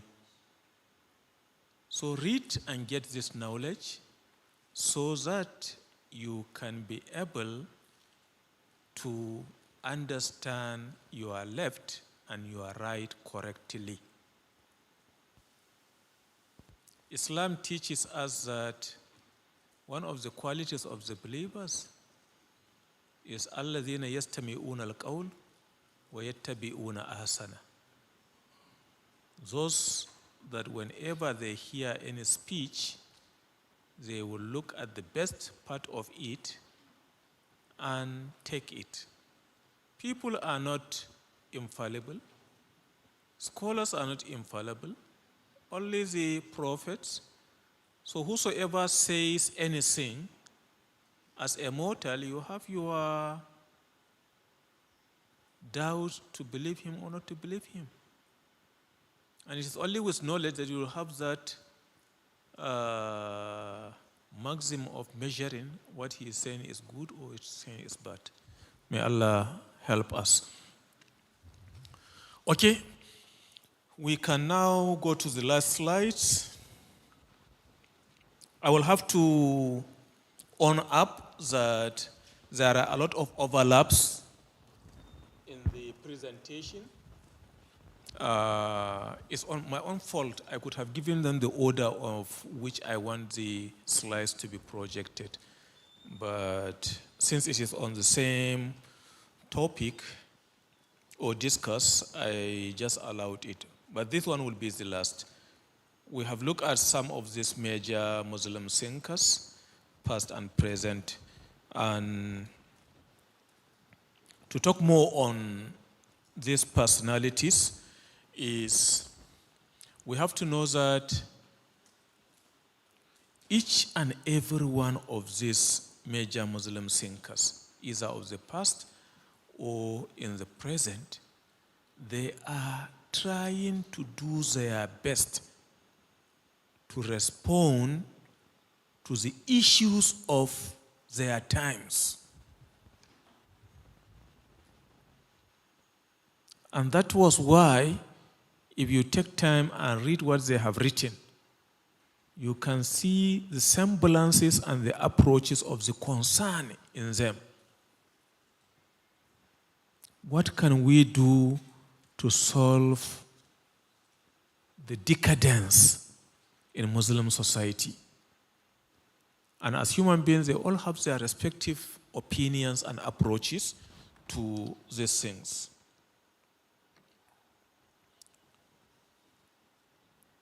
We have run through all this. This seems like a repetition of what we have done. Okay, there is. Can you take me to the earlier slides? There is a one on some socio-economic issues.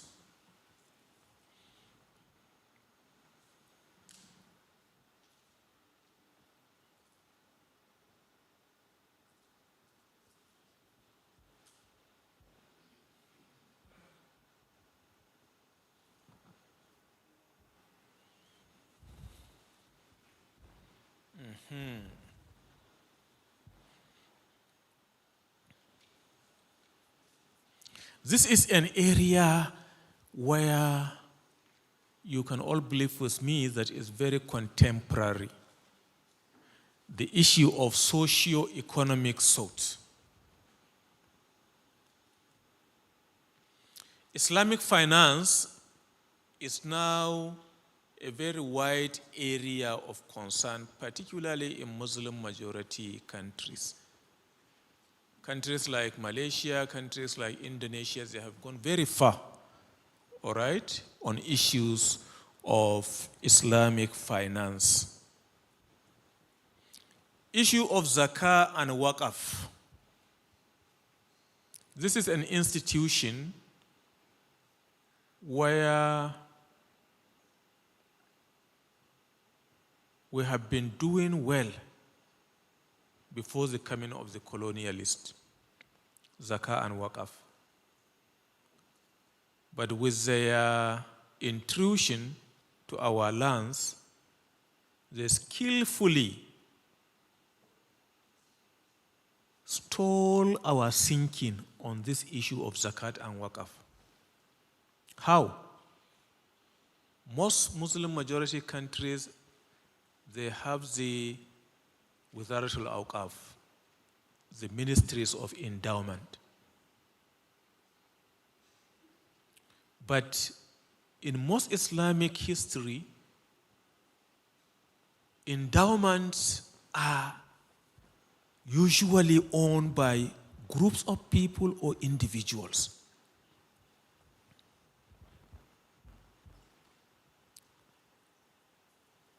Like you have the Waqf al-Zurri or Waqf al-Ahali. As a family, you can establish an endowment and say, this is what I want so and so in my family to benefit from. And it's valid in Sharia.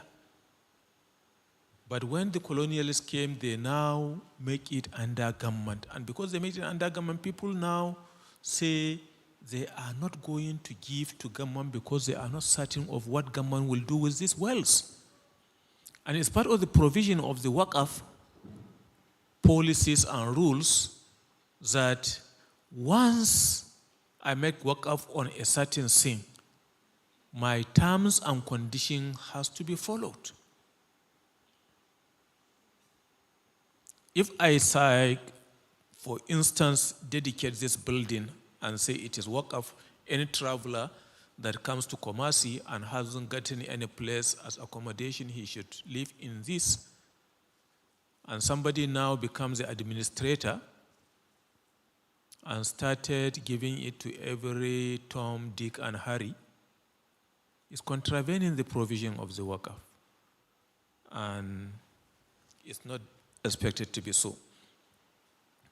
Then there are thoughts on cryptocurrency and the Sharia.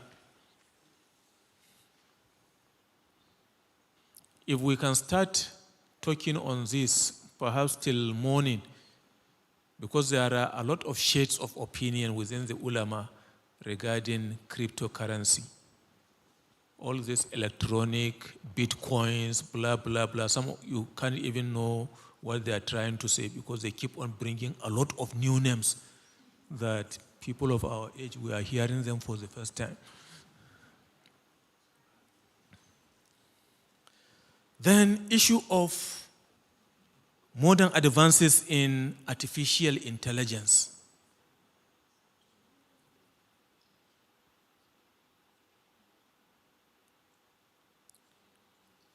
What can you do to think and see that these things conform to our norms, our cultures, our values as Muslims? Islam promotes science, but does it make this type of promotion to the extent that you can start doubting who is your creator? Definitely no. But today, artificial intelligence is moving in such a way that people are bringing in very big question marks. For instance, it has went viral in most social media channels that artificial intelligence now has it, you can have an artificial womb, then you can combine the semen of a male and a female, and it will be in the womb. You will be monitoring the development, and you will be dictating you want it to be with a pointed nose or a blonde eye.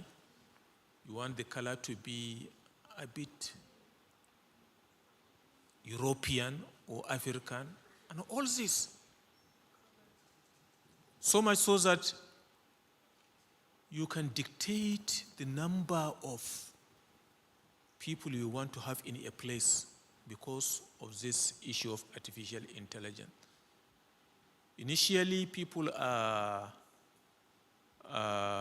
becoming skeptical regarding cloning, but today here we are that the advances are going beyond our own imaginations. All right? Issues of euthanasia for those of us in medical fields. If I am battling with cancer and I'm going through a lot of pains and things like that, does Islam allow me to inject myself with a vaccine that I will take my life off?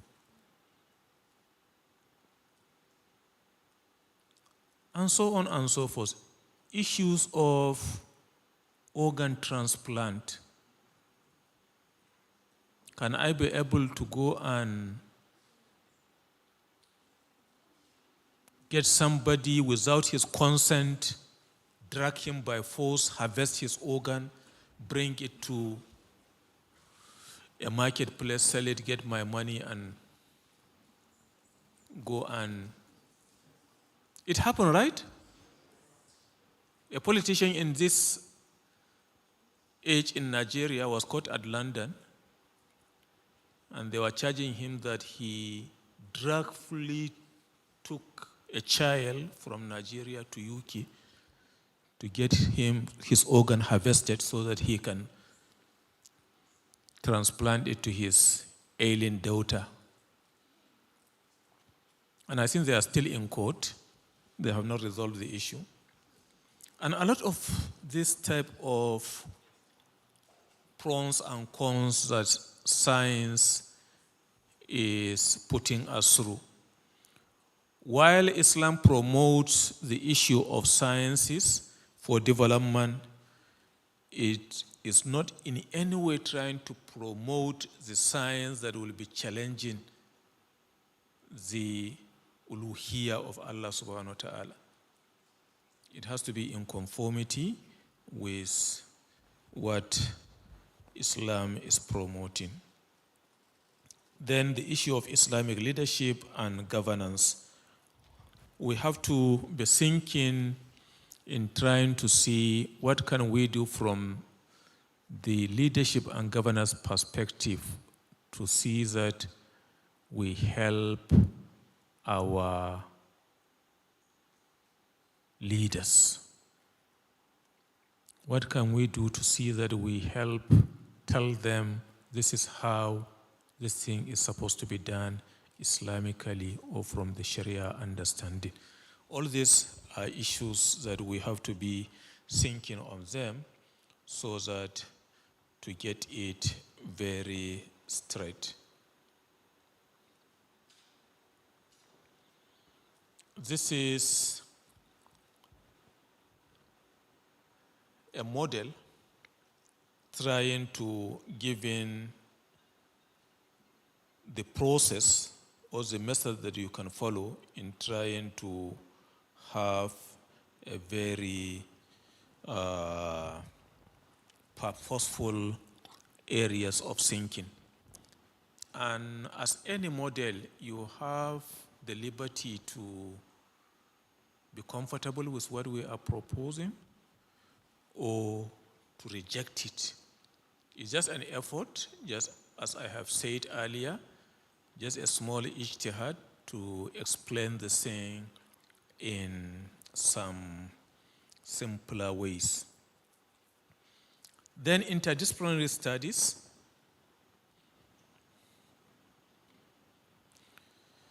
Studies addressing a topic that is too complex to be dealt with adequately by a single discipline. We have to make it interdisciplinary. I gave a story when I made the presentation in Lagos 2 days ago, that we made a publication last year, 2021, in a journal based in Lagos State University. I was in Maiduguri at the far northern end of northeastern Nigeria. Dr.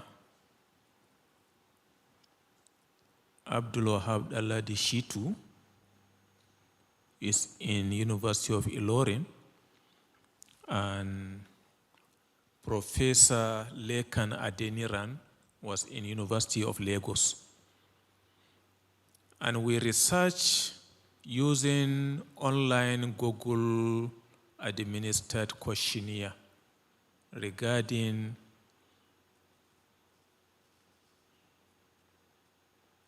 mosques and environmental protection. How are our masajid being used in a way to promote environmental protection? And the findings from this research confirm our own hypothesis that as Muslims, while Islam promotes the issue of nazafa, and in a hadith it has been said, an-nazafa min al-iman, here we are, most of our mosques are not being living to expectation. Some of the mosques you entered, you will keep on wondering whether it is a refuse dump, because you cannot use the conveniences there, because people are not caring to keep it tidy, and because it is a mosque, say like, I don't care, let the worst happen there. But this is a place where you commune, you worship with your Creator. Why can't you devote time to see that you tidy it and give it a befitting status? Or you go to a mosque,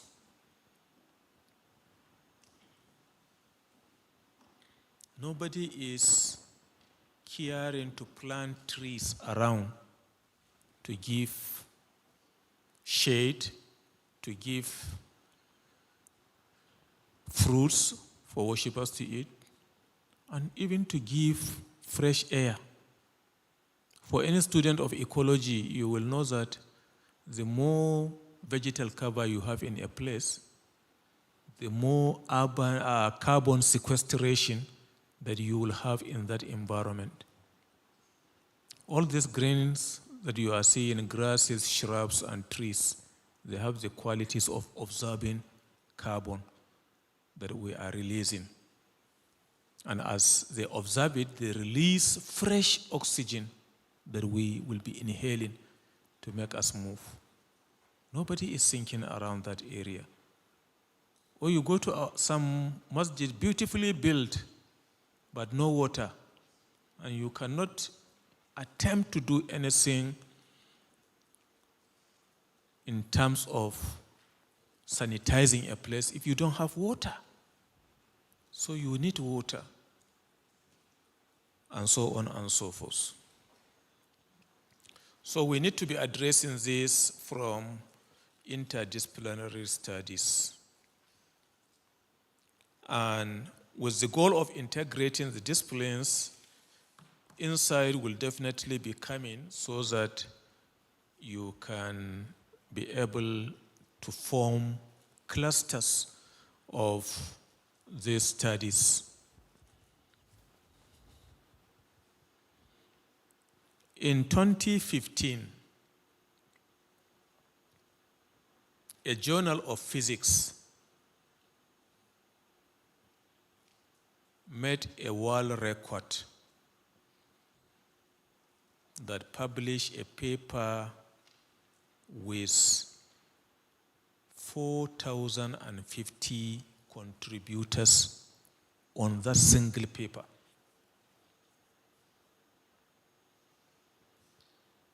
I'm not making this up. You can Google it. Journal of Physics with 4,050 authors. In fact, the first 33 pages of that article was just the name of the contributors. So I'm bringing this to tell you that collaboration is even accepted in the Western scholarship, talk less of in Islam. And the issue of ta'awanu ala al-birri wa taqwa wa la ta'awanu ala al-ismi wal udwan is very clearly explained. Whatever is good, come together and do it so that it can be done perfectly well.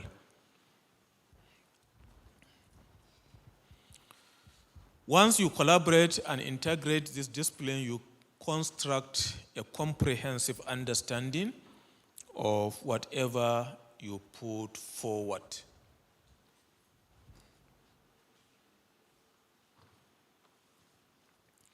Manifestation of imbalance in the life of Muslim community. Most of this imbalance can be seen in our worldview, while others are trying to understand that this is the way. Some people are saying that is the only way. So our vision and mission has to be the same. If you are traveling and you don't know where you are going to, can people take you serious? So we have to get it right and be on the same page. Likewise, in the issue of understanding of reality and ways of relating to it, in the ability to link causes and effects, in the perception of truth and their responses to its own demand. Lastly, why Islamic thought? We have, within the explanation that we have been given since morning, know that we need this Islamic thought in almost all areas of our life, be it academic, be it cultural, be it sociological, be it educational, and so on and so forth. Means and ways of the Islamic thought had to be from the provisions of the Quran and the Sunnah. Then, gauging our level of thought, whatever we are doing, we have to have a gauge. And this gauge is the prophetic tradition and the lives, civilization, ways that earlier Muslims have done so that we can be doing this.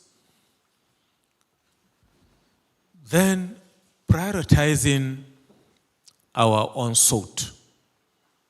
Whatever we do, we have to know that there are priorities. For instance, any society that has upsurge of young ones, youth,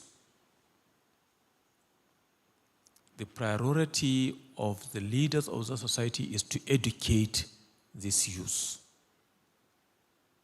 Because if you fail to educate them, they will be like a time bomb. Time will come, and because youth are having a lot of energy, and here you are with a lot of them having nothing to do, then crisis will start brewing and escalating. Challenges in Islamic thought. There are a lot of challenges that we have to look at it. The issue of deliberately underplaying seeking knowledge. Knowledge here, I mean from the Western and the Islamic perspective. Some of us are very lazy in enrolling in school. In some Muslim quarters, even if they say, here is a course free of charge, come and attend, people will say, I don't have time for this. I cannot just waste my time. But if you say, line up, I am going to give you 100 CD each, you will be managing a lot of people that you cannot even control. So this brings us to the end of this. May Allah subhanahu wa ta'ala benefit us from whatever we have said that is right, and may He, Allah subhanahu wa ta'ala, pardon us from what we have said that we missed the way. Wa akhir da'wana and alhamdulillahi rabbil alamin. Wassalamu alaikum. Wa rahmatullahi wa barakatuh, Doc. Alhamdulillah. So my maid didn't go beyond. So this is time for us to, if we have any question relating to the Belkis, Salma, please ask your question.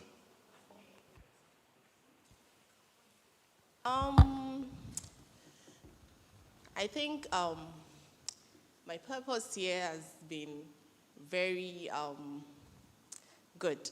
Yeah, alhamdulillah, I'm part of this training. And one of the things that really attracted me was the Islamic aspect of this program. Sheikh, you talked about cryptocurrency and Sharia. I would love to know more about it, what the law speaks about cryptocurrency. I'm really interested in that. Thank you very much. I deliberately brought this issue of cryptocurrency to ignite your thought into contemporary issues that are happening within the socio-economic areas of thinking that we have to address as Muslims. Not that I don't know anything on cryptocurrency, but you can ask experts that are in the field. Professor Nail is here. Perhaps if you can identify him, I believe he can shed more light, and some other scholars. Money in Islam, if you look at what earlier Muslims have considered to be money, will be very metallic, that has intrinsic value in them.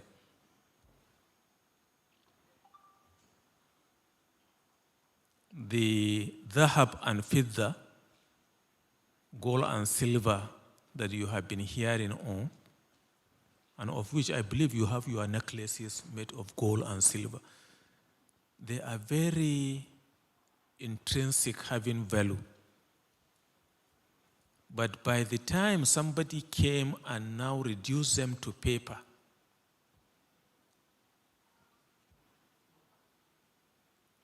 and somebody yet again came and reduced them to electronic money, Islam, they say, will never work on assumption. The Sharia looks at things that are practical. That is why sales of features is not allowed in the Sharia. These futuristic sales that we are thinking by tomorrow, shares will be this, and because it is not in your own hand.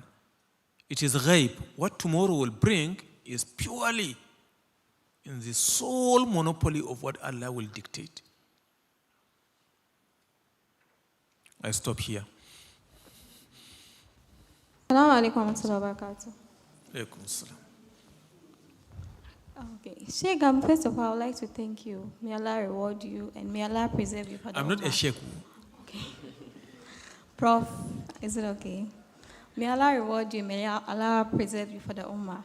Amen. So one thing I've realized is that I have a lot of sisters in Nigeria. Some of them, I get in touch with them through online. So they are very knowledgeable when it comes to the Islamic aspect. Really? Yes. Good. And the secular aspect too, they are deep. But one thing I realized about us Ghanaian women is that it's either we are good Islamically or the other way. So it's kind of mutually exclusive as compared to the women in Nigeria. What is their secret? They are mothers, they are doing so well in their businesses, yet Islamically they are very knowledgeable and deep. And I would like to use this opportunity to tell my brothers that they should support us. They should support their women. If a woman is knowledgeable, it's not a threat to your manhood or your ego. Okay? Stop the heckle. Allow her to flow. Because having domestic skills in Africa is mostly pushed to the side of the woman. You take care of the kids, which we are very happy in doing. But if the men are able to support us, alhamdulillah, we'll be able to go in deeper in the Islamic knowledge in as much as we pursue our career. So I want to know how these Nigerian women do that. Because in percentage-wise, they are higher than Ghanaians. Thank you. Does come on board. Yeah. Okay, so thank you very much, Doc, for the wonderful presentation. Okay, so my question is centered around artificial intelligence. We realize that on WhatsApp, we have this, it's been programmed in a way that you can sometimes just set it so that if you are not around, when someone sends a message to reply. Recently, I saw a video of the Emir of Bahrain with a very huge robot, as his bodyguard. And it's also a form of artificial intelligence. So I was thinking, like, is that one too good, or, what is the Islamic perspective in that regard? But before I want to talk about what Sister Aisha said. I think with the issue of Nigerian women having knowledge as compared to the Muslim Ghanaian women, if you look at Nigeria as a country, the Muslim population is very large, especially the northern Nigeria. It's almost 50-50. When it comes to Ghana, as at the 2010 consensus, so we have just about 17% of us. So realize that the country is dominated by Christians. So sometimes you don't get the opportunity to learn. You get it. But I think for them, because of the northern part, when you are there, it's likely that you get to learn almost everything about Islam, and you can be able to actually balance that with your business and your academics.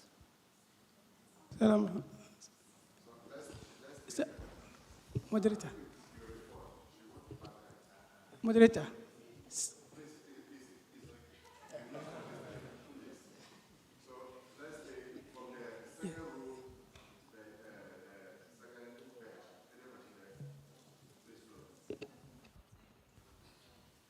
Assalamu alaikum wa rahmatullahi wa barakatuh. The second section, you made mention of the problems of the Ummah. You made mention of economically poor, very weak, military, scientifically backward, mentioned by the few.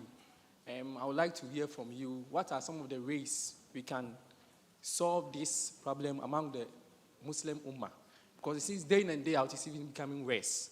Day in and day out. So how can we solve these challenges from your point of view? Thank you. Assalamu alaikum. Alaikum salam. Doc, please, we can respond to the first few questions for now. So, let me attempt responding.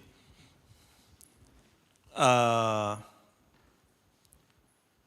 Ummah is always changing. And as these changes are occurring, problems associated to the people that are in that society will always be cropping up.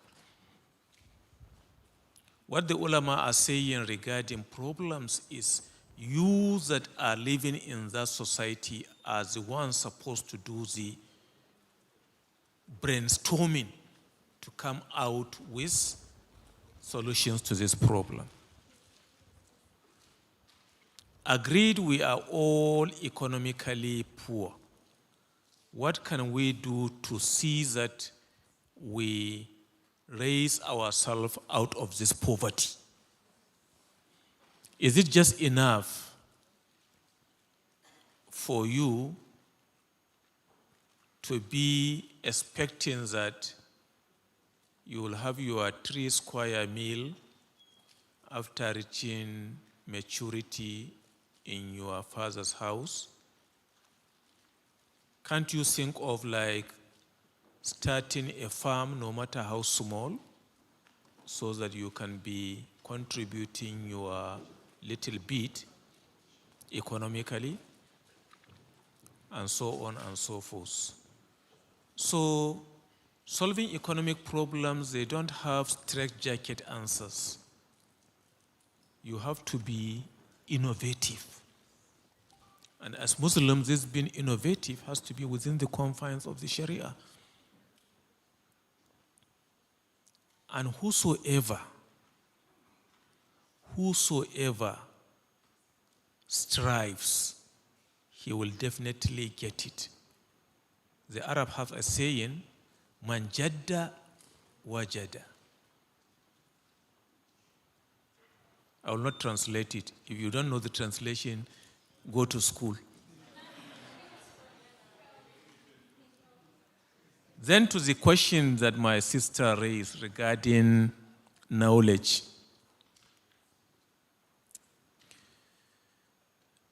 I have my doubts that sisters in Nigeria are very educated.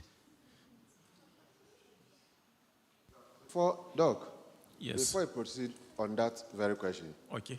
We have a comment from the online segment which is channeled towards the past student. Okay. Please. Somebody has indeed given a thumb up to that question that want to get your take on that. Let's get the question. Thank you. No, the person is expecting that response from you. Okay.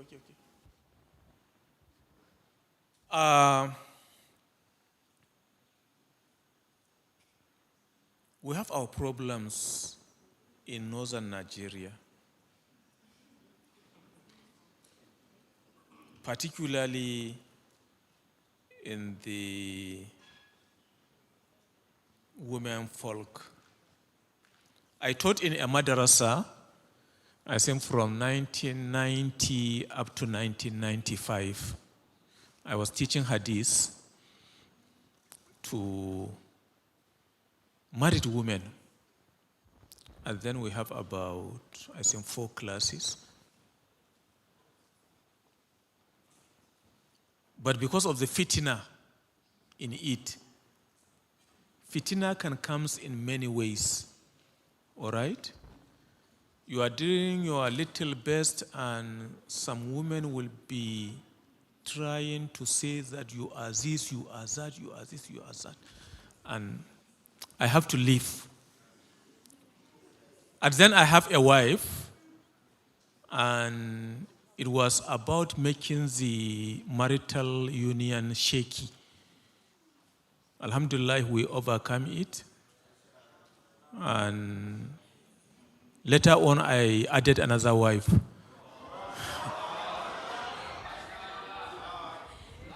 Not from the school anyway, from another town entirely.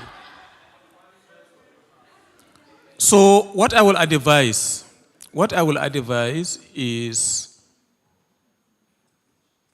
knowledge, as we all know, it cannot come and meet you at the comfort of wherever you are. You have to seek for knowledge. Any serious student of knowledge will tell you that.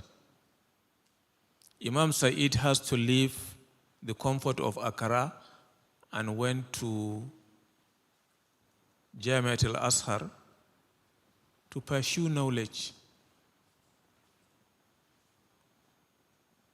When we were undergraduates in Bayero University, Kano, with my friends, we have to trek for 5 kilometers to go to Kano City to meet an alim giving traditional lesson, not a madrasa, traditional lesson, one-to-one. Finish, and we trek back to campus. If you know Kano very well, the old Bayero University campus and the city, some areas is even more than 5 kilometers. But as youth, we have the energy. And that's why I say, you have to utilize your usefulness very well so that you can get what you want from wherever. So going back to the issue of knowledge, as women, it's good if your husband can be supportive. If your husband is an alim or a student of knowledge, whatever he knows, he can be sharing it with you. But sometimes it's not very easy learning between husband and wife. Honestly, let's be frank to ourselves. I experienced it. My first wife, I was teaching her at a point. Even to teach how to drive a car from me becomes a problem. Because I will say, do this, and she will say, no, blah, blah, blah, blah. But if you can make the sacrifice to go and learn with good intention, inshallah, we will get the knowledge. And another thing is, in Nigeria, particularly northern Nigeria, there are a lot of women groups that will be doing one thing or the other in order to help themselves. Currently, I am like a consultant to Al-Ikhlas Work of Trust. It's solely owned by women. They used to make interventions in Ramadan to the poor during Eid al-Kabir and other issues. Of recent, they just published a small guidelines for marital issues, and they have opened up a marriage counseling unit, and so on and so forth. So if there are this type of organizations, associate with them and encourage them to open classes so that knowledge can be disseminated. Particularly if you can get very qualified teachers. If anybody is serious to learn, Allah will open the ways for him. That is what I have to say. I can see Doctor over there raising up his hand. Can you? Yeah, I want to say something small regarding Aisha's question. Adiza, right? Sorry. Surely Ghana will get there, though they are ahead of us now. And it's due to their system that they have over there. If you look at Nigeria, their system, somebody will go to Makaranta and learn English at the same time, from crèche up to PhD level. We don't have that system here.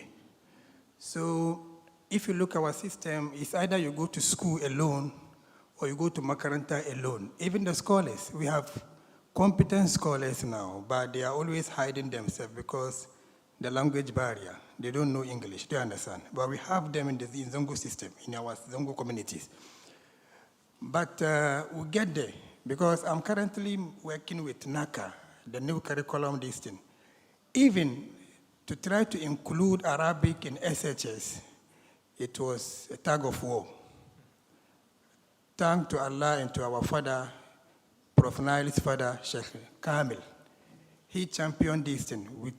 He tried his best for the government to absorb Arabic into SHS. And up to now, as I'm speaking, up to now, we don't have the books.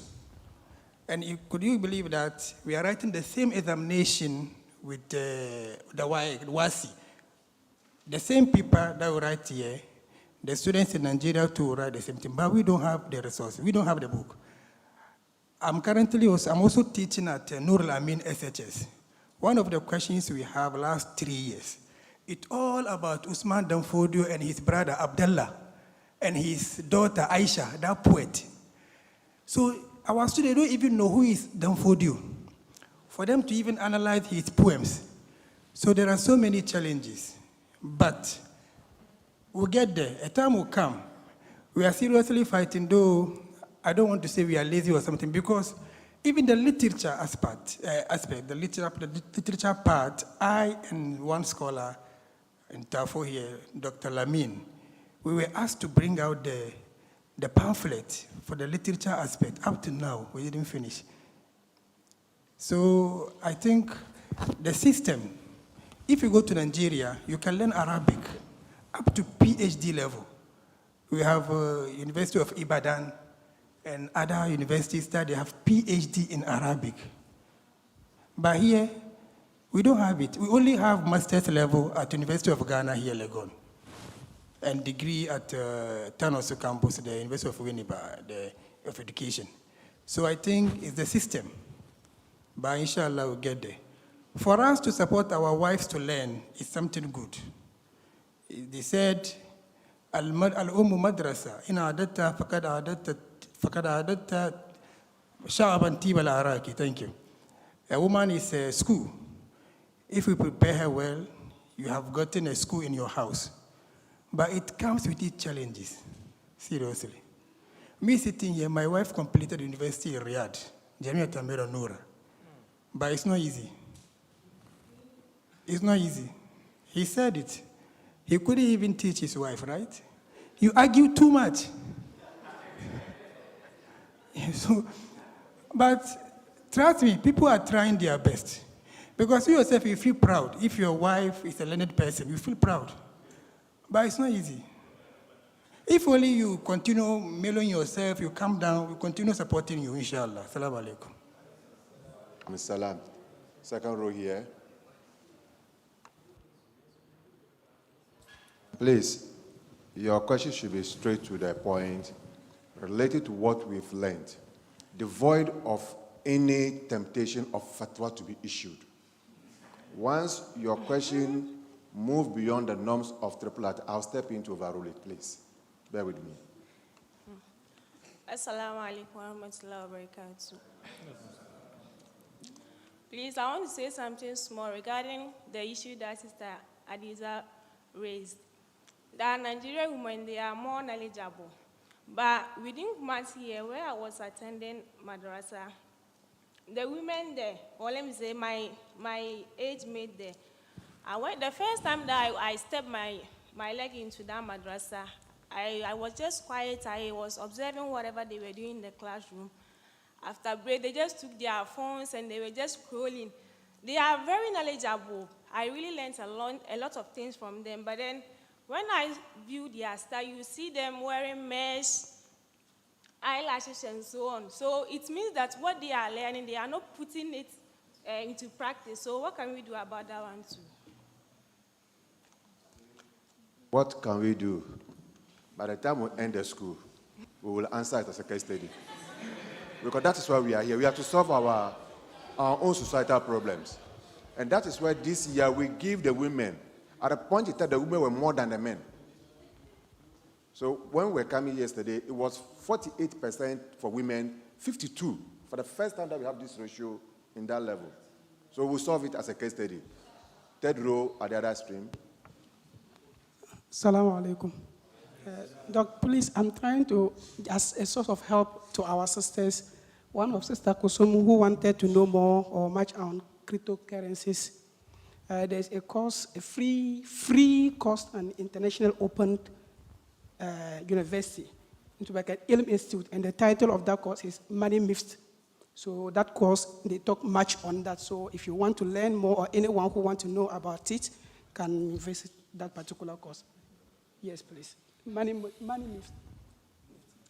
Thank you for that. Yes, so who want to know anything concerning monetary, you can go there. Thank you. He has given a tax. Remember, in the course of the courses, we have Islamic finance and banking, which we take with Dr. Aliyu. So prepare, go and do the reading, and face him. He will be able to respond to you adequately. Thank you. So no more question here. Last row from there. Last row there. Assalamu alaikum. Abba Jamal. Now, I'm tempted to ask my question, but the last I have statement. asked that question more than anyone for the day. No, I have not. I have not. So my question is, with regards to time value of money and riba, we are in an era where people are justifying riba with time value of money, and they put you in a state where you can't justify, because someone will tell you that someone took my money last year of 100 cedis. Now the value of 100 cedis to dollar is not equivalent to what he's going to give me now. So therefore, when the person asks anything, or I charge the person something, a whole lot of back and forth and issues with regard to that. And if it can be clarified for us, I'll be grateful. Inshallah. Thank you. Yes, I'm here for the... Inshallah, put that question down. By the time we finish Islamic banking and finance, you should be able to answer that question. Thank you. Assalamu alaikum. No, don't call me. Let me call you. Last row here.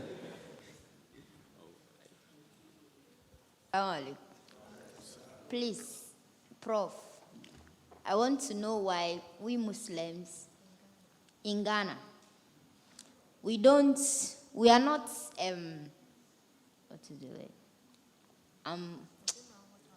We don't, I don't know what our problem is. We are not. It's okay. It's okay. No, it's okay. no. It's okay. It's no, okay. I know. Let me help you. Let me help you. Let me help you. No, please. I know. Let me help you small. The intro was even out of board. This is a Nigerian human resource person, and you are carrying Ghana problem to his doorstep. It will be difficult. So no wonder you were struggling to get a West. So don't worry, eh? Sir, but I'm sure you have an idea. No, it's not Ghana alone. Let me provide this information to the House. Let me provide information. What we are doing is academic activity. No scholar will ever force himself to go into a jurisdiction that is not he's familiar with. Sincerely speaking, no scholar will ever. If you like, I will let you finish. He will never respond to you.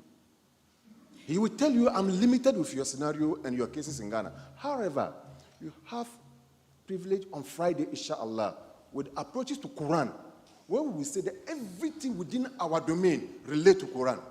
A Ghanaian. He is here. In fact, I will remind you that, inshallah, if only I am not, you don't bury me. Inshallah, so that you ask this question. Okay, don't worry. So, last row there. Okay, last question here. Assalamu alaikum wa rahmatullahi wa barakatuh. Jazakallahu khairan, Doctor, for such an elaborate lecture. I was waiting for you to kind of make mention of just maybe even a line or a sentence on food. I may be biased here, but when you speak of socioeconomic, status or anything related to socioeconomical, we can't talk about that without food security. Yes, and as Muslims, food is important just as much as finance when it comes to halal and in terms of our way of living, because what we eat affects how our parents are even accepted here as Muslims. So I would like to know, in this time of a lot of food are being innovated every day. Every day there are new food innovations. And are there any Islamic thoughts or any Islamic research in your circle that has been written, or are there any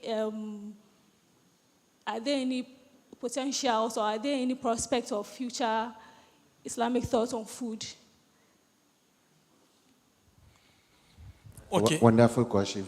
That is his domain area too. And that brings us to the end of the question line. As Muslims, we can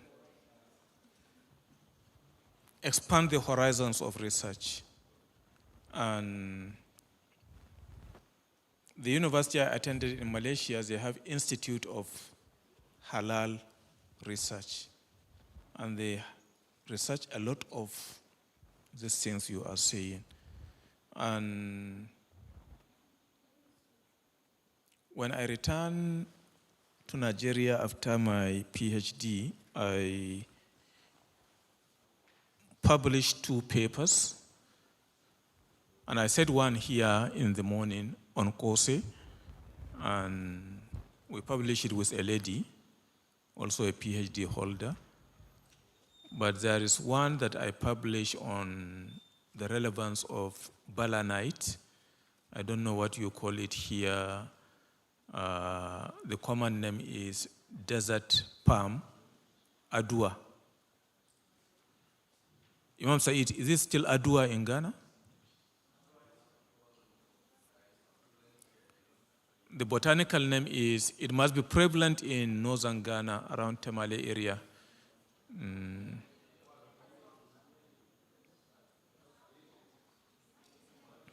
The botanical name is Balanite aegyptiaca. So I look at 3 different tribes in Nigeria, particularly in northeastern Nigeria, and see the community relevance of Balanite aegyptiaca as food. And we got a lot of results, and it's now a published paper, and people are looking at it.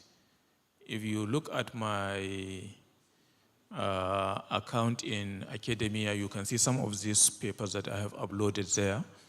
You can just search for community relevance on desert palm or Balanite aegyptiaca.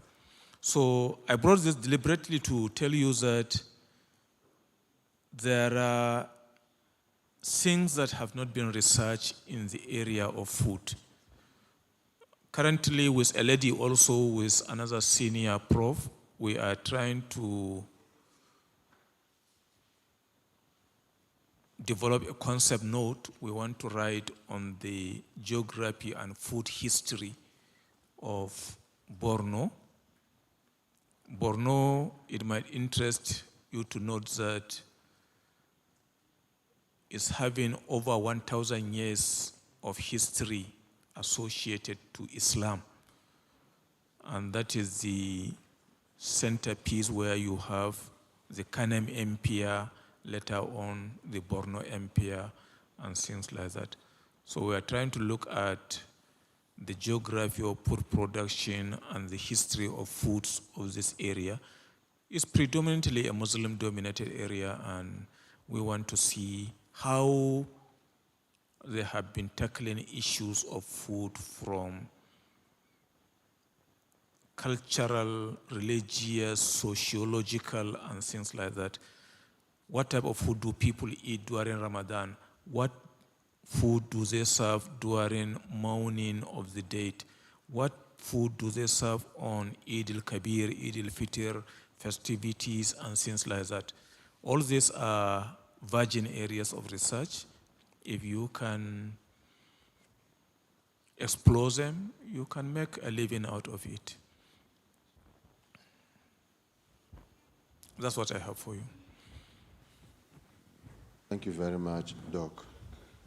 All too soon, the 4th lecture has come to an end, and we'd like to throw an open question to the House, 2 possible from the ladies, 2 from the gentlemen, and to take your reflection. What is it like as far as the course is concerned with your own thoughts as at yesterday and your thoughts today? If not 2-2, I'll take 1-1. before then, Alain Professor Niall want to share some thoughts with us in relation to one of the comments that I passed. Prof, please, I'm your learner. You don't have to signal me, please. Yeah, thank you very much, Mr. Moderator. Actually, I'm very quiet learning because I learn from the questions and also from, mashallah, the wisdom and the knowledge. But there was one question here, I think, from a brother, even though I think we could discuss it later, but for the sake of forgetfulness, people easily forget. And so I thought that maybe we can react to it, asking about the time value of money. You give someone money today, let's say 1,000 Ghana cedi, and then you are taking the 1,000 Ghana cedi maybe on Friday. And now, you know, the way the dollar is going up and down, the value is diminishing. So what to do? And in what to do, the simple answer, which some of the scholars say, is that you normally, you know, there is a principle that says, al-Muslimun ala shurutihim, illa sharatan ahalla haraman aw harrama halala. Once, as Muslims, you have a contract, you have a transaction, then whatever terms of the transaction you have is binding on you. And here, when we talk of the terms, there is a difference between terms and conditions. Even when you come into law, we also have what we call the implied terms, either implied by law or implied by custom. So in this case, looking at the question, if it's implied by custom, what it means is that it's something that is known in the market.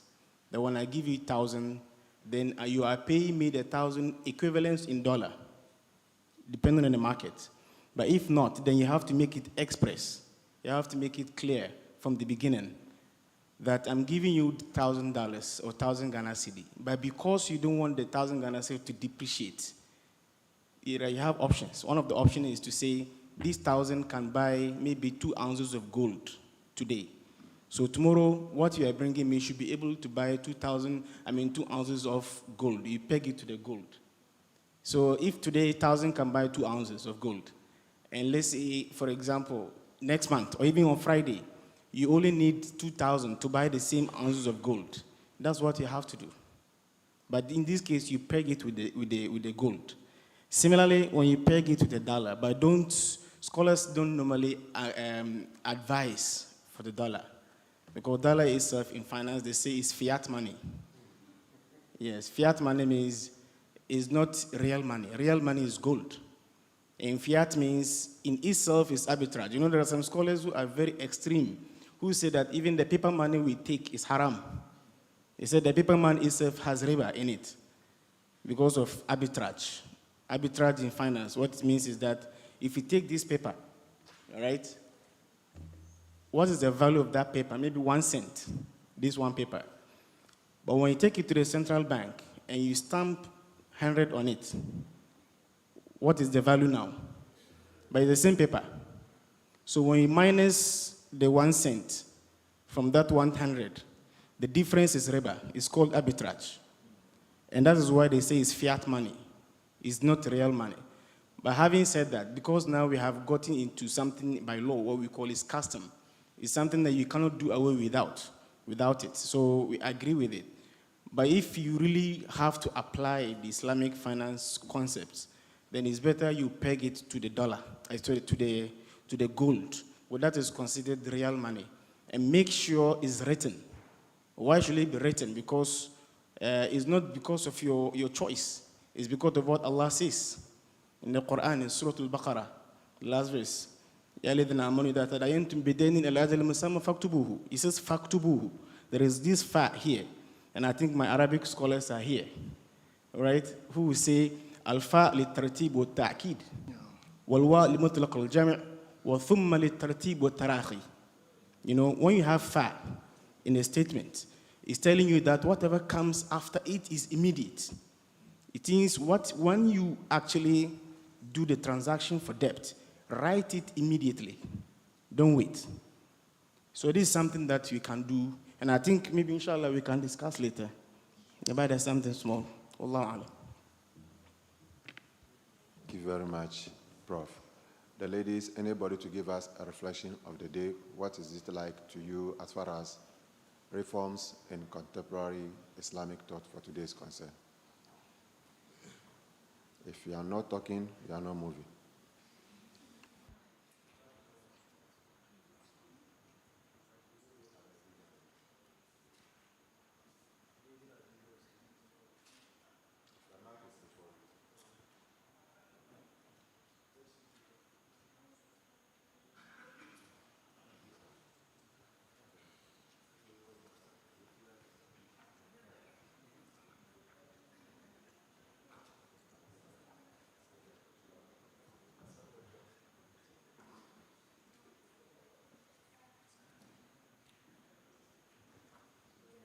The call for support, and we are giving a platform.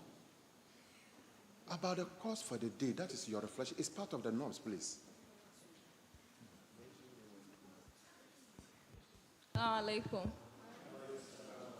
Alhamdulillah. It was a long day, but a short day, because if we had been given a longer time or a longer period, we would have learned more. But alhamdulillah, I have been awakened on the need to be a game changer and a link, and also a link in the succession of reform in my community. As I have come here, I'm going to be a representative of IIIT in the light of reform in Islamic thought in my area, and also advocates for a reform in Islamic thought. How are we going to do a tajdeed in how to interpret the Quran and the Sunnah, aside what we hear, and also not to do taqleed, but also read more and understand what the text talk about, and also apply it in our daily lives, inshallah. Jazakallahu khaira, Doctor. From the side of the gentleman, anybody to give us reflection for the day?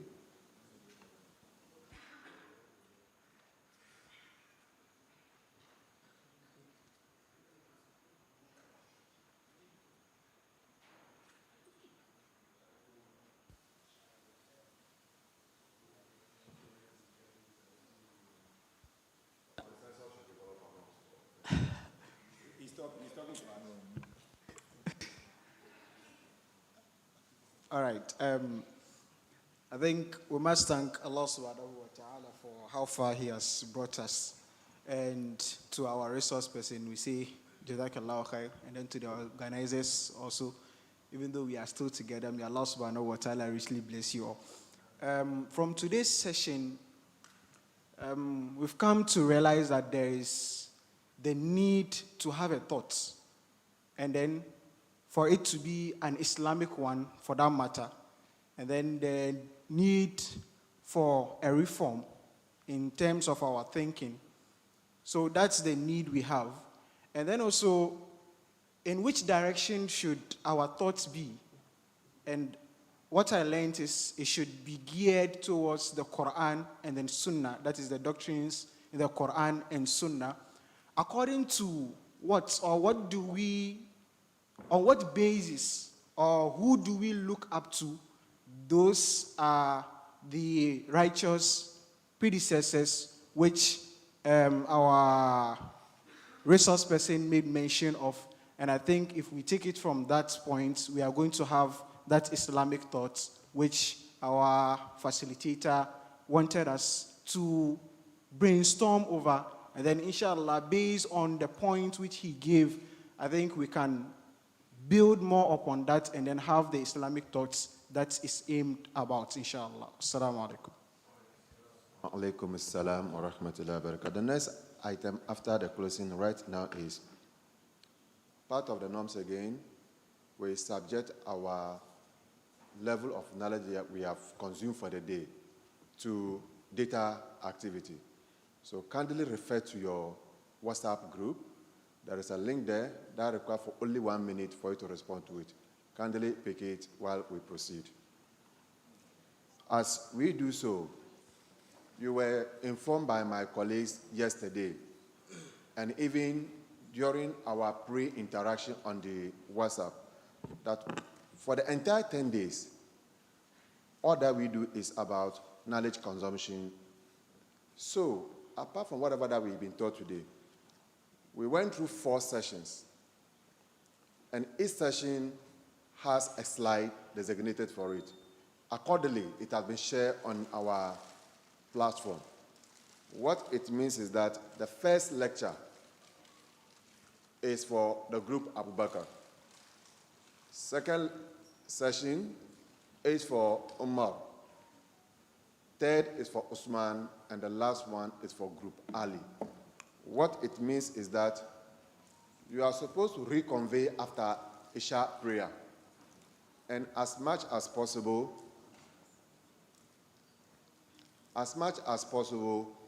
reduce it to the understandable to someone who is not here. Reduce the entire content of whatever we have for this place. Again, you will be required to present it tomorrow in here, you standing there like the resource person has done. And each group is supposed to have a chairperson for tomorrow. Good. Brother Bashir has taken you through those procedures. And the PowerPoint slide, we want to see all these names because we have tallies here that will be indicating who has been a chairperson, who is here too. For we uphold all those activities as mode of participatory. So please, tomorrow morning, inshallah, we'll meet over here. Listen, you will have minimum of 5 minutes, maximum of 7 minutes to present. 5 minutes. Well, tomorrow he say he'll give you only 5 minutes. So tomorrow I'm not there. He say he won't give you maximum 5 minutes. So it's up to you to look at what select point.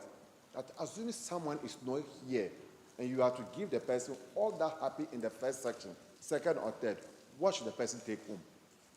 And mind you, your colleagues have the opportunity on the other side to ask questions, to make comment, to put it to you that consider the slide given. These were the salient areas that I should have touched there and not here. We sometimes open room for you. Debate it among yourself. So the last thing in there, under normal circumstances, would have come back to this auditorium for the group session. But unfortunately, we'll all be moving to the Islamic Center. Your course reps will take you through.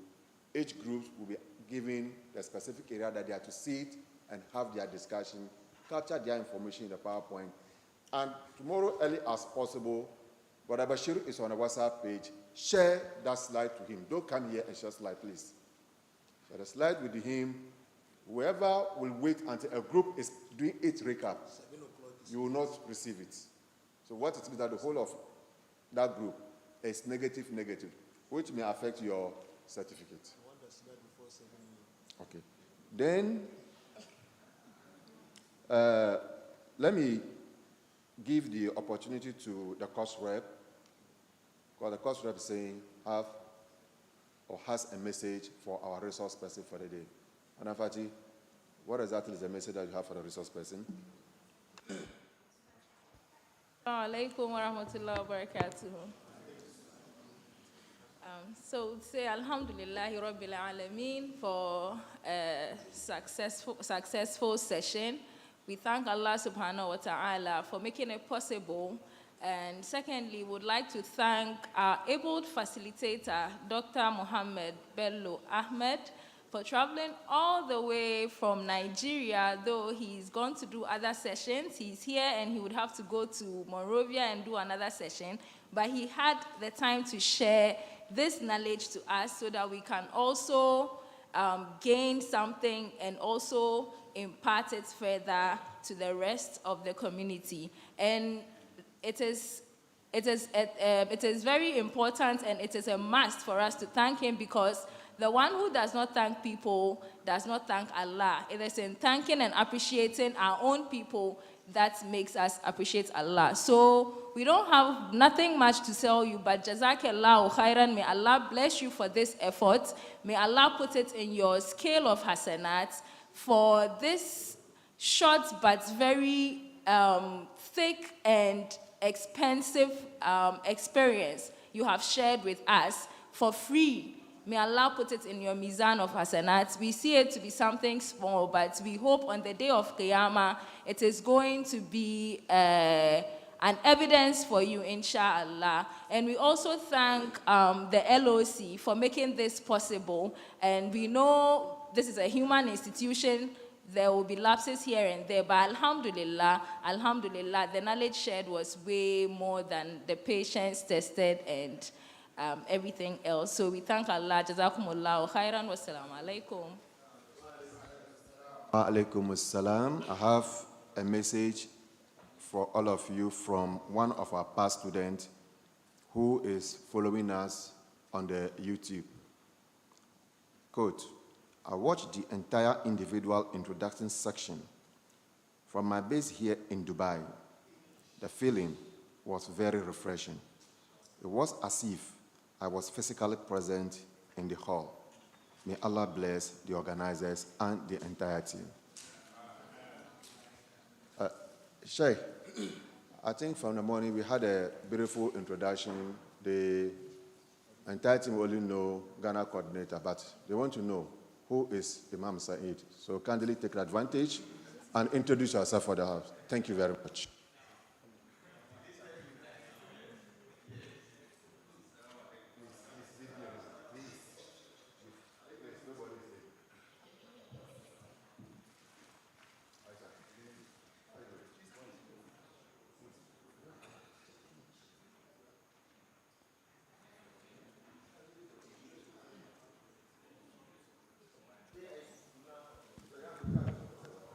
Come here. Sheikh. Sheikh, if you come.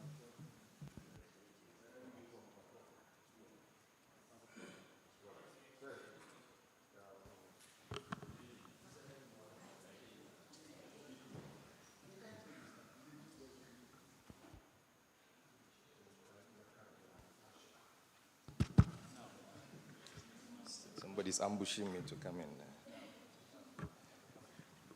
Okay, my name is Iiit Mukhtar Abubakar.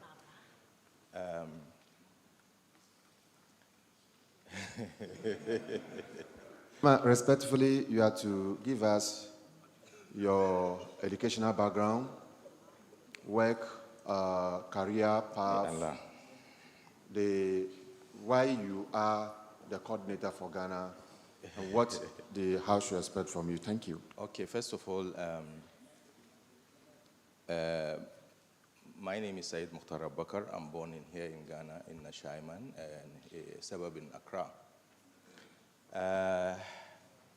I spent my early days in Nigeria, Lagos. My father was one of the da'is, so he took me there when I was 6. He just took me there and handed me over to a friend of his and said, just take care of him. And he came and left me there. So since I was 6, I was there in Lagos. I had my early education there in Lagos. And when I was around 16, I had a scholarship to go to Al-Azhar. And all those times, my father never came for me. I went to Azhar. I completed in 1996. I did languages and translation, Arabic, English, and Latin. And then I came back, did another degree in software engineering with the NIIT. And then I have another master's in Islamic Studies with IOU, International Open University. I also have another master's in educational leadership and innovation with the Methodist University, Ghana. Currently also doing my PhD in Islamic Studies with IOU. I had working experience with head of the diplomatic mission in Ghana for about 8 years, rising up to become his personal assistant somewhere in 2005.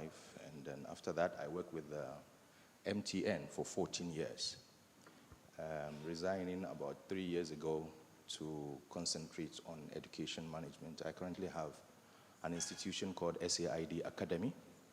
We have a physical and online schools. And so with IIIT, it's a very interesting thing. Through my interaction with some personalities. I was invited to Ibadan somewhere in 2014. And after I was introduced to give a remark, because I was the only Ghanaian in that particular conference, after 2 minutes of introduction, I sat at my desk, and then a very cool-looking gentleman came and sat by me, and he said, school imam. In fact, he's school prof. He sat by me and said, I like your profile. How are you managing your imamship with your IT?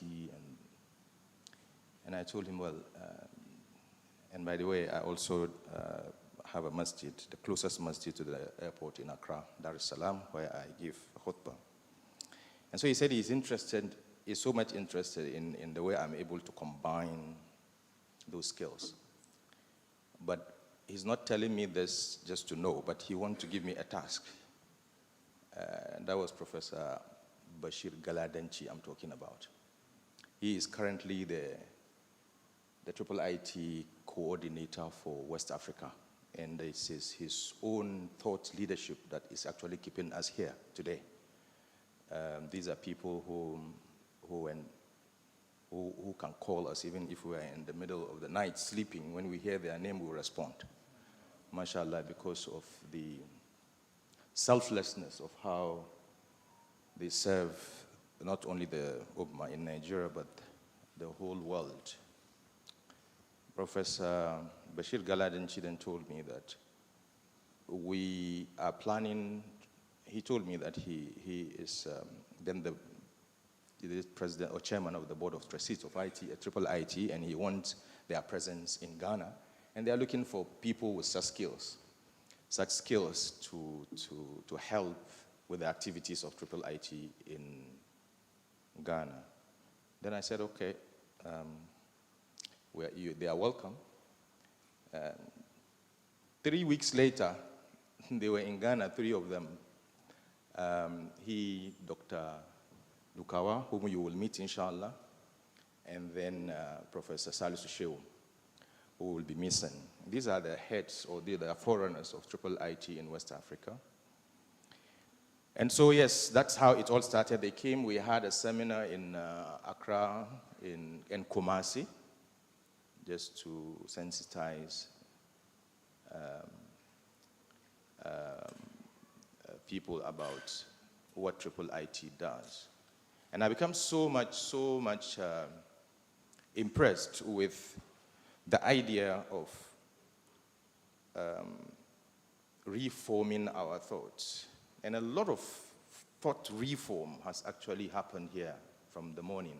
And you can see that the narrative is slightly changing, even in your response. The way you were asking questions, the way you were responding from the morning, it is slightly taking a shape by the end of the day. And you will believe me, you will accept and believe me in this. I've heard a lot of you who have been questioning, asking questions and making interventions.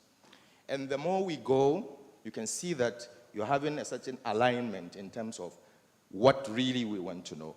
And I appreciate a lot how Prof has gone on with answering a lot of the questions. Questions that has to do with details are left for the locals to handle. And I think he has done that so well. And these are some of the things that we learn from the Triple IT way of things. We don't export fatwas.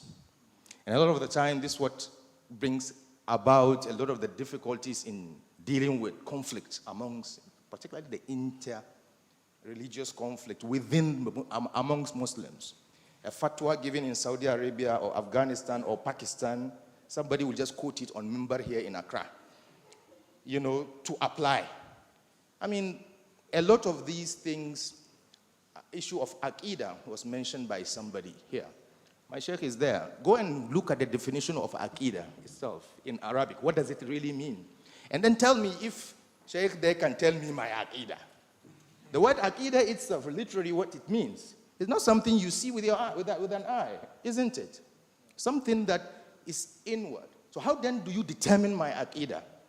How then do I determine your Aqidah anyway? So a lot of some of these things by the end of this particular program, by the end of the 10 days, you will bear with me as the coordinators there will tell you who have been, they are also graduates of this particular school.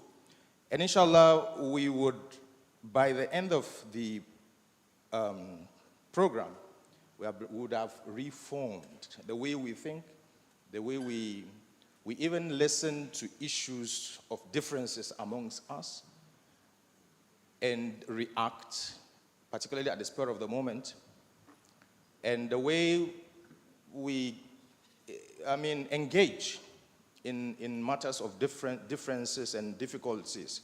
Sister Fatih, you can see that she's doing a lot of responses, and I don't know if Doc listened to her when she was introducing herself. She's one of the participants that we think are very key in this year's school, because she and Bashir, seated down there, have gone to the Dawah Institute of Nigeria for a lot of programs that they deliver, particularly in terms of how to manage conflicts and violence amongst the intra-Islamic or Muslim conflicts that we used to have. Issue of aqidah, issue of understanding ideas of shuyukh. Somebody mentioned here that he was reading something about a sheikh and somebody told him that sheikh doesn't have aqidah. These things kill us. Look at our society in Ghana. I'm sure Doc is here, and hopefully he will be coming around to also observe and give us more insight, particularly, and that's why I like it when he holds off the local or the detailed issues that are local to Ghana, so that he is a good person when you ask him such questions to be able to handle outside the room. But for the room, we leave it for the resource persons to engage you and shape the thought as we go, and he will observe and take out, maybe we will do a step down of this program after he has gone through with us. Then we see how we can localize it and make it our own. And so I appreciate it more that when I hear questions coming up, but please, let's engage. Some of you are just sitting down here, not talking. Please, let's engage. Let's share those things. Some of those thoughts that we might think, this is not the place. Professor, yeah, sorry. Let me add this. Professor Nail was here. Please, get Professor Nail is one person who is a Ghanaian.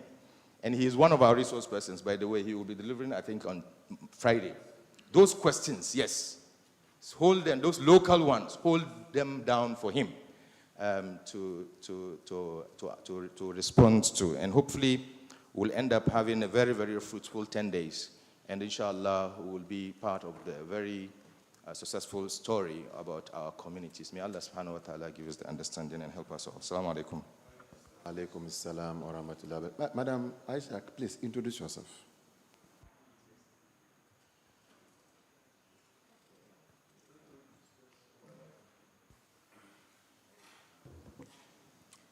Assalamu alaikum wa rahmatullahi ta'ala wa barakatuh. So, my name is Aisha Freedom. And I'm a graduate of University for Development Studies, BSc Accounting and Development. BSc Accounting. And I did certified coach development with Philanthropies University. Also a certified entrepreneur with the US Embassy.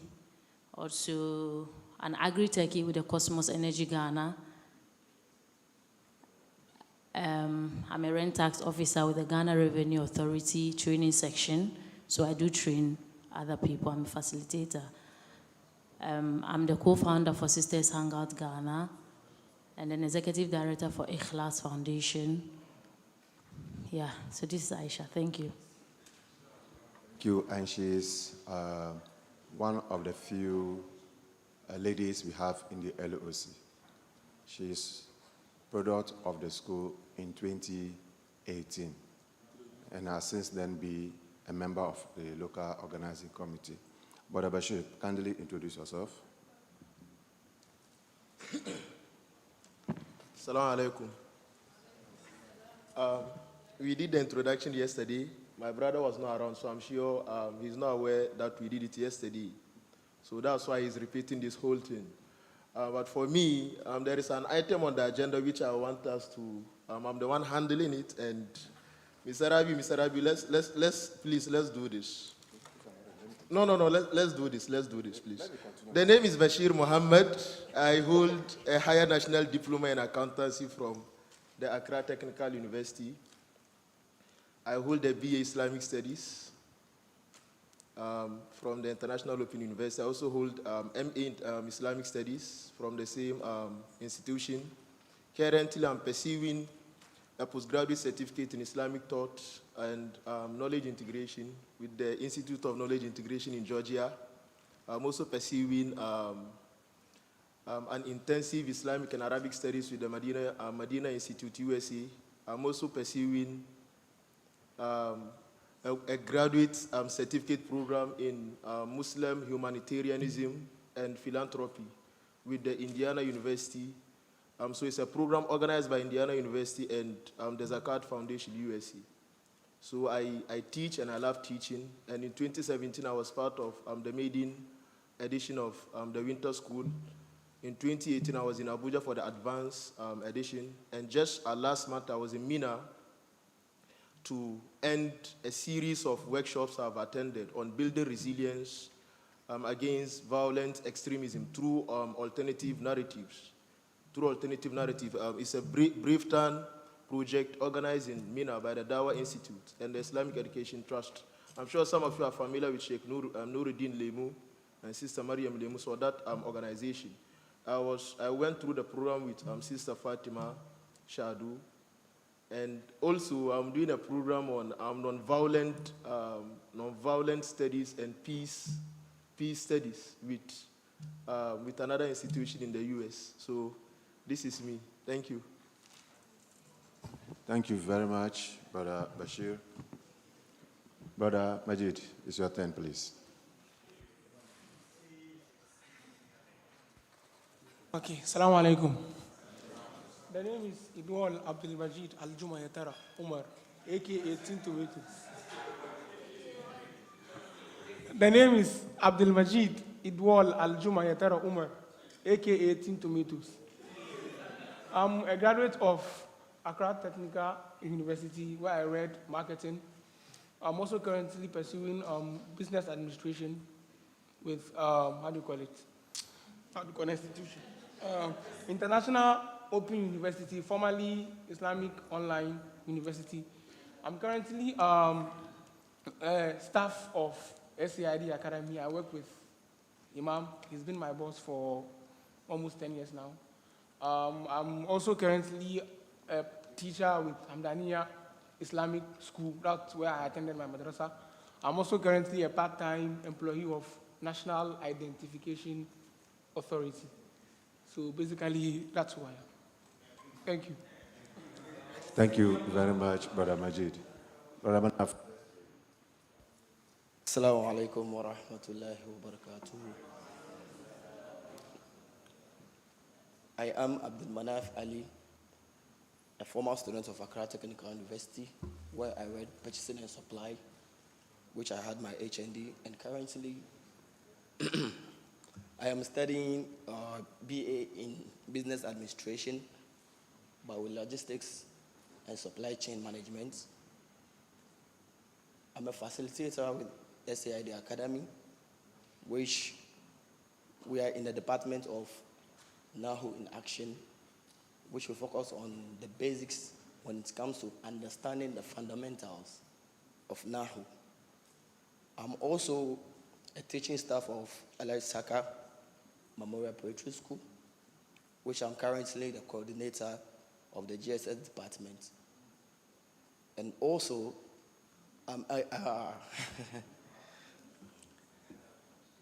I'm teaching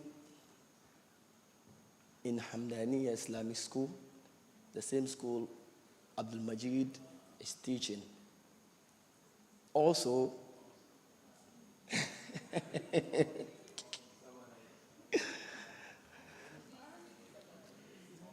I have a certificate in Islamic economics with the University of IIUM in Malaysia. Yes. Should I add? Okay. And also, I am a co-founder of Qura Halaka in Accra, Newtown. And I am the headmaster currently with, with 5 tutors helping. And so that's me. Assalamu alaikum wa rahmatullahi wa barakatuh. Alaikum salam wa rahmatullahi wa barakatuh. Thank you very much.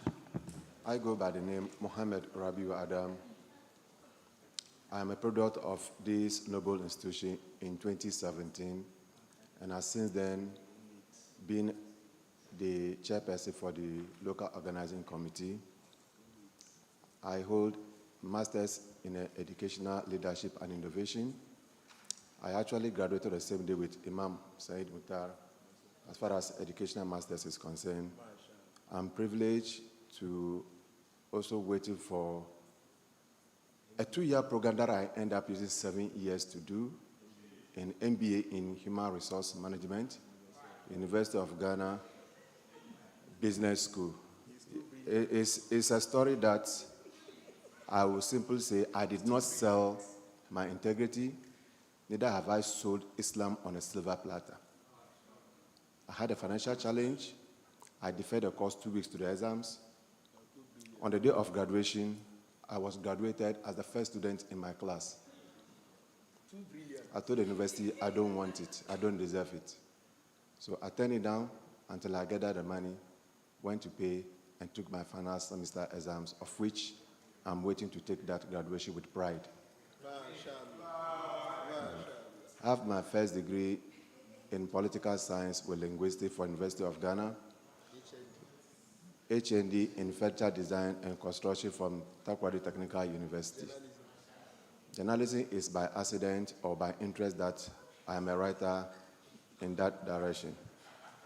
At this moment, let me say on behalf of the Ghana coordinator for IIIT, the entire membership of the LOC, those present and those yet to join, that we are so much grateful for your cooperation.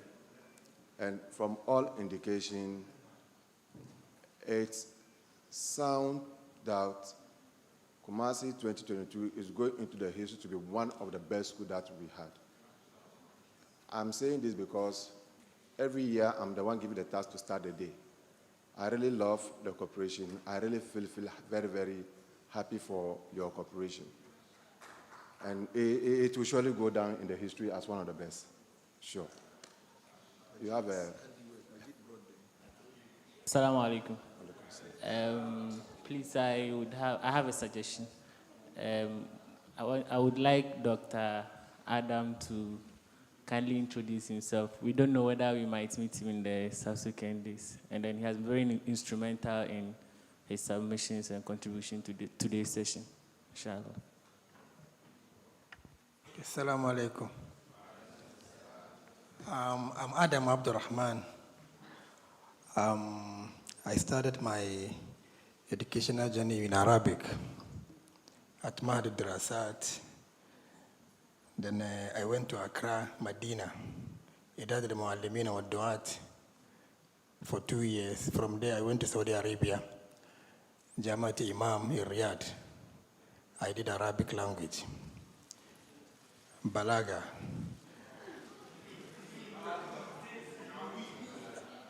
And I came back to Ghana. So when I came back to Ghana, I went to University of Ghana to do my master's degree. At the same time, I went to Islamic University to do public relations. So I met that gentleman in a spectacle over there. He was doing religion. When I was at Legon, I got opportunity to participate in an exchange program at Taft University in Boston, United States. So when I came back, I went to Malaysia for my PhD. That's where I met Prof. Nile, though I know him before in Kumasi here. Currently, I'm a lecturer at Ghana Institute of Languages. Now the name is UNIMAC. It has merged with DIL and NAFTI and GIG, yes, as the head of Arabic department. And currently I'm the imam at the prison yard here. Prison yard, yeah, the Kumasi prison yard here, if you know that. So I've participated in a lot of conferences outside. Though Dr. Bello, it's nice meeting him because I heard his name way back in Malaysia. Yeah. Though in a different university, but I heard his name. So it's nice meeting him. I'm a partial participant, though I didn't register, I didn't do anything. I like attending search workshops and training just to learn from your colleagues and also to help. So I think this is enough. Okay, thank you. Assalamu alaikum. Thank you very much, Doctor, for that wonderful introduction. I want to take over from Brother Rabiu. So an important part of the agenda is what we will do now, which is a presentation on behalf of the LOC, on behalf of the entire students, on behalf of the Ghana coordinator, on behalf of Professor Bashir Galadanchi. We would like to present this small certificate of appreciation and a la cause to Dr. Bello. Dr. Bello, thank you very much. So how do you say thank you in what's the language? Kanuri. How do you say thank you in Kanuri? To. I only remember one word, Yagumsu. Yagumsu Fatima, you remember? We were with some brothers from Borno, and that's what I was able to keep. Dr. Bello, thank you very much. May Allah bless the effort.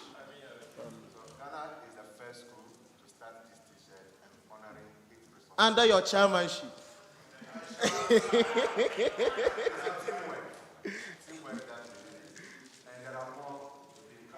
Inshallah. Jazakallah khair, Dr. Bello. So inshallah, our meal is almost ready. But before we leave, we would like to take a group picture. A group picture for our photo album. So, Malam Manaf, how are we doing the arrangement? Are we taking the picture here? Yeah. Okay. So the sisters should line up here, then the brothers.